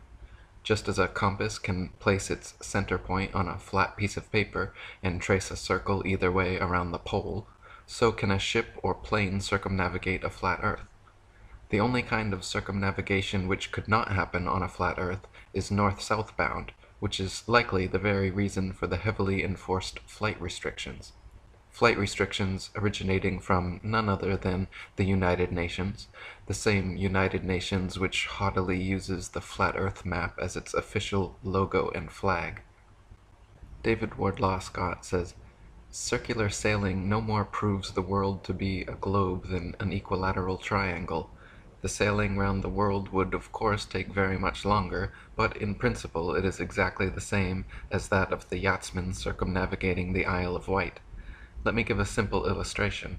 A boy wants to sail his iron toy boat by a magnet, so he gets a basin, in the middle of which he places a soap dish or anything else which he may think suitable to represent the earth, and then fills the basin with water to display the sea. He puts his boat and draws it by the magnet round his little world, but the boat never passes over the rim to sail under the basin, as if that were globular, instead of being simply circular. So is it in this world of ours. From the extreme south we can sail from east to west or from west to east around it, but we cannot sail from north to south or from south to north, for we cannot break through intervening lands, nor pass the impenetrable ramparts of ice and rocks which enclose the great southern circumference." Samuel Rowbotham says, "A very good illustration of the circumnavigation of a plane will be seen by taking a round table and fixing a pin in the center to represent the magnetic pole. To this central pin attach a string drawn out to any distance towards the edge of the table. This string may represent the meridian of Greenwich, extending due north and south. If now a pencil or other object is placed across or at right angles to the string, at any distance between the center and the circumference of the table, it will represent a vessel standing due east and west. Now move the pencil and the string together in either direction, and it will be seen that by keeping the vessel or pencil square to the string, it must of necessity describe a circle round the magnetic center and return to the starting point in the opposite direction to that in which it first sailed. So the ball-earther's logical argument is that only a globe can be circumnavigated, the Earth has been circumnavigated, and therefore the Earth is a globe.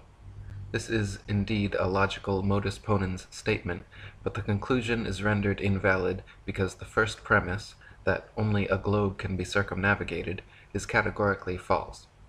Another similarly logical but unsound argument ball-earthers make is that only on a globe would one gain or lose time when sailing or flying east or west. Time is gained or lost when sailing or flying east to west, and therefore the Earth is a globe. Again, the logical conclusion is rendered invalid, and the argument unsound because the first premise is incorrect. The same effect would be experienced on a stationary flat Earth as it would on a spinning ball Earth. William Carpenter says, "The sun, as he travels round over the surface of the earth, brings noon to all places on the successive meridians which he crosses. His journey being made in a westerly direction, places east of the sun's positions have had their noon, whilst places to the west of the sun's position have still yet to get it. Therefore, if we travel easterly, we arrive at those parts of the earth where time is more advanced. The watch in our pocket has to be put on, or we may be said to gain time. If, on the other hand, we travel westerly, we arrive at places where it is still morning, the watch has to be put back, and it may be said that we lose time. But if we travel easterly so as to cross the 180th meridian, there is a loss there of a day, which will neutralize the gain of a whole circumnavigation. And if we travel westerly and cross the same meridian, we experience the gain of a day, which will compensate for the loss during a complete circumnavigation in that direction. The fact of losing or gaining time in sailing round the world, then instead of being evidence of the earth's rotundity as it is imagined to be, is in its practical exemplification an everlasting proof that the earth is not a globe." Another favorite supposed proof of ball-earthers is the appearance from an observer on shore of ships' hulls being obfuscated by the water and disappearing from view when sailing away towards the horizon.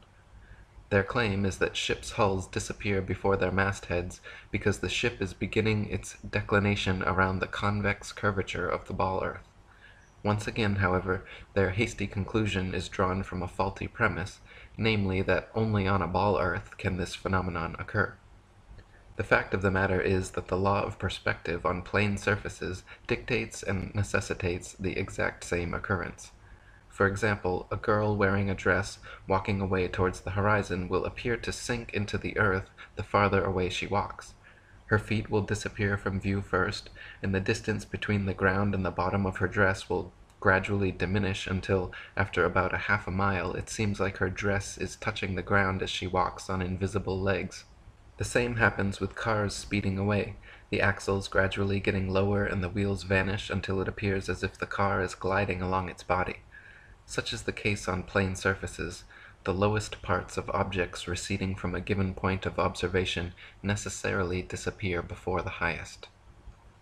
David Wardlaw Scott says, "This law of perspective meets us on every hand, and cannot be gainsaid. If, in a straight line, we look at a frozen lake from a certain distance, we shall observe people who appear to be skating on their knees, but if we approach sufficiently near, we shall see them performing graceful motions on their feet.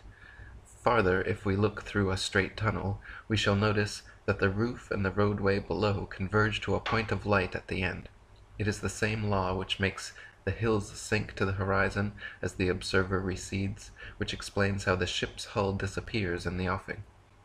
I would also remark that when the sea is undisturbed by waves, the hull can be restored to sight by the aid of a good telescope long after it has disappeared from the naked eye, thus proving that the ship had not gone down behind the watery hill of a convex globe, but is still sailing on the level of a plain sea."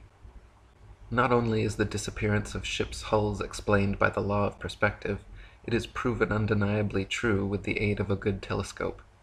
If you watch a ship sailing away into the horizon with the naked eye until its hull has completely disappeared from view under the supposed curvature of the earth, then look through a telescope, you will notice the entire ship quickly zooms back into view, hull and all, proving that the disappearance was caused by the law of perspective and not by a wall of curved water. Samuel Rowbotham says, "On any frozen lake or canal, notably on the Bedford Canal, in the country of Cambridge, in winter and on a clear day, skaters may be observed several miles away, seeming to glide upon limbs without feet, skates and boots quite invisible to the unaided eye, but distinctly visible through a good telescope. But even on the sea, when the water is very calm, if a vessel is observed until it is just hull down, a powerful telescope turned upon it will restore the hull to sight, from which it must be concluded that the lower part of a receding ship disappears through the influence of perspective, and not from sinking behind the summit of a convex surface." Ball earthers will often also quip that if the earth were flat, then we could see all over it. But this is, of course, ignorant and inaccurate. If you stand on the beach, a plain or prairie, you will find the horizon extends about 3 to 6 miles around you, depending on the weather and your eyesight. The range of the human eye, our field of vision, is from 110 to 1 degree, and the smallest angle under which an object can still be seen is 1/60th of 1 degree, so that when an object is 3,000 times its own diameter away from an observer, it will cease to be visible.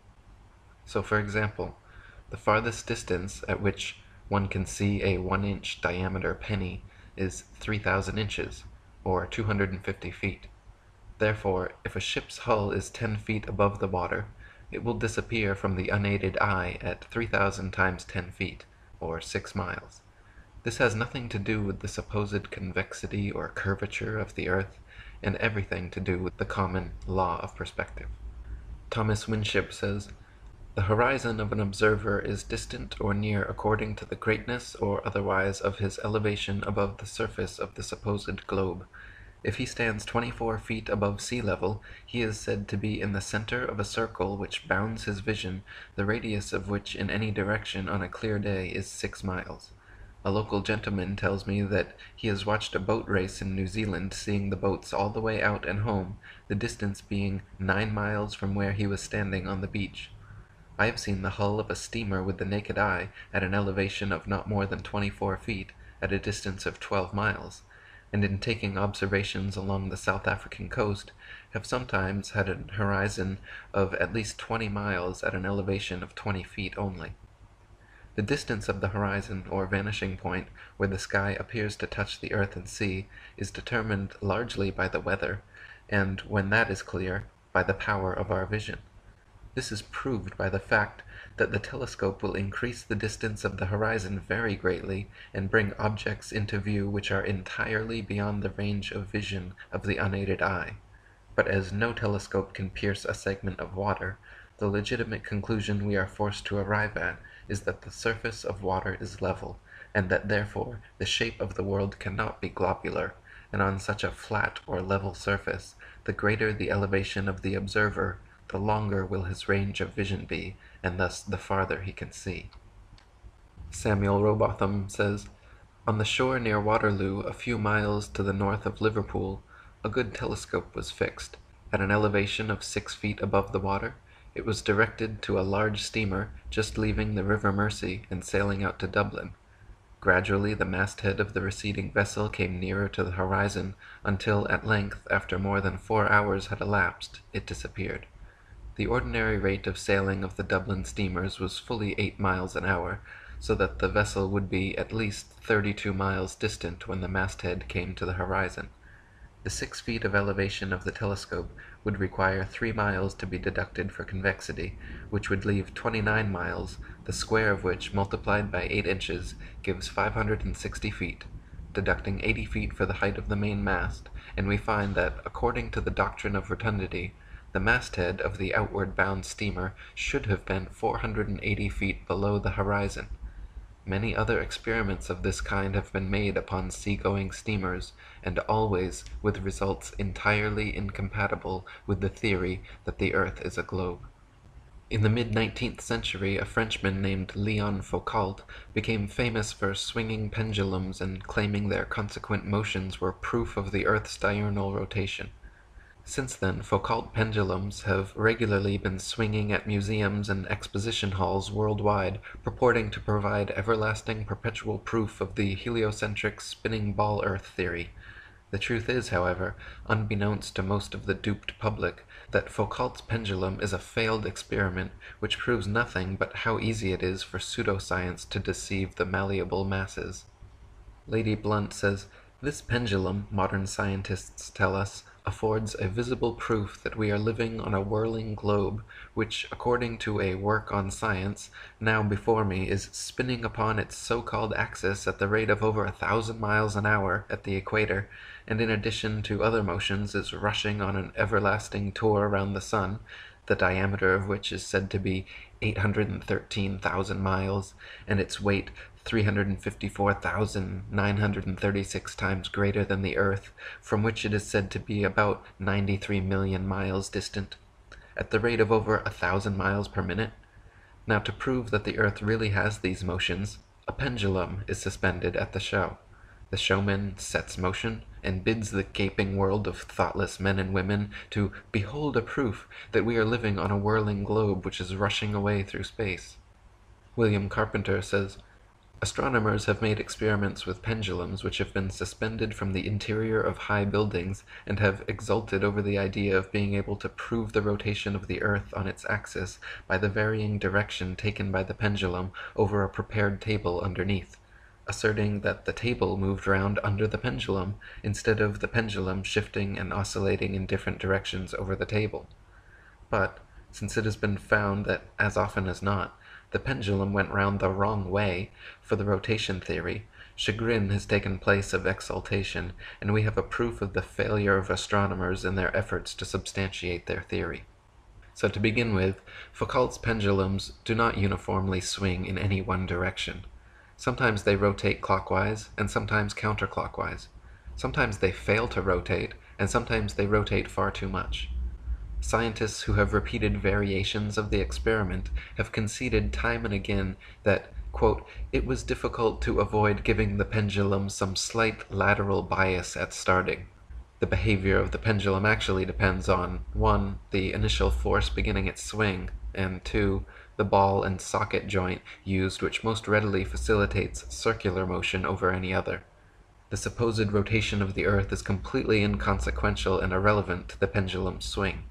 If the alleged constant rotation of the Earth affected pendulums in any way, then there should be no need to manually start pendulums in motion. If Earth's diurnal rotation caused the 360-degree uniform diurnal rotation of pendulums, then there should not exist a stationary pendulum anywhere on Earth." Samuel Rowbotham says, "First, when a pendulum constructed according to the plan of Mr. Foucault is allowed to vibrate, its plane of vibration is often variable, not always. The variation, when it does occur, is not uniform, is not always the same in the same place, nor always the same either in its rate or velocity, or in its direction.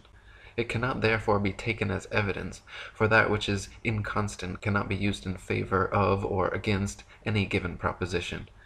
It therefore is not evidence and proves nothing. Secondly, if the plane of vibration is observed to change, where is the connection between such change and the supposed motion of the Earth? What principle of reasoning guides the experimenter to the conclusion that it is the Earth which moves underneath the pendulum, and not the pendulum which moves over the Earth? What logical right or necessity forces one conclusion in preference to the other? Thirdly, why was not the peculiar arrangement of the point of suspension of the pendulum specially considered in regards to its possible influence upon the plane of oscillation? Was it not known, or was it overlooked, or was it in the climax of theoretical revelry ignored that a ball and socket joint is one which facilitates circular motion more readily than any other?" Lady Blunt says, "We believe, with all due deference to the pendulum and its proprietor, that it proves nothing but the craftiness of the inventor, and we can only describe the show and showman as deceptions. A thing so childish as this pendulum proof that it can only be described as one of the most simple and ridiculous attempts to gull the public that has ever been conceived. It has been said that the pendulum experiment proves the rotation of the Earth, but this is quite impossible, for one pendulum turns one way, and sometimes another pendulum turns in the opposite direction. Now we ask, does the Earth rotate in opposite directions at different places at one and the same time? We should like to know. Perhaps the experimenters will kindly enlighten us on this point. If the Earth had the terrible motions attributed to it, there would be some sensible effects of such motions, but we neither feel the motion, see it, nor hear it, and how people can stand watching the pendulum vibrate and think that they are seeing a proof of the motions of the Earth almost passes comprehension. They are, however, brought up to believe it, and it is thought to be scientific to believe what the astronomers teach. Also in the mid-19th century, another Frenchman named Gaspard Gustave Coriolis performed several experiments showing the effect of kinetic energy on rotating systems, which have ever since become mythologized as proof of the heliocentric theory. The Coriolis effect is often said to cause sinks and toilet bowls in the northern hemisphere to drain spinning in one direction, while in the southern hemisphere causing them to spin the opposite way, thus providing proof of the spinning ball Earth. Once again, however, just like Foucault's pendulums spinning either which way, sinks and toilets in the northern and southern hemisphere do not constantly spin in any one direction. Sinks and toilets in the very same household are often found to spin in opposite directions, depending entirely upon the shape of the basin and the angle of the water's entry, not the supposed rotation of the Earth. Jennifer Horton wrote, "While the premise makes sense that the Earth's eastward spin would cause the water in a toilet bowl to spin as well, in reality the force and speed at which the water enters and leaves the receptacle is much too great to be influenced by something as minuscule as a single 360-degree turn over the span of a day. When all is said and done, the Coriolis effect plays no larger a role in toilet flushes than it does in the revolution of CDs in your stereo. The things that really determine the direction in which water leaves your toilet or sink are the shape of the bowl and the angle at which the liquid initially enters the bowl." The Coriolis effect is also said to affect bullet trajectories and weather patterns as well, supposedly causing most storms in the northern hemisphere to rotate counterclockwise and most storms in the southern hemisphere to rotate clockwise, to cause bullets from long-range guns to tend towards the right of the target in the northern hemisphere and to the left in the southern hemisphere. Again, however, the same problems remain. Not every bullet and not every storm consistently displays the behavior and therefore cannot reasonably be used as proof of anything. What about the precision of the sight aperture, human error, and wind? What about Michelson, Morley, and Gale's proven motion of the ether's potential effect? Why does the Coriolis effect affect most storms, but not all? If some storms rotate clockwise in the north and counterclockwise in the south, how do those storms escape the Coriolis force? And if the entire Earth's spin is uniform, why should the two hemispheres be affected any differently? Coriolis's effect and Foucault's pendulum are both said to prove the Earth moves beneath our feet, but in reality only prove how easy it can be for wolves in sheep's clothing to pull the wool over our eyes. In my book, Famous Freemasons Exposed, I showed how Nicholas Copernicus, Johannes Kepler, Galileo Galilei, and Isaac Newton, the four forefathers of the globalist heliocentric doctrine, all posed for Masonic portraits, highlighting various symbols and hand signs, denoting their affiliation with the Brotherhood. Galileo poses on a Masonic checkerboard floor, Kepler with the hidden hand sign, and all four of them pose with a Masonic compass and globe while flashing the Masonic M hand sign. Sir Isaac Newton was even knighted by Queen Anne at Trinity's College Masonic Masters Lodge. An inordinate number of NASA astronauts, the current propagators of the globalist heliocentric doctrine, are or were admitted Freemasons as well. John Glenn, two-time U.S. Senator and one of NASA's first astronauts, is a known Mason. Buzz Aldrin Jr., the second man to lie about walking on the moon, is an admitted ring-wearing, hand-sign-flashing 33rd degree Mason from Montclair Lodge, number 144 in New Jersey. Edgar Mitchell, another supposed moonwalker aboard Apollo 14, is an Order of Demolay Mason at Artesta Lodge, number 29 in New Mexico. James Irwin of Apollo 15, the last man to lie about walking on the moon, was a Tejon Lodge number 104 member in Colorado Springs. Don Eisel on Apollo 7 was a member of the Luther B. Turner Lodge number 732 in Ohio. Gordon Cooper aboard Mercury 9 and Gemini 5 was a master mason in Carbondale Lodge number 82 in Colorado. Virgil Grisham on Apollo 1 and 15, Mercury 5 and Gemini 3 was a master mason from Mitchell Lodge number 228 in Indiana. Walter Schirra Jr. on Apollo 7, Sigma 7, Gemini 6 and Mercury 8 was a 33rd degree mason at Canaveral Lodge number 339 in Florida. Thomas Stafford on Apollo 10 and 18, Gemini 7 and 9 was a mason at Western Star Lodge number 138 in Oklahoma. Paul Weitz on Skylab 2 and Challenger is from Lawrence Lodge number 708 in Pennsylvania.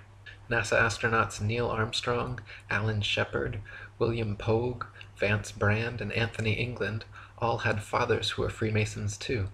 The amount of astronauts known to be Freemasons or from Freemasonic families is astonishing.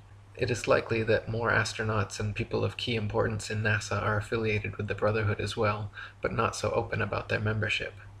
For there to be this many Masons, members of the world's largest and oldest secret society, involved with the promotion and propagation of this globalist heliocentric doctrine from its outset to today, should raise some serious suspicion. C. Fred Kleinecht, head of NASA at the time of the Apollo space program, is now the Sovereign Grand Commander of the Council of the 33rd Degree of the ancient and accepted Scottish Rite of Freemasonry of Southern jurisdiction. It was his reward for pulling it off. All of the first astronauts were Freemasons. There's a photograph in the House of the Temple in Washington, D.C. of Neil Armstrong supposedly on the moon's surface in his spacesuit holding his Masonic apron. NASA's logo is a red forked serpent's tongue overlaying the starry heavens. Serpents, and specifically their forked tongues, have long been associated with lying, deceit, cleverness, two-facedness, manipulation, and with Satan, the devil. Why would the National Aeronautics and Space Administration choose this as their official logo? The United Nations, the New World Order government headquarters, built on land donated by 33rd degree Freemason John D. Rockefeller, is represented by a logo and flag which clearly depicts a flat earth divided into 33 sections. There are 33 official degrees of Scottish Rite Freemasonry, and the UN flag features a flat earth divided into exactly 33 sections. Why would the United Nations founders choose a logo and flag of a flat earth map divided into 33 sections? How is it that C. Fred Kleinecht, the head of NASA, retired and immediately became the head of the 33rd degree of Freemasonry? How is it that all the forefathers of the ball earth theory and so many NASA astronauts are all Freemasons? The Masons' esoteric religion, the very basis of their symbols and rituals, is sun worship. From their first day in the lodge, Masonic initiates learn that Freemasonry is all about light, enlightenment, illumination, hence the Illuminati, and hence worship of the sun as the giver of light. Masonic halls are all purposely constructed to correspond with the motions of the sun. They are always situated intentionally facing east towards the sun, with the worshipful master sitting in the far east on a throne engraved with a picture of the sun. The high festival of the Masons is on Christians' St. John's Day, or the 24th of June, otherwise known as Midsummer's Day, when the sun arrives at its annual highest elevation, the summer solstice.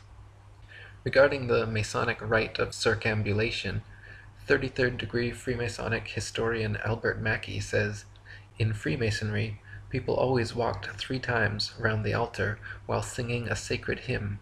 In making this procession, great care was taken to move an imitation of the course of the sun. The rite of circumambulation undoubtedly refers to the doctrine of sun worship." Masonry is derived and is the remains of the religion of the ancient Druids, who, like the Magi of Persia and the priests of Heliopolis in Egypt, were priests of the sun. They paid great worship to this great luminary, as the great visible agent of a great invisible first cause. The Christian religion and Masonry have one and the same common origin. Both are derived from the worship of the sun. The difference between their origin is that the Christian religion is a parody on the worship of the sun, in which they put a man whom they call Christ in place of the sun, and pay him the same adoration which was originally paid to the sun. In Masonry, many of the ceremonies of the Druids are preserved in their original state, at least without any parity. With them, the sun is still the sun, and his image, in the form of the sun, is the great emblematical ornament of Masonic lodges and Masonic dresses. It is the central figure on their aprons, and they wear it also as a pendant on the breast of their lodges and in their processions. The sun, as the great visible agent of the Creator, was the invisible object of the adoration of the Druids. All their religious rites and ceremonies had reference to the apparent progress of the sun through the 12 signs of the zodiac and his influence upon the earth. The Masons adopt the same practices. The roof of their temples or lodges is ornamented with a sun, and the floor is a representation of the variegated face of the earth, either by carpeting or mosaic work. The emblematical meaning of the sun is well known to the enlightened and inquisitive Freemason, and as the real sun is situated in the center of the universe, so the emblematical sun is in the center of real Masonry. Only the scientific Freemason knows the reason why the sun is placed in the center of this beautiful hall, says Thomas Paine in his Origin of Freemasonry. The real reason the sun is placed in the center of Masonic halls is because it represents the core of their 5-century-long heliocentric deception. First, the sun worshippers took us off our ancient natural 13-month lunar calendars and replaced them with unnatural, irregular 12-month Gregorian solar calendars. Second, they put the sun into the center of the universe and then convinced people the earth and everything else revolve around it. Third, they made the sun the biggest object in the heavens, supposedly 119 times bigger than the moon, even though we can clearly see they are of equal size. Fourth, they demoted the moon to being a mere reflector of the sun's magnificent light, claiming the moon to have no light of its own. And finally, in 1969, the sun worshippers, aboard a craft named Apollo after the Greek sun god, claimed to land on and thereby spiritually and physically conquer the moon. Tex Mars in Codex Magica says, "The sun has ever been at the center of false religion. The ancient mystery religions venerated the sun, the solar disk, as deity. The Greeks honored Apollo as the child of the sun. The Romans paid homage to Mithra, the sun god. These pagan philosophies form the basis for the worship of the Illuminati and indicate the importance of the sun as a symbol of satanic deity. Now today, the Masons, as did the apostate Jewish elders and priests in the days of Ezekiel, continue to worship Satan the sun god, also called Lucifer or Baal, by other names.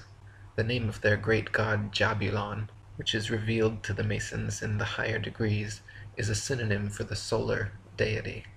2 of the 3 syllable in the name, Ba and Lan, mean Baal and On, both of which represent sun and fire gods.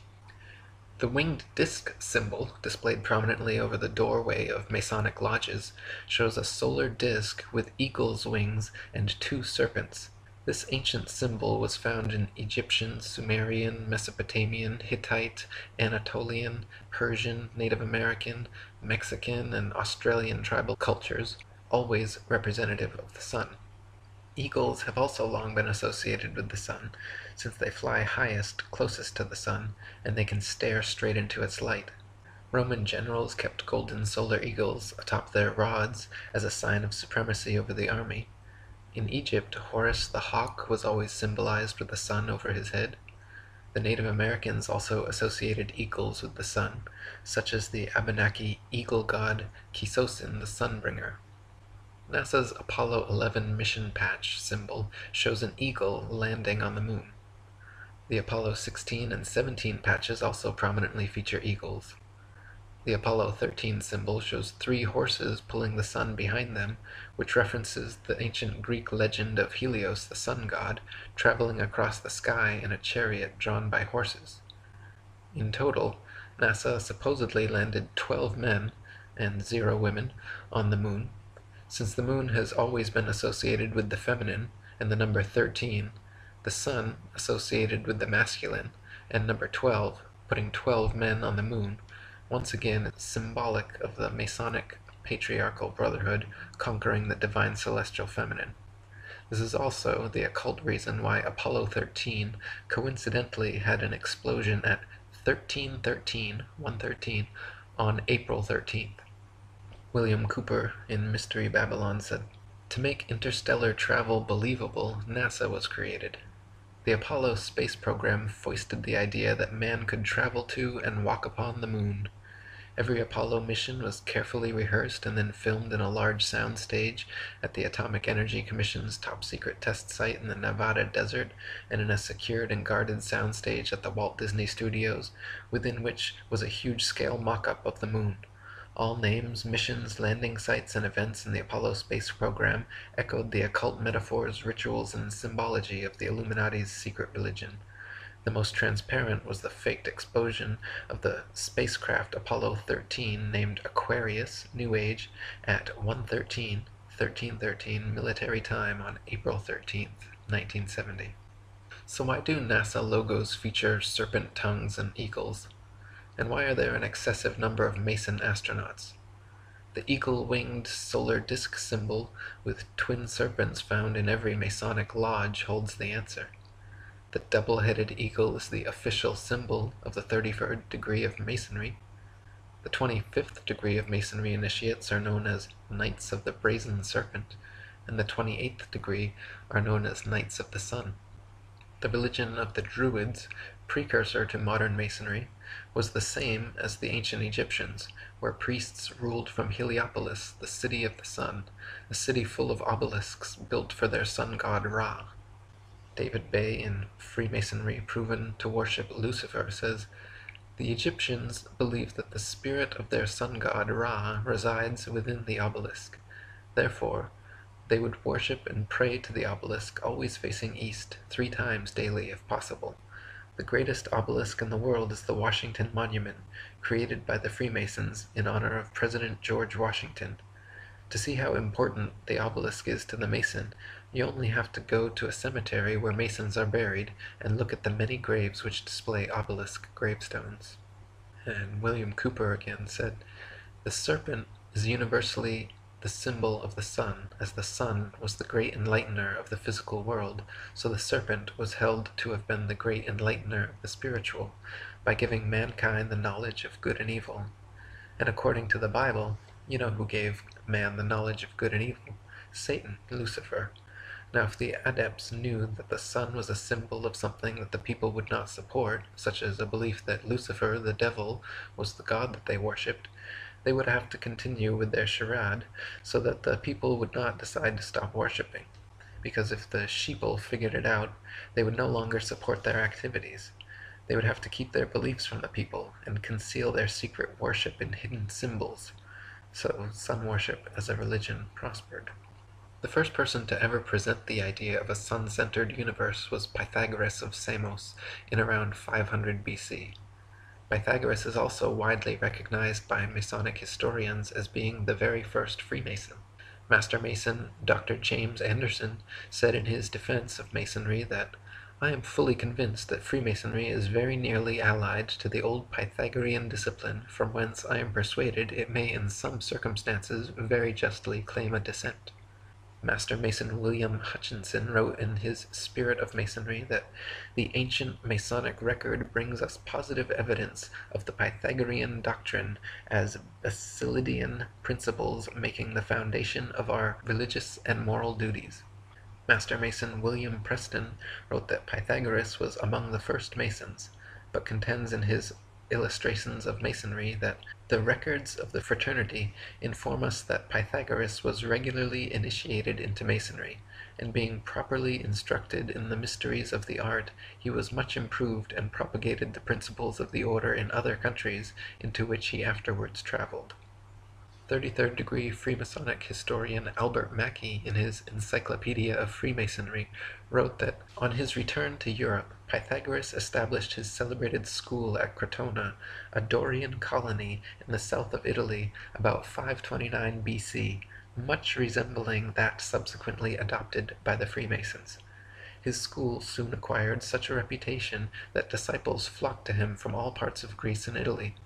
Pythagoras taught as the principal dogma of his philosophy the system of metempsychosis, or the transmigration of souls.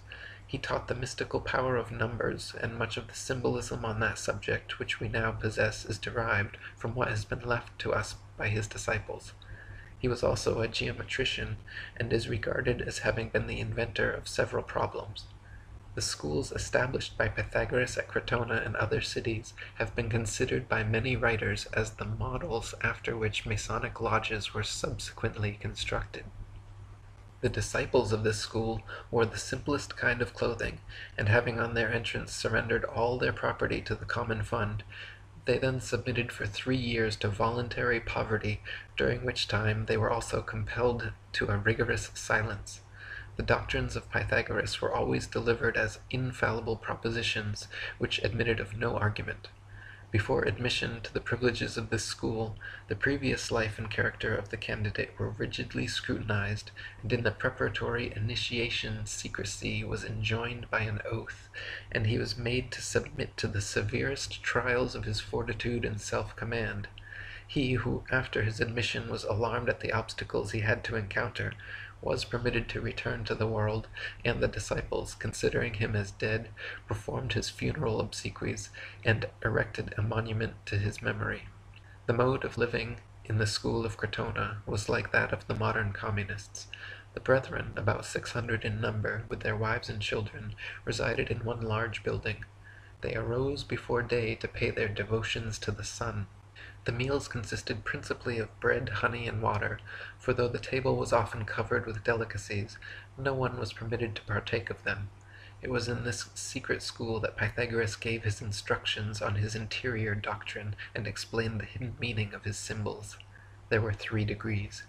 The first, or mathematic, being engaged in the study of the exact sciences, and the second, or theoretic, in the knowledge of God and the future state of man. But the third or highest degree was communicated only to a few whose intellects were capable of grasping the full fruition of the Pythagorean philosophy.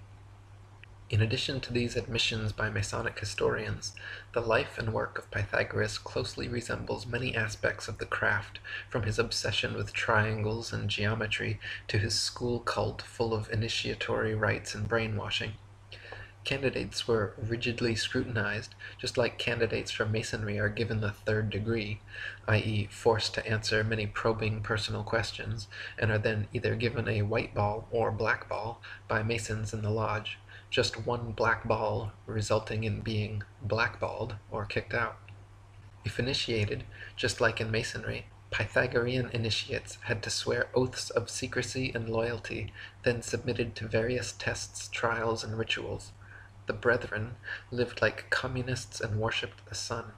Over time they progressed through a series of 3 degrees, in which only the privileged few in the highest degree learned the truth of the symbols and rituals. The many parallels of the Pythagorean school and modern Freemasonry are far too similar to ignore.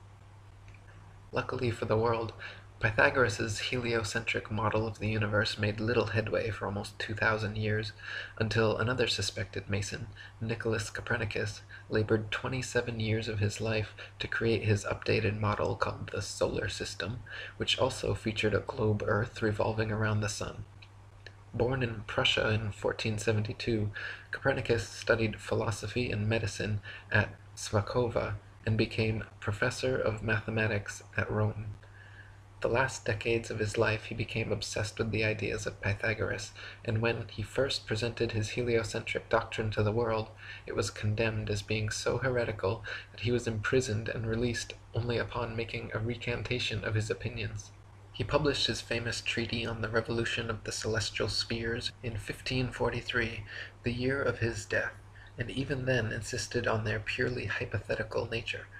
Copernicus wrote, "The Pythagorean teaching was founded upon hypothesis, and it is not necessary that the hypothesis should be true or even probable.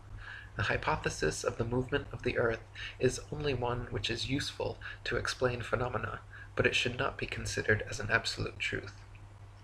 David Wardlaw Scott in Terra Firma says, "The system of the universe as taught by modern astronomers being founded entirely on theory, for the truth of which they are unable to advance one single real proof, they have entrenched themselves in a conspiracy of silence, and decline to answer any objections which may be made to their hypothesis. Copernicus himself, who revived the theory of heathen philosopher Pythagoras, and his great exponent Sir Isaac Newton, confessed that their system of a revolving earth was only a possibility and could not be proved by facts. It is only their followers who have decorated it with the name of an exact science, yea, according to them, the most exact of all the sciences. Yet one astronomer royal for England once said, speaking of the motion of the whole solar system, "The matter is left in a most delightful state of uncertainty, and I shall be very glad if anyone can help me out of it." What a very sad position for an exact science to be in is this. Lady Blunt, in The Romance of Science, said, "The origin of the globular theory may be traced and shown to be pagan. It was introduced into Egypt by the Greek Pythagoras about 500 B.C. He was a native of Samos and a great traveler in his early days. He traveled much in the East, and he imbibed the fallacious idea that the earth and sea together formed a whirling globe, and that the heavenly bodies were other worlds inhabited. Pythagoras returned to Europe and introduced these serious errors into his own country. Newton was no logician, and logic formed no part of his composition. Nor did he profess to possess this quality, which is absolutely essential to a discerner and founder of true science. He spent his whole life in investing, formulating an elaboration which he called the solar system, building upon the mythical fallacies which Pythagoras had brought from the East in the first place, and which had been handed down by Copernicus, Kepler, and Galileo. Without testing the nature of his foundations, he accepted the whole fabrication and took Copernicus's hypotheses all for granted." Gabrielle Henriette in Heaven and Earth said, "Copernicus had evolved another theory, which he also explains in his treatise on the revolution of the celestial spheres, that if a body is to revolve around another, the first one must have a spherical shape and rotate about its axis in the manner of a spinning top. Consequently, in order to make this notion fit in with the movement of the earth round the sun, which he had devised in order to explain the seasons, he suddenly decreed that the earth was round, contrary to the general opinion at the time, and then proclaimed that it had a movement of rotation about its axis. The great inconvenience in this proposition is that the rotation of the earth cannot be seen to exist, either with regard to the position of the sun or clouds during the day, or of the moon and other planets by night.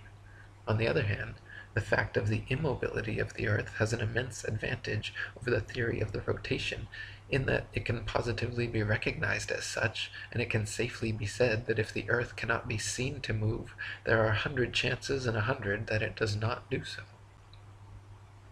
So trust your eyes and trust your experience. Trust your feeling, trust your intuition. Look out, see the horizon flat. Feel for yourself. You're not moving. Just sit still.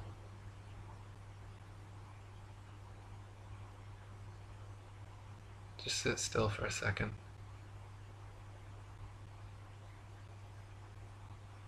You're not moving. You're not spinning around an axis at 1,000 miles per hour, rotating around the sun at 67,000 miles per hour, spiraling around the galaxy at 500,000 miles per hour, and shooting off from a Big Bang at 67 million miles per hour. You're not. You're motionless. You're just sitting there. Just sit still. What does that even mean, sit still? You think you could sit still with all those motions? Does it feel like you're moving? Feel that? Same thing you've always felt? Nothing? Ever? Nobody's ever felt movement? Nobody's ever seen the earth move? Nobody's ever seen the earth curve? Maybe you just got fooled by some Masons. Mark Twain said, "It's easier to fool people than to convince them they've been fooled." That's why it's so hard to convince you you've been fooled. You can't possibly believe that you and the rest of the world could have been lied to and deceived by these Masons. The oldest and largest secret society in the world, over 5 million members, all over the world, existing for hundreds of years. But not you, right? They couldn't fool you. Of course you're spinning around. Of course you are. That's what they told you in school. They don't lie to you in school.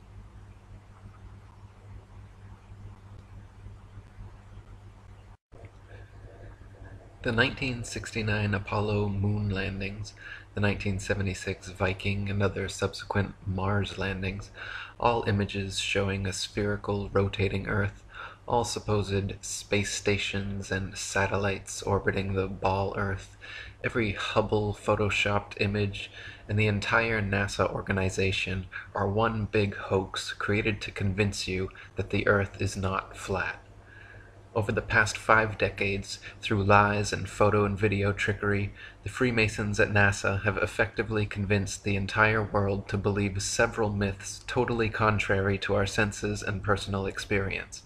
They claim, contrary to our senses, that many of us are standing upside down, thinking we are right side up, on the underside of a spinning ball Earth. They claim, contrary to our senses, that we are reeling through space at millions of miles per hour, that stars are actually suns, that the sun is actually bigger than the moon, and that most stars are actually bigger than the sun. We can clearly see and feel, however, that we are standing right side up on a motionless, flat Earth. The sun and moon are the same size. The stars are clearly smaller than both, and cannot be proven to be distant suns in other solar systems. With a little Photoshop, rocket technology, and a bunch of lying Freemasons, NASA has convinced nearly everyone on Earth to disbelieve their own eyes, common sense, and experience.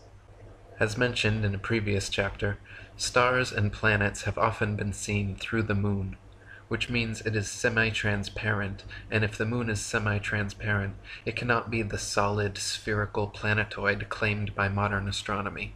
Samuel Shenton, president of the Flat Earth Society, was quoted before the Apollo supposed moon landings, stating that stars have been seen through the moon. The astronauts had better be ready to come right back, because there isn't anything much to land on. Samuel Shenton also said, "We so-called flat earthers, observing certain false presentation used by the Americans in TV and films, showing the orbits and descents of their space vehicles, wish to place our views before young and interested people. In so doing, we trust that no more jibes about flat earthers will be occasioned from Prime Minister Wilson of the Socialist Party and Enoch Powell of the Conservative Party." Many of the first people to unequivocally call out the NASA moon landings as being a staged hoax, besides knowledgeable flat earthers, were professional photographers. When the official NASA photographs of the moon are closely examined, it is clear that many were taken inside a studio using repetitive backgrounds, artificial lighting, wires, and cranes. Others were composite desert photographs with the backgrounds blacked out and astronauts superimposed in. Award-winning British photographer David Percy, photo analyst and historian Jack White, photographer for Nexus magazine publisher Marcus Allen, and many others have put their professional reputations on the line to expose NASA's photographic evidence. David Percy from Dark Moon, Apollo, and the Whistleblowers says, "The numerous inconsistencies clearly visible in the Apollo photographic record is quite irrefutable. Some of the many errors we evidence were due to haste and poor thinking. Others were deliberately planted by individuals we have dubbed whistleblowers, who were determined to leave evidence of the faking in which they were unwillingly involved. Probably the most emphatic of these whistles was a bottle that rolled across the moon landscape on the TV screens in Western Australia during a live transmission from the moon.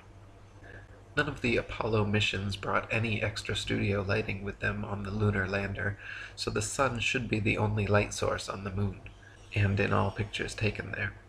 In that case, the light should only come from one direction and all shadows should be cast in the opposite direction. However, in dozens of official NASA photos, there are shadows being cast in up to 3 directions simultaneously, often at up to 90-degree angles, which can only be the result of multiple light sources not present on the moon. Several pictures even show overhead spotlights reflecting in astronauts' helmets, and multiple lens flares originating from 2 or more light sources.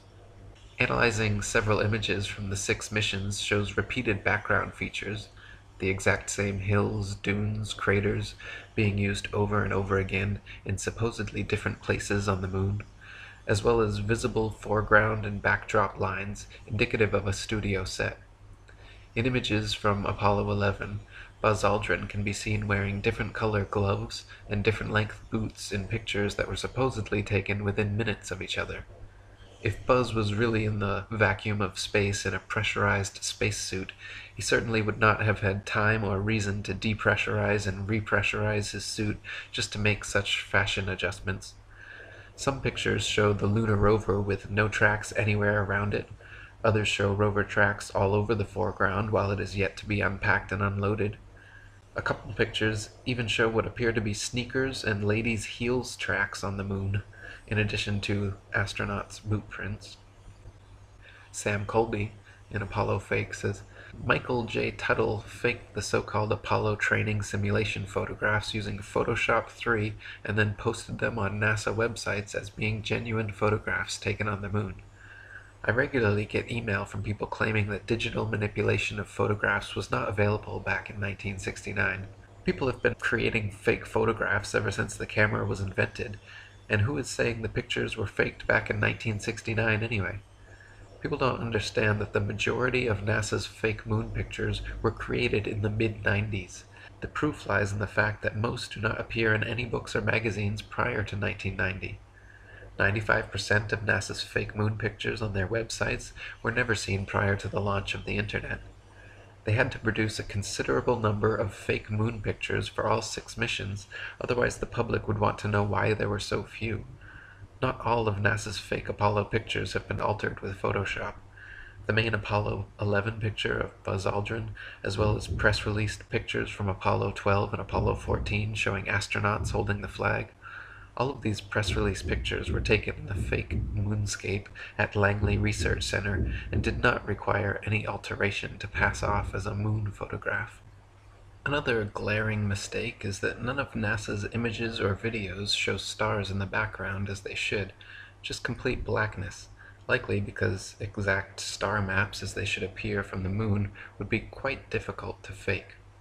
The testimony of different astronauts on different missions in their autobiographies and interviews just muddies the waters even more, some of them bragging about the astonishingly brilliant light of the stars, and others saying they don't remember seeing a single star while on the moon.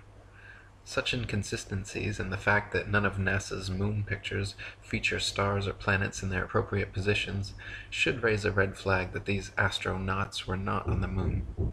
Many pictures of the sun on the moon are clearly spotlights and not the sun, including AS 1466-9306, AS 1246-6765, and AS 1140-5935.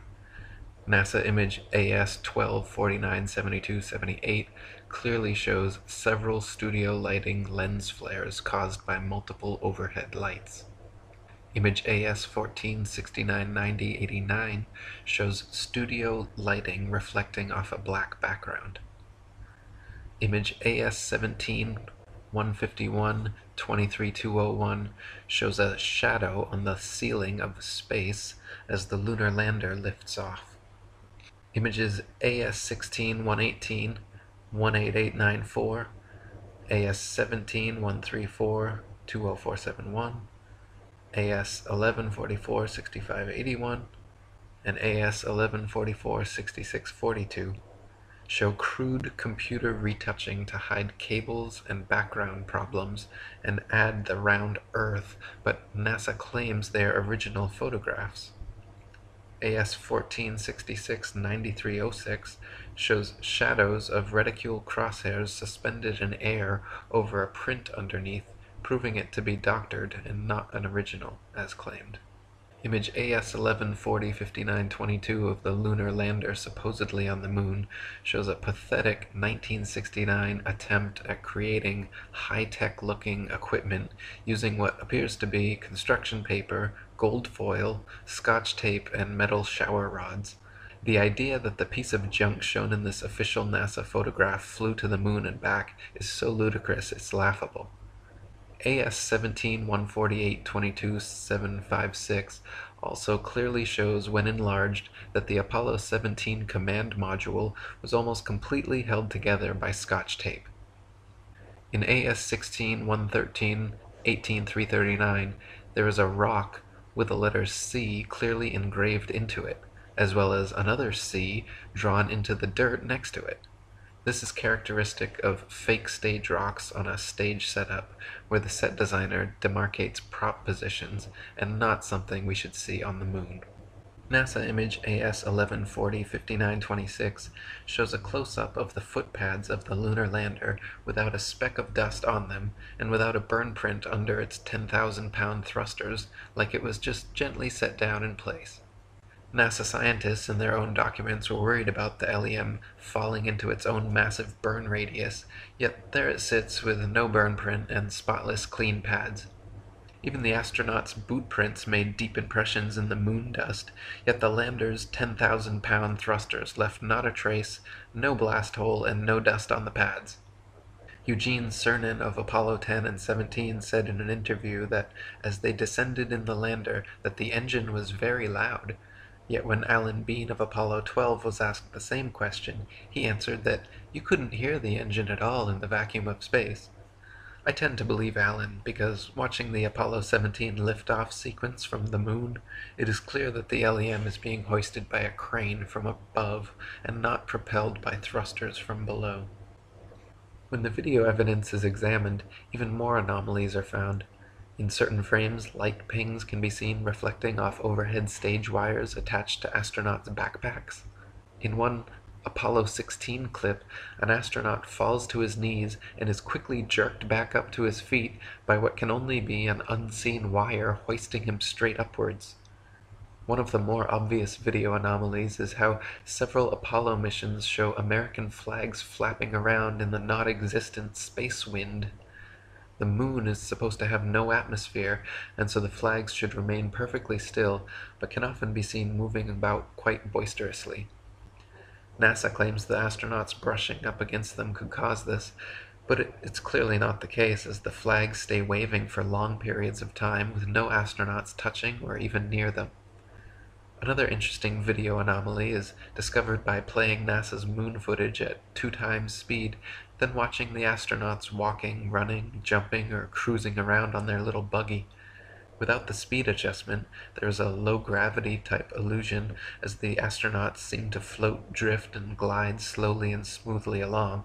But once they are seen at 2 times speed, it becomes clear that they are in normal gravity, walking, running, jumping, and cruising at normal speeds.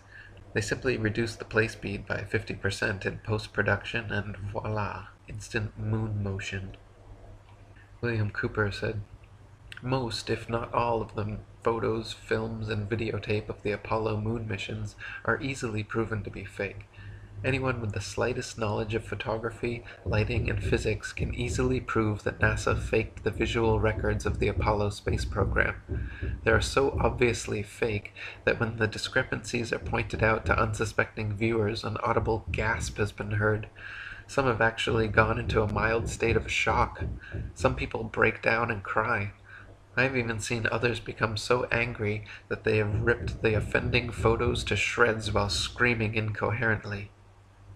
Not only is the video record fraught with fraud, but NASA claims the original Apollo 11 videos have conveniently disappeared from their records, so no one can analyze them for authenticity. That's right. They spent over $30 billion of American taxpayer money traveling to the moon and then lost the video evidence. Those blurry, ghostly, black and white images shown on TV were purposely lousy because NASA insisted at the time that all TV networks must broadcast directly from a big screen display in their operations room. a mandate which all the major networks accepted, and so what the public saw was just a video of a poorly magnified video, and now it is impossible to watch the original. Not only has the Apollo 11 original disappeared, but NASA claims to have lost all original audio tapes from the Apollo missions, and that their contractors have lost all prints and plans for the lunar rover, LEM lander, and Apollo ship engines. What are the chances that these are actually lost? And what are the chances that NASA simply cannot have the public scrutinizing their records because of what might be exposed? William Cooper said, "Exploration of the moon stopped because it was impossible to continue the hoax without being ultimately discovered, and of course they ran out of pre-filmed episodes. No man has ever ascended higher than 300 miles, if that high, above the Earth's surface. No man has ever orbited, landed on, or walked upon the moon in any publicly known space program. If you doubt this, please explain how the astronauts walked upon the moon's surface enclosed in a spacesuit in full sunlight, absorbing a minimum of 265 degrees of heat surrounded by a vacuum." Temperatures on the moon supposedly range from 279 degrees below zero during the depths of the lunar night, which is far colder than even Antarctica's coldest winter, and up to 243 degrees above zero at lunar midday, which is hotter than boiling water. NASA claims their special suits are fitted with both heating and cooling systems, but nothing which could withstand these incredible temperatures. These suits are also supposedly pressurized to keep the vacuum non-pressure of space from bursting their blood vessels, but they clearly have deep creases and wrinkles all over. Astronauts in true pressurized suits would look like the Michelin Man bubbling out. Also, the amount of radiation in space, especially through the Van Allen belt, is far too intense for them to be spacewalking in such flimsy suits. One Russian study found that the amount of radiation present on the moon would require astronauts to be clothed in 4 feet of lead in order to avoid instant death. John Malden, a NASA physicist, said they would need at least 2 meters of thick shielding around them at all times, yet there they are, bouncing around the moon in their 2-inch thin suits. Another solid proof of NASA living up to its forked serpent tongue logo are the many supposed moon rocks given to museums the world over by Neil Armstrong and Buzz Aldrin. Shortly after Apollo 11, private investigator Paul Jacobs reported asking the U.S. Department of Geology head whether he had examined the moon rocks and if he could verify their authenticity. To which the geologist simply laughed and insinuated that people high in the U.S. government knew all about the cover-up. More recently, in 2009, curators at Amsterdam's Rijksmuseum investigated their moon rock, personally given to them by Armstrong and Aldrin in 1969, only to find that it was actually a worthless piece of petrified wood. Bill Kaysing, another moon hoax researcher, worked at Rocketdyne, where NASA's Saturn V rocket engines were built, and became exposed to documents pertaining to the Mercury, Gemini, Atlas, and Apollo NASA programs, which proved trickery was afoot. Kaysing said of the documents that one does not need an engineering or science degree to determine that a hoax was being perpetrated. He wrote a book about his findings called "We Never Went to the Moon, America's $30 billion Swindle." In it, he exposes how NASA staged both the Apollo 1 fire and Challenger accident, deliberately murdering the astronauts on board to silence them. Before the first Apollo mission ever even cleared the launch pad, 11 NASA astronauts died in highly suspicious accidents.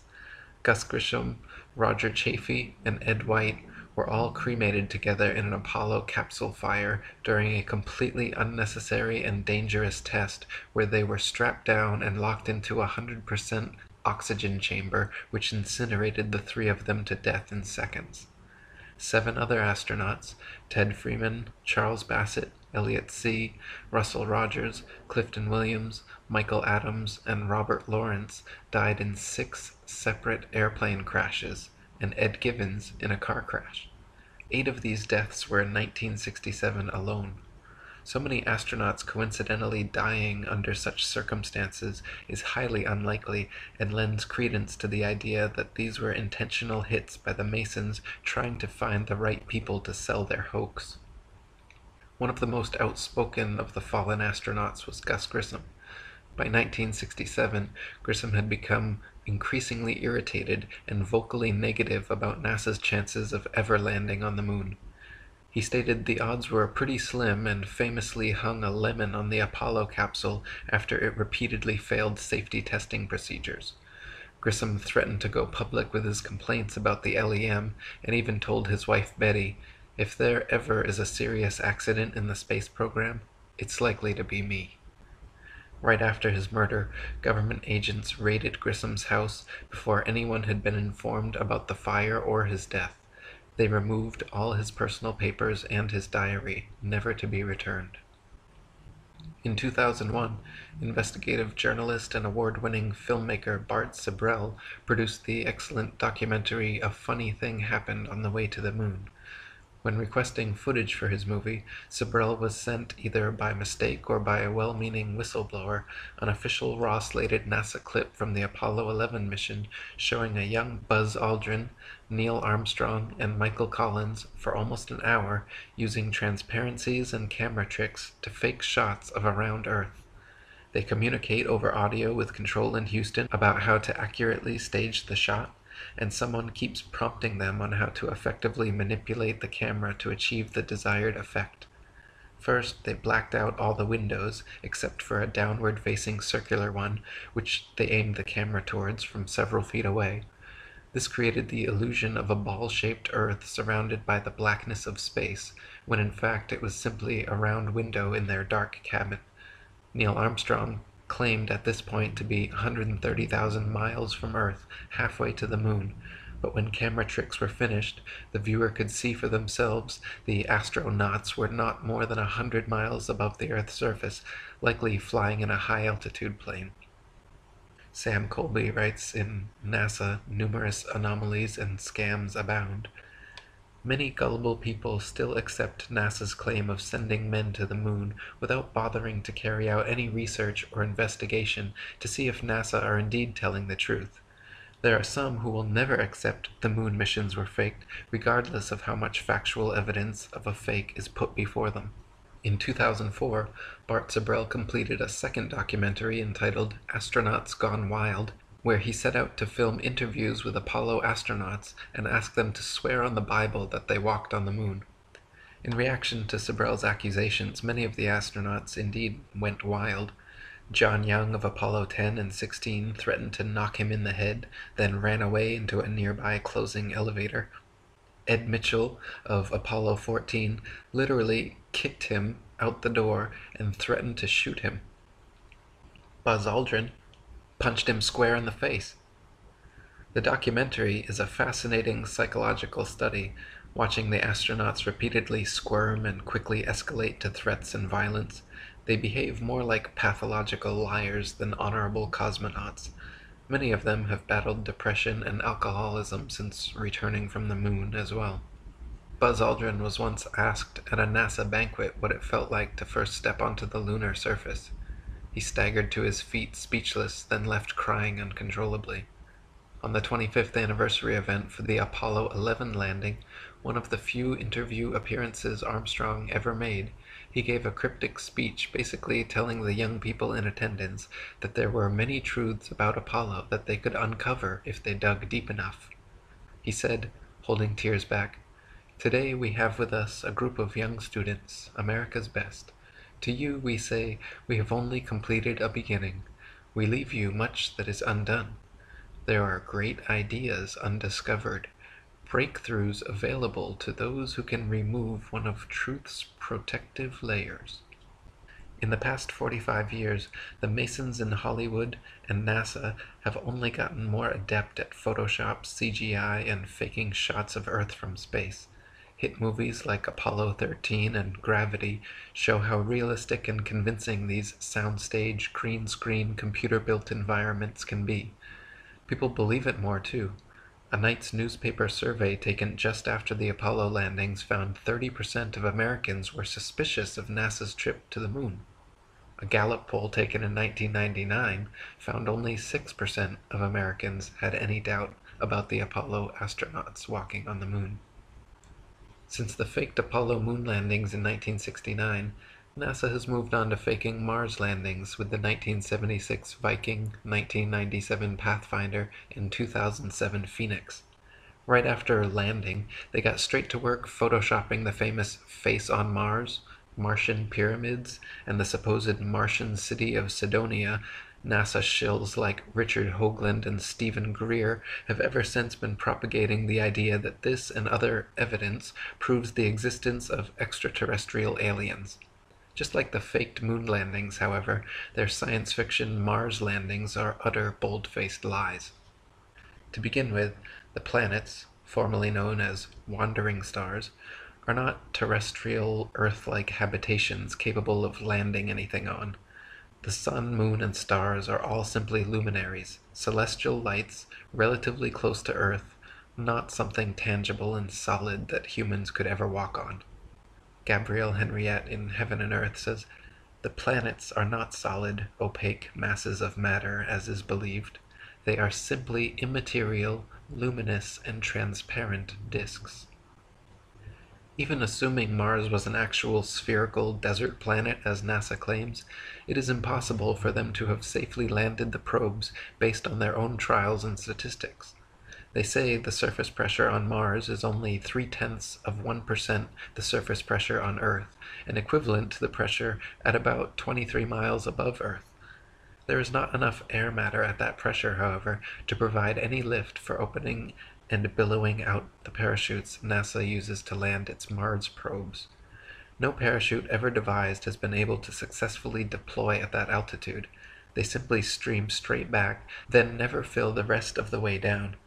Joe Kittinger's record highest, fastest, and longest parachute dive from the Earth's upper atmosphere had him free-falling from only 19 miles high for 15 minutes at 767 miles per hour, and his drogue chute proved useless and offered no deceleration. Yet NASA would have us believe, for example, that Phoenix's parachute managed to somehow slow it down from 12,738 miles per hour to 123 miles per hour in just 2.86 minutes before its final landing. In other words, NASA is claiming to do something on Mars that we have no evidence is even possible on Earth at significantly lower altitude and 16 times slower speed. MX News on June 3, 2008, featured a picture given to them by NASA of the Phoenix's first dig into Martian soil. But on June 6, 2008, 3 days later, the London Daily Telegraph reported from NASA that another communications glitch stopped NASA's Phoenix lander from making its first dig into Martian soil. How could they give the photo to MX News if they had yet to make their first dig? And why can they never keep their stories straight? Then, Mars Phoenix lander's robotic arm photographed image 896662759, taken at 143937 LST, and image 896662868 at 144123 LST, only 2 minutes and 46 seconds later. In the first image, there is a fallen loose screw visible by the leg, which disappears before the second photo is taken. NASA themselves claim the robot arm did not touch Martian soil until the next day, so they cannot claim to have moved it themselves, and the topical arrangement of sand and rocks remains exactly the same, so it cannot be explained by strong winds. Thus the question remains, who picked up the screw? More than likely, an observant and well-meaning stagehand picked it up between shots. The Columbia commemorative plaque attached to the Spirit rover on Mars photos and videos is not the same one pictured on Earth seconds before launch. This is blatant proof that photo trickery is going on with these Mars missions. Several photography experts have even mentioned how Mars looks exactly like Arizona or parts of the Australian outback desert, and it appears NASA simply added a red tint to the atmosphere in post-production. By using the Auto Levels tool in Photoshop, even NASA Mars photographs lose their red tint, however, and look exactly like the Earth. Adolf Hitler said, "In the big lie there is always a certain force of credibility, because the broad masses of a nation are always more easily corrupted in the deeper strata of their emotional nature than consciously or voluntarily, and thus in the primitive simplicity of their minds they more readily fall victims to the big lie than the small lie, since they themselves often tell small lies in little matters, but would be ashamed to resort to large-scale falsehoods. It would never come into their heads to fabricate colossal untruths, and they would not believe that others could have the impudence to distort the truth so infamously. Even though the facts which prove this to be so may be brought clearly to their minds, they will still doubt and waver and will continue to think that there may be some other explanation. For the grossly impudent lie always leaves traces behind it, even after it has been nailed down, a fact which is known to all expert liars in this world, and to all who conspire together in the art of lying. So there you go. You still think NASA went to the moon? If you still believe that, you're ridiculous. Okay? You're just ridiculous. If you sat through this whole thing, you watched the video evidence, you saw all the pictures, you heard all the proof, fake moon rocks, faces and pyramids on Mars, the astronauts punching people, 11 accidental astronaut deaths, all the photo anomalies. You're still going to read the NASA press release next week about, we found water on Mars. Derp. You going to believe that? What about the Rosetta Comet landing? We landed on an asteroid. Here's some CGI. And everyone believes it. Oh, it's so amazing. Oh my god, they landed on an asteroid. Are you starting to realize how gullible we've all been here? Look at the videos and pictures they show you of the planets. Find me one real image of Jupiter or Saturn or Mars from NASA. Look at them. Those are not photographs. There's no photographs. NASA doesn't do photographs. NASA does Photoshop. There's no telescopes flying around out there taking pictures of shit. It's just a bunch of Freemasons with Photoshop. Look at their rocket launches. The rockets don't even go straight up. They just come right back down. Most of them just explode. You know how many of their rocket launches fail? They have no idea what they're doing. They want you to think that they went to the moon and back over and over again 45 years ago and then never go back again. That makes a lot of sense. Look at all those pictures again. It's fake. It's so fake.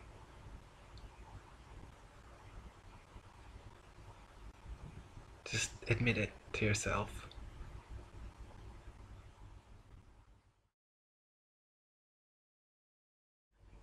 George Bernard Shaw wrote, "In the Middle Ages, people believed that the earth was flat, for which they had at least the evidence of their senses. We believe it to be round, not because as many as 1% of us could give the physical reasons for so quaint a belief, but because modern science has convinced us that nothing that is obvious is true, and that everything that is magical, improbable, extraordinary, gigantic, microscopic, heartless, or outrageous is scientific. Modern astronomy has absolutely convinced the world, as George Bernard Shaw stated, that nothing that is obvious is true. It is obvious that the earth is flat, yet they say it is curved. It is obvious that the world is motionless, yet they say that it moves. It is obvious that the heavens revolve around us, yet they say it is us that revolves. It is obvious that the stars are stars, yet they say the stars are suns. It is obvious that the sun is bigger than the stars, yet they say the stars are bigger than the sun. It is obvious that the sun and moon are the same size, yet they say the sun is 400 times larger. It is obvious that Earth is the only planet, yet they say there are over a septillion planets. It is obvious that up is up and down is down, Yet they say it is not so. David Wardlaw Scott said, "With the modern astronomer, there is theoretically neither up nor down, though his experience belies his assertion every time he looks up to the heavens or down to the ground. Such aberration of intellect is really to be pitied." William Carpenter wrote, "Astronomer Denison Olmsted, in describing a diagram which is supposed to represent the earth as a globe, with a figure of a man sticking out at each side and one hanging head downwards, says, 'We should dwell on this point until it appears to us as truly up in the direction given to these figures as it does with regard to a figure which he has placed on the top.' Now a system of philosophy which requires us to do something which is really the going out of our minds by dwelling on an absurdity until we think it is a fact, cannot be a system based on God's truth, which never requires anything of the kind. Since, then, the popular theoretical astronomy of the day requires this, it is evident that it is the wrong thing, and that this conclusion furnishes us with a proof that the earth is not a globe." S. G. Fowler wrote, "The physical properties of a physical globe would create insurmountable difficulties for the being called man, for man is a two-legged, smooth-footed, clawless-toed, and heavily built creature. Picture him on the outside of a sphere in our popular 34 degrees south latitude. He has his boots on, and his head is depressed in space 34 degrees to his feet. Consider him magnetized through his boots to the center of the globe, where the big magnet is located. Picture him looking down into the gaseous void, with his eyes gouging out of their sockets, and his heart in his mouth, and his prayer that his hobnailed boots will not lose their magnetism. No wonder the world's got brain-addled. The reader has been hoaxed by the stupidest manifest hoax ever perpetrated. It should be obvious that up truly is up, and down truly is down, that flat truly is flat, and still truly is still. It should be obvious the universe was intelligently designed by an intelligent designer, purposefully created by a purposeful creator. Yet modern science and astronomy, through centuries of deception and manipulation, have obfuscated the obvious and left people blinded to the simple truth." E. Eschini wrote, "The one thing the fable of the revolving earth has done, it has shown the terrible power of a lie.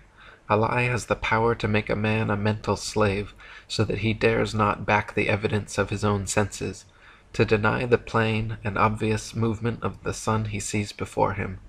When he feels himself standing on an earth utterly devoid of motion, at the suggestion of someone else, he is prepared to accept that he is spinning furiously around. When he sees a bird flying and gaining over the ground, he is prepared to believe that the ground is really traveling a great number of times faster than the bird.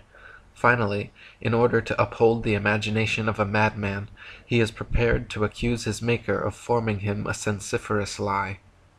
The truth is that the earth is not a planet. It is a plane. Other than the heights and depths of mountains and valleys, the earth has no curvature or convexity, and is for all intents and purposes flat. Just as it appears, the sun, moon, and stars, fixed and wandering, all revolve around the flat earth, which is the stationary, immovable center of the universe. The magnetic North Pole is the center of the earth and the universe. Polaris, the North Pole star, remains always significantly situated atop the dome of the heavens, while the sun, moon, and stars revolve in circular cycles around us. The truth is that all standing water is always flat, the horizon is always flat, and all canals, tunnels, and railways are built without regard for the supposed curvature or convexity of the earth. The light from lighthouses can be seen at incredible distances, only possible on a flat surface. The truth is, pilots do not make constant nose declinations or compensation acceleration to account for the supposed curvature and rotation of the ball earth. The truth is, sailors do not use spherical calculations, but plane trigonometry when navigating. David Wardlaw Scott wrote, "Rational people believe Salisbury Plain to be a plane, and Lake Windermere to be horizontal, but our astronomers say that this is all a mistake, that we must not trust our eyes when we see these or other such places as being horizontal, but that we should believe what they tell us, that Salisbury Plain, Lake Windermere, and also all other plains, lakes, and places upon the earth, as well as the vast Pacific and all other oceans, are only parts of a great globe, and therefore must have a curve. Besides which, mirabile dictu, that all rush together round the sun at the rate of 65,000 miles per hour.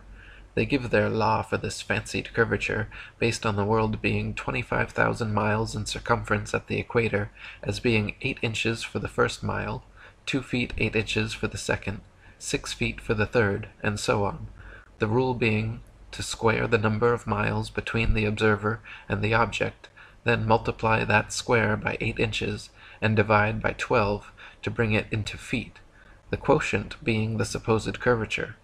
Unfortunately, however, for astronomers, this theory does not agree with fact, for this rule of curvature has been found to be utterly fallacious both on land and water.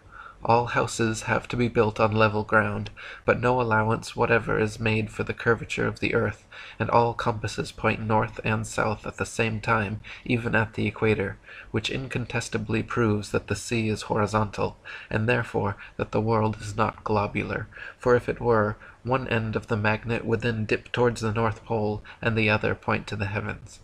The truth is that Antarctica is a giant ice wall holding in the oceans, and the South Pole does not exist. Various anomalies and differences between the Arctic and Antarctic prove the Earth is not a ball. The Arctic midnight sun proves the universe is geocentric. The truth is the sun and moon are equal divine balanced opposites made for signs and seasons to light the earth and divide day from night. The moon is not merely a reflector of the sun's light, but emanates a demonstrably unique light of its own. It is completely self-luminescent and semi-transparent. The truth is that man has not and cannot ever walk on the moon or Mars, because the heavenly bodies are simply luminaries and not terrestrial terra firma like the earth. The moon and Mars landings were and are all hoaxes staged and filmed by Freemasons on Earth. Orbiting satellites and space stations do not exist. All video and photographs you have ever seen from NASA, Hubble, and other official sources are all CGI, computer-generated images. Gravity does not exist, and all floating astronauts are simply using wires or filming aboard zero-G planes. Relativity does not exist, and that is why Einstein is always sticking his tongue out at you. The truth is, the universe was intelligently designed by an intelligent designer, purposefully created by a purposeful creator, not the haphazard result of some inexplicable cosmic accident. The truth is that life, consciousness, the incredible, beautiful diversity and complexity of nature is divinely created, not coldly, blindly evolved out of nothing. Dr. Woodhouse wrote, "When we consider what the advocates of the earth's stationary and central position can account for, and explain their celestial phenomena as accurately to their own thinking as we can ours, in addition to which they have the evidence of their senses and scripture and facts in their favor, which we have not, it is not without a show of reason that they maintain the superiority of their system. However perfect our theory may appear in our own estimation, and however simply and satisfactorily the Newtonian hypothesis may seem to us to account for all the celestial phenomena, yet we are here compelled to admit the astonishing truth, if our premises be disputed and our facts challenged, the whole range of astronomy does not contain one proof of its own accuracy." Reverend John Wesley wrote, "The more I consider them, the more I doubt all systems of astronomy. I doubt whether we can with certainty know either the distances or the magnitude of any star in the firmament, else why do astronomers so immensely differ with regard to the distance of the sun from the earth, some affirming it to be only 3 and others 90 million miles away?" Thomas Winship wrote, "Many have been able to see through the delusions of modern astronomy. Letters from various parts testify that in some cases men and women have begun to make use of their brain power, which had been stunted and dwarfed by acceptation, without the slightest proof of the unscientific, unreasonable, unnatural, and infidel teachings of men foisted upon a credulous public in the name of science. Others, again, tell that the writers have thrown to the moles and to the bats the worldwide and almost universally believed hoax that we are living on a whirling sea-earth globe, revolving faster than a cannonball travels, rushing through space at a rate beyond human power to conceive, and flying, with the whole of the so-called solar system, in another direction 20 times the speed of its own rotation. In conspiracy research, the term globalist usually refers to internationalists, people in favor of a one-world order, but more literally and more accurately, as the UN World Government logo shows, the term globalist signifies those who propagate the centuries-old myth of a globe Earth. Heliocentrism and the ball Earth mythos have long been promoted by Masonic patriarchal pagan sun worshippers. In typical sun-worshipping fashion, the sun was made to be the most important and central entity of the so-called solar system.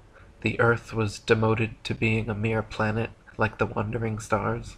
All the fixed stars were turned into distant suns as well. The sun was said to be the only giver of light, and the moon demoted to a mere reflector of the sun's light.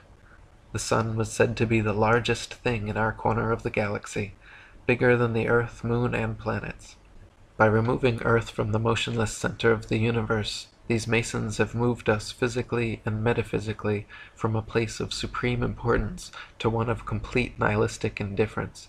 If the Earth is the center of the universe, then the ideas of God, creation, and a purpose for human existence are resplendent. But if the Earth is just one of billions of planets revolving around billions of stars and billions of galaxies, then the ideas of God, creation, and a specific purpose for Earth and human existence become highly implausible.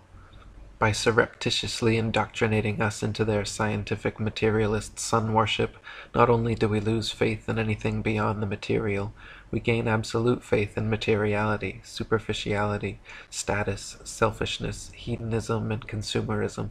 If there is no God and everyone is just an accident, then all that really matters is me, me, me. They have turned Madonna, the mother of God, into a material girl living in a material world. Their rich, powerful corporations with slick sun cult logos sell us idols to worship, slowly taking over the world while we tacitly believe their science, vote for their politicians, buy their products, listen to their music, watch their movies, sacrificing our souls at the altar of materialism. David Wardlaw Scott wrote, "Such discrepancies remind me of the confusion which attended those who in olden days attempted to build the Tower of Babel, when their language was confounded and their labor brought to naught. But no wonder is it that their calculations are all wrong, seeing they proceeded from a wrong basis. They assumed the world to be a planet with a circumference of 25,000 miles, and took their measurements from its supposed center, and from supposed spherical angles of measurement on the surface. Again, how could such measurements possibly be correct while, as we are told, the Earth was whirling around the sun faster than a cannonball, at the rate of 18 miles per second, a force more than sufficient to kill every man, woman, and child on its surface in less than a minute? Then the Earth is supposed to have various other motions, into the discussion of which I need not enter here, and will only notice that of its supposed rotation round its imaginary axis at the rate at the equator of 1,000 miles per hour, with an inclination of 23.5 degrees.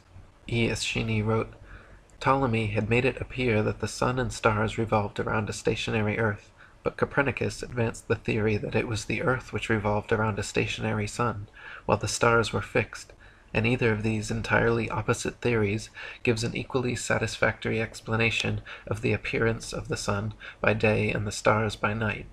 Copernicus did not produce any newly discovered fact to prove that Ptolemy was wrong, neither did he offer any proof that he himself was right, but worked out his system to show that he could account for all the appearances of the heavens quite as well as the Egyptians had done, though working on an entirely different hypothesis, and offered his new heliocentric theory as an alternative.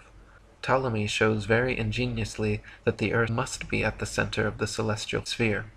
He proves that unless this were the case, each star would not move with the absolute uniformity which does characterize it. He shows also that the earth could not be animated by any movement of transition. The earth, argued Ptolemy, lies at the center of the celestial sphere. If the earth were to be endowed with movement, it would not lie always at this point. It must therefore shift to some other part of the sphere. The movements of the stars, however, preclude this, and therefore the earth must be as devoid of any movement of translation as it is of rotation.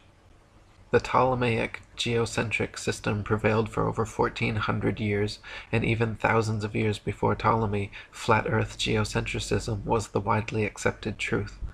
The modern ball-earth heliocentrism, popularized by the likes of Copernicus, Kepler, Galileo, Newton, Einstein, and NASA, however, is a comparatively recent belief system that has been foisted upon an unsuspecting world for 500 years. Ptolemy never imagined the scientific magicians of the future would be so brazen, nor the public so gullible, as to accept that we see no parallax change in the stars after hundreds of millions of miles of supposed orbital motion, simply because all those stars are trillions upon trillions of miles further distant at a sufficient enough scale for no change in relative parallax to occur. How convenient!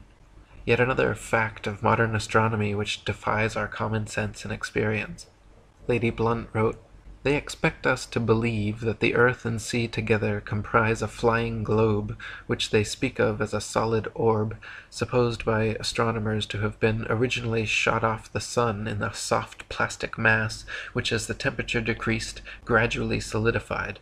Yet not one single fact or proof can they produce for this far-fetched idea, and in spite of the fact that the whirling globe theory was, even according to the open confessions of its founders, set forth to the world in the first instance as a mere supposition, it is now presented as unquestionable truth." Dr. Samuel Rowbotham wrote, "It was said in effect by Newton, and has ever since been insisted upon by his disciples, 'Allow us, without proof, which is impossible, the existence of two universal forces, centrifugal and centripetal, or attraction and repulsion, and we will construct a theory which shall explain all the leading phenomena and mysteries of nature. An apple falling from a tree, or a stone rolling downwards, and a pail of water tied to a string and set in motion, were assumed to be types of the relations existing among all the bodies in the universe. The moon was assumed to have a tendency to fall towards the earth and moon together towards the sun. The same relation was assumed to exist between all the smaller and larger luminaries in the firmament, and it soon became necessary to extend these assumptions to infinity. The universe was parcelled out into systems, coexistent and illimitable. Suns, planets, satellites, and comets were assumed to exist infinite in number and boundless in extent, and to enable the theorists to explain alternating and constantly recurring phenomena which were everywhere observable, these numberless and forever extending objects were assumed to be spheres. The earth we inhabit was called a planet, and because it was thought to be reasonable that the luminous objects in the firmament, which were called planets, were spherical and had motion, so it was only reasonable to suppose, as the earth was a planet, it must also be spherical and have motion. Ergo, the earth is a globe, and moves upon axes, and in an orbit round the sun. And as the earth is a globe and is inhabited, so again it is only reasonable to conclude that the planets are worlds like the earth, and are inhabited by sentient beings. What reasoning! What shameful perversion of intellectual gifts! Gabrielle Henriette wrote, "Copernicus put forward the hypothesis of the revolution of the earth round the sun in order to explain the cycle of the seasons. His theory is not very satisfactory, seeing that the earth is supposed to be at its greatest distance from the sun in the summer, during the hot weather, and at its shortest distance in the winter, when the temperature is at its lowest. These unusual conditions, which clearly contradict the laws of nature as regard the effects of heat, are, it is said, due to the angle formed by the rays of sun as they fall on the earth's surface. It is also stated that the opposition of the seasons north and south of the equator is due to a tilt of the earth, first on one side and then on the other, which conveniently occurs at the right moment. Nothing is said, however, of the shifting of the waters of the sea and rivers which this change in the center of gravity and in the position of the earth would inevitably bring twice a year. It might also be assumed that, under those conditions, very high constructions would swerve from the vertical. The American skyscrapers and the Eiffel Tower, for instance, cannot be seen to lean right or left according to the seasons, although this should be a logical and natural consequence of the alternate inclination attributed to the earth. If the earth were a sphere that rotated daily on its vertical axis at a uniform velocity, revolving annually around the sun, it would follow that half the globe would always be sunlit, while the other half dark, every place on the globe receiving an equal amount of day and night. In actuality, however, the drastically varying lengths of day and night over the earth are consistent with the geocentric flat earth model. If the earth were a sphere, it would follow that the seasons the world over would be simultaneous, due to the distance from the sun. When the earth is farthest away from the sun, the entire globe should be ensconced in winter and recording the coldest temperatures for the year. When the earth is closest to the sun, the entire globe should be summery and recording the warmest temperatures for the year. In actuality, however, this is not the case. The frozen depths of Antarctica remain forever frigidly foreboding, while just a few thousand miles away it is tropical summer.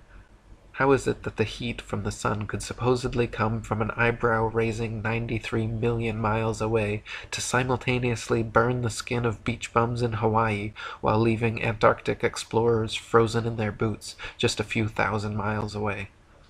Dr. Samuel Rowbotham wrote, "It is geometrically demonstrable that all the visible luminaries in the firmament are within a distance of a few thousand miles from the earth, not more than the space which stretches between the North Pole and the Cape of Good Hope, and the principle of measurement, that of plane triangulation, with invariably and accurately measured baseline, which demonstrates this important fact, is one which no mathematician claiming to be a master in the science will for a moment deny. All these luminaries, then, and the sun itself, being so near to us, cannot be other than very small as compared with the earth we inhabit. They are all in motion over the earth, which is alone immovable, and therefore they cannot be anything more than secondary and subservient structures, continually ministering to this fixed world and its inhabitants. This is a plain, simple, and in every respect demonstrable philosophy, agreeing with the evidence of our senses, borne out by every fairly instituted experiment, and never requiring a violation of those principles of investigation which the human mind has ever recognized and depended upon in its everyday life. The modern or Newtonian astronomy has none of these characteristics. The whole system taken together constitutes a most monstrous absurdity. It is false in its foundation, irregular, unfair, and illogical in its details and in its conclusions, inconsistent and contradictory. Worse than all, it is a prolific source of irreligion and of atheism, of which its advocates are practically supporters. By defending a system which is directly opposed to that which is taught in connection with the Jewish and Christian religion, they lead the more critical and daring intellects to question and deride the cosmogony and general philosophy contained in the sacred books. Because the Newtonian theory is held to be true, they are led to reject the scriptures altogether, to ignore the worship, and doubt and deny the existence of a creator and supreme ruler of the world. The facts and experiments already advanced render it undeniable that the surface of all the waters of the earth is horizontal, and that however irregular the upper outline of the land itself may be, the whole mass, land and water together, constitutes an immense non-moving circular plane. If we travel by land or sea from any part of the earth in the direction of any meridian line and towards the northern central star called Polaris, we come to one and the same place, a region of ice, where the star which has been our guide is directly above us, or vertical to our position. This region is really the center of the earth, and recent observations seem to prove that it is a vast central tidal sea, nearly 1,000 miles in diameter, and surrounded by a great wall or barrier of ice 80 to 100 miles in breadth.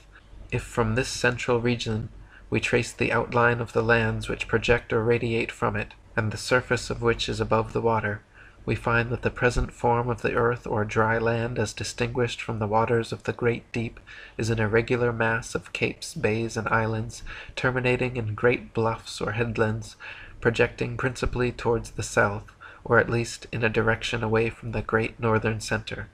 If now we sail with our backs continually to this central star Polaris, or the center of the Earth's surface, we shall arrive at another region of ice. Upon whatever meridian we sail, keeping the northern center behind us, we are checked in our progress by vast and lofty cliffs of ice. If we turn to the right or to the left of our meridian, these icy barriers beset us during the whole of our passage. Hence we have found that there is a great ebbing and flowing sea at the earth's center with a boundary wall of ice, that springing or projecting from this icy wall, irregular masses of land stretch out towards the south, where a desolate waste of turbulent waters surrounds the continents, and is itself engirdled by vast belts and packs of ice, bounded by immense frozen barriers, the lateral depth and extent of which are utterly unknown. How far the ice extends, how it terminates, and what exists beyond it, are questions to which no present human experience can reply.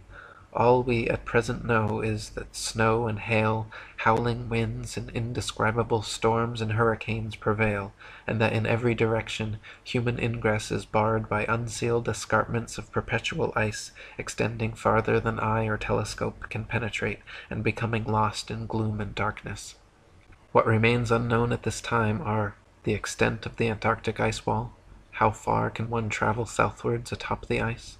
Is it just water, snow, ice, and darkness forever? Or is there some limit, like the glass wall in the Truman Show? Is there a limit to space? Is the universe infinite, or, as the Bible claims, contained within a physical firmament, the vault of heaven? What exists beneath the mighty deep?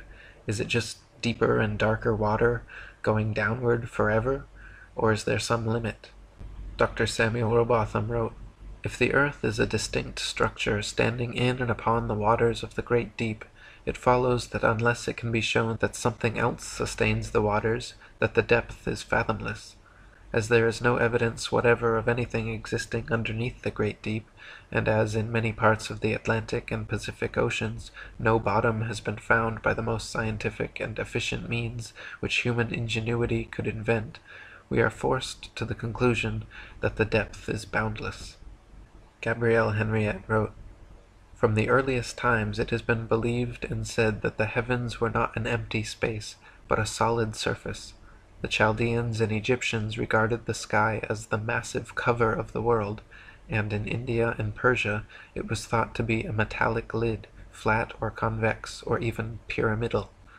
Up to the 17th century, the earth was always regarded as the center of an empty sphere with solid walls, and on this account it was always represented with a cover. This indispensable complement, however, was eliminated upon the advent of the theory of gravitation, for convenience sake, as a solid dome limiting the space round the earth would have rendered impossible the extravagant motions of the planets, which were sent revolving in the air at phenomenal distances. Thus from this time the fact universally accepted for thousands of years that the sky is a firm surface completely disappeared. Nevertheless, the possible existence of a solid vault over the earth is a question of great importance in view of the tremendous consequences which would result from this fact, if it happened to be true.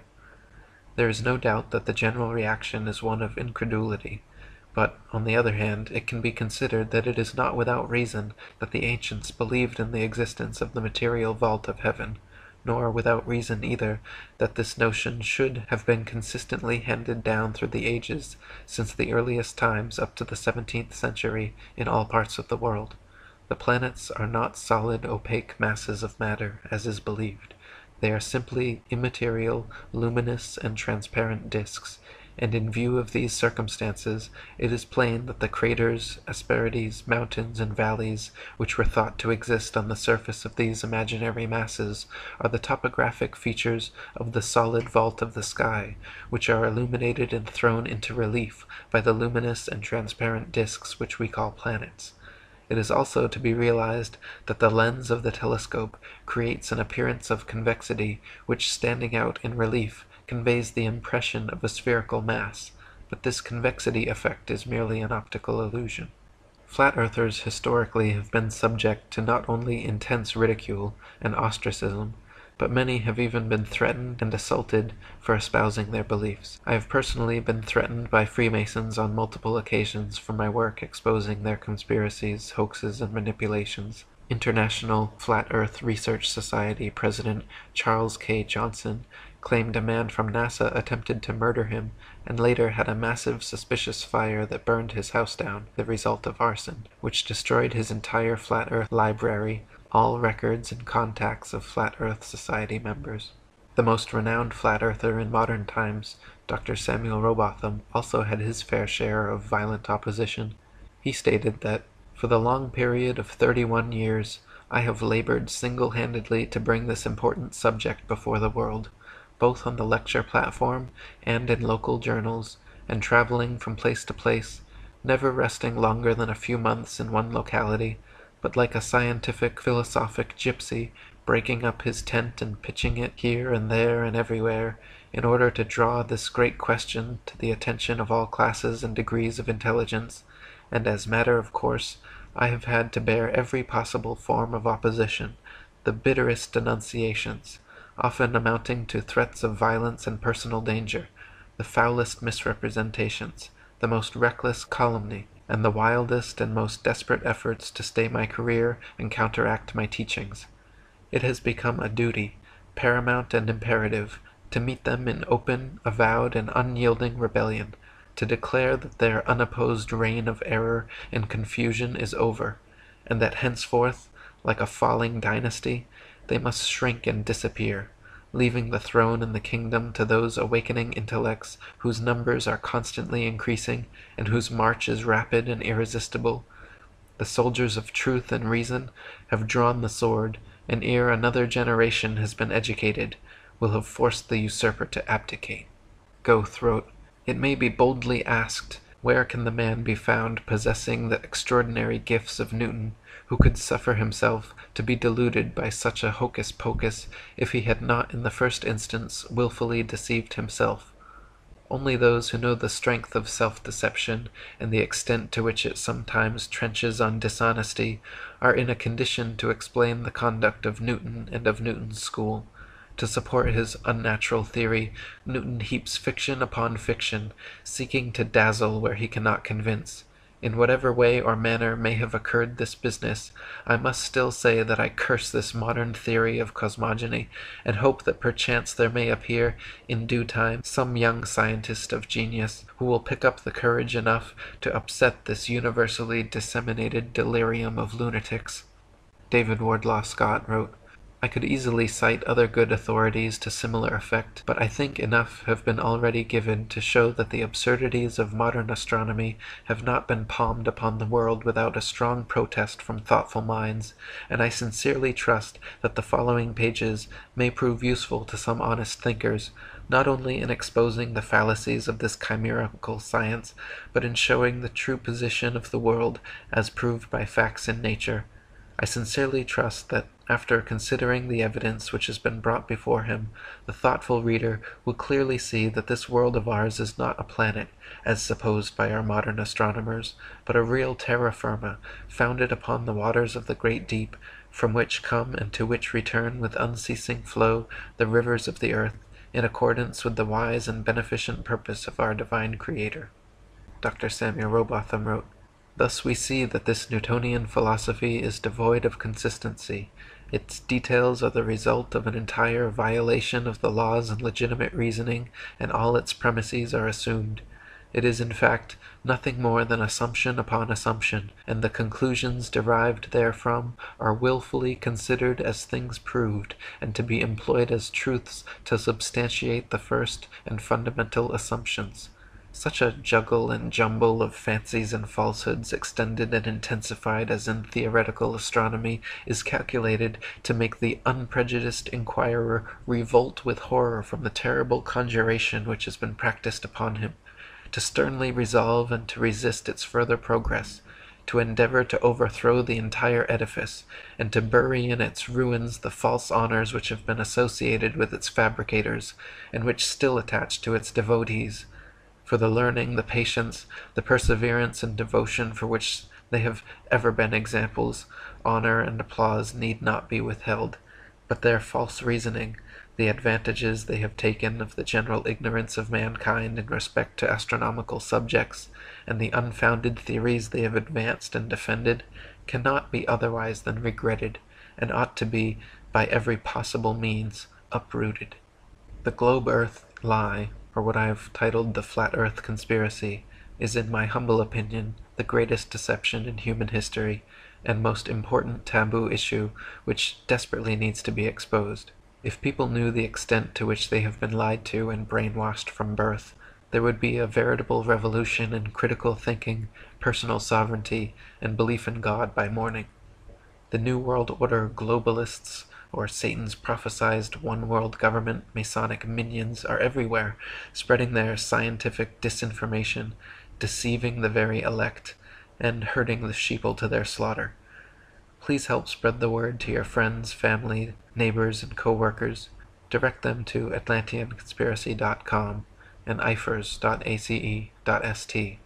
and send them copies of this book to help awaken them and support my lifelong efforts to bring truth, freedom, peace, and love to the flat earth.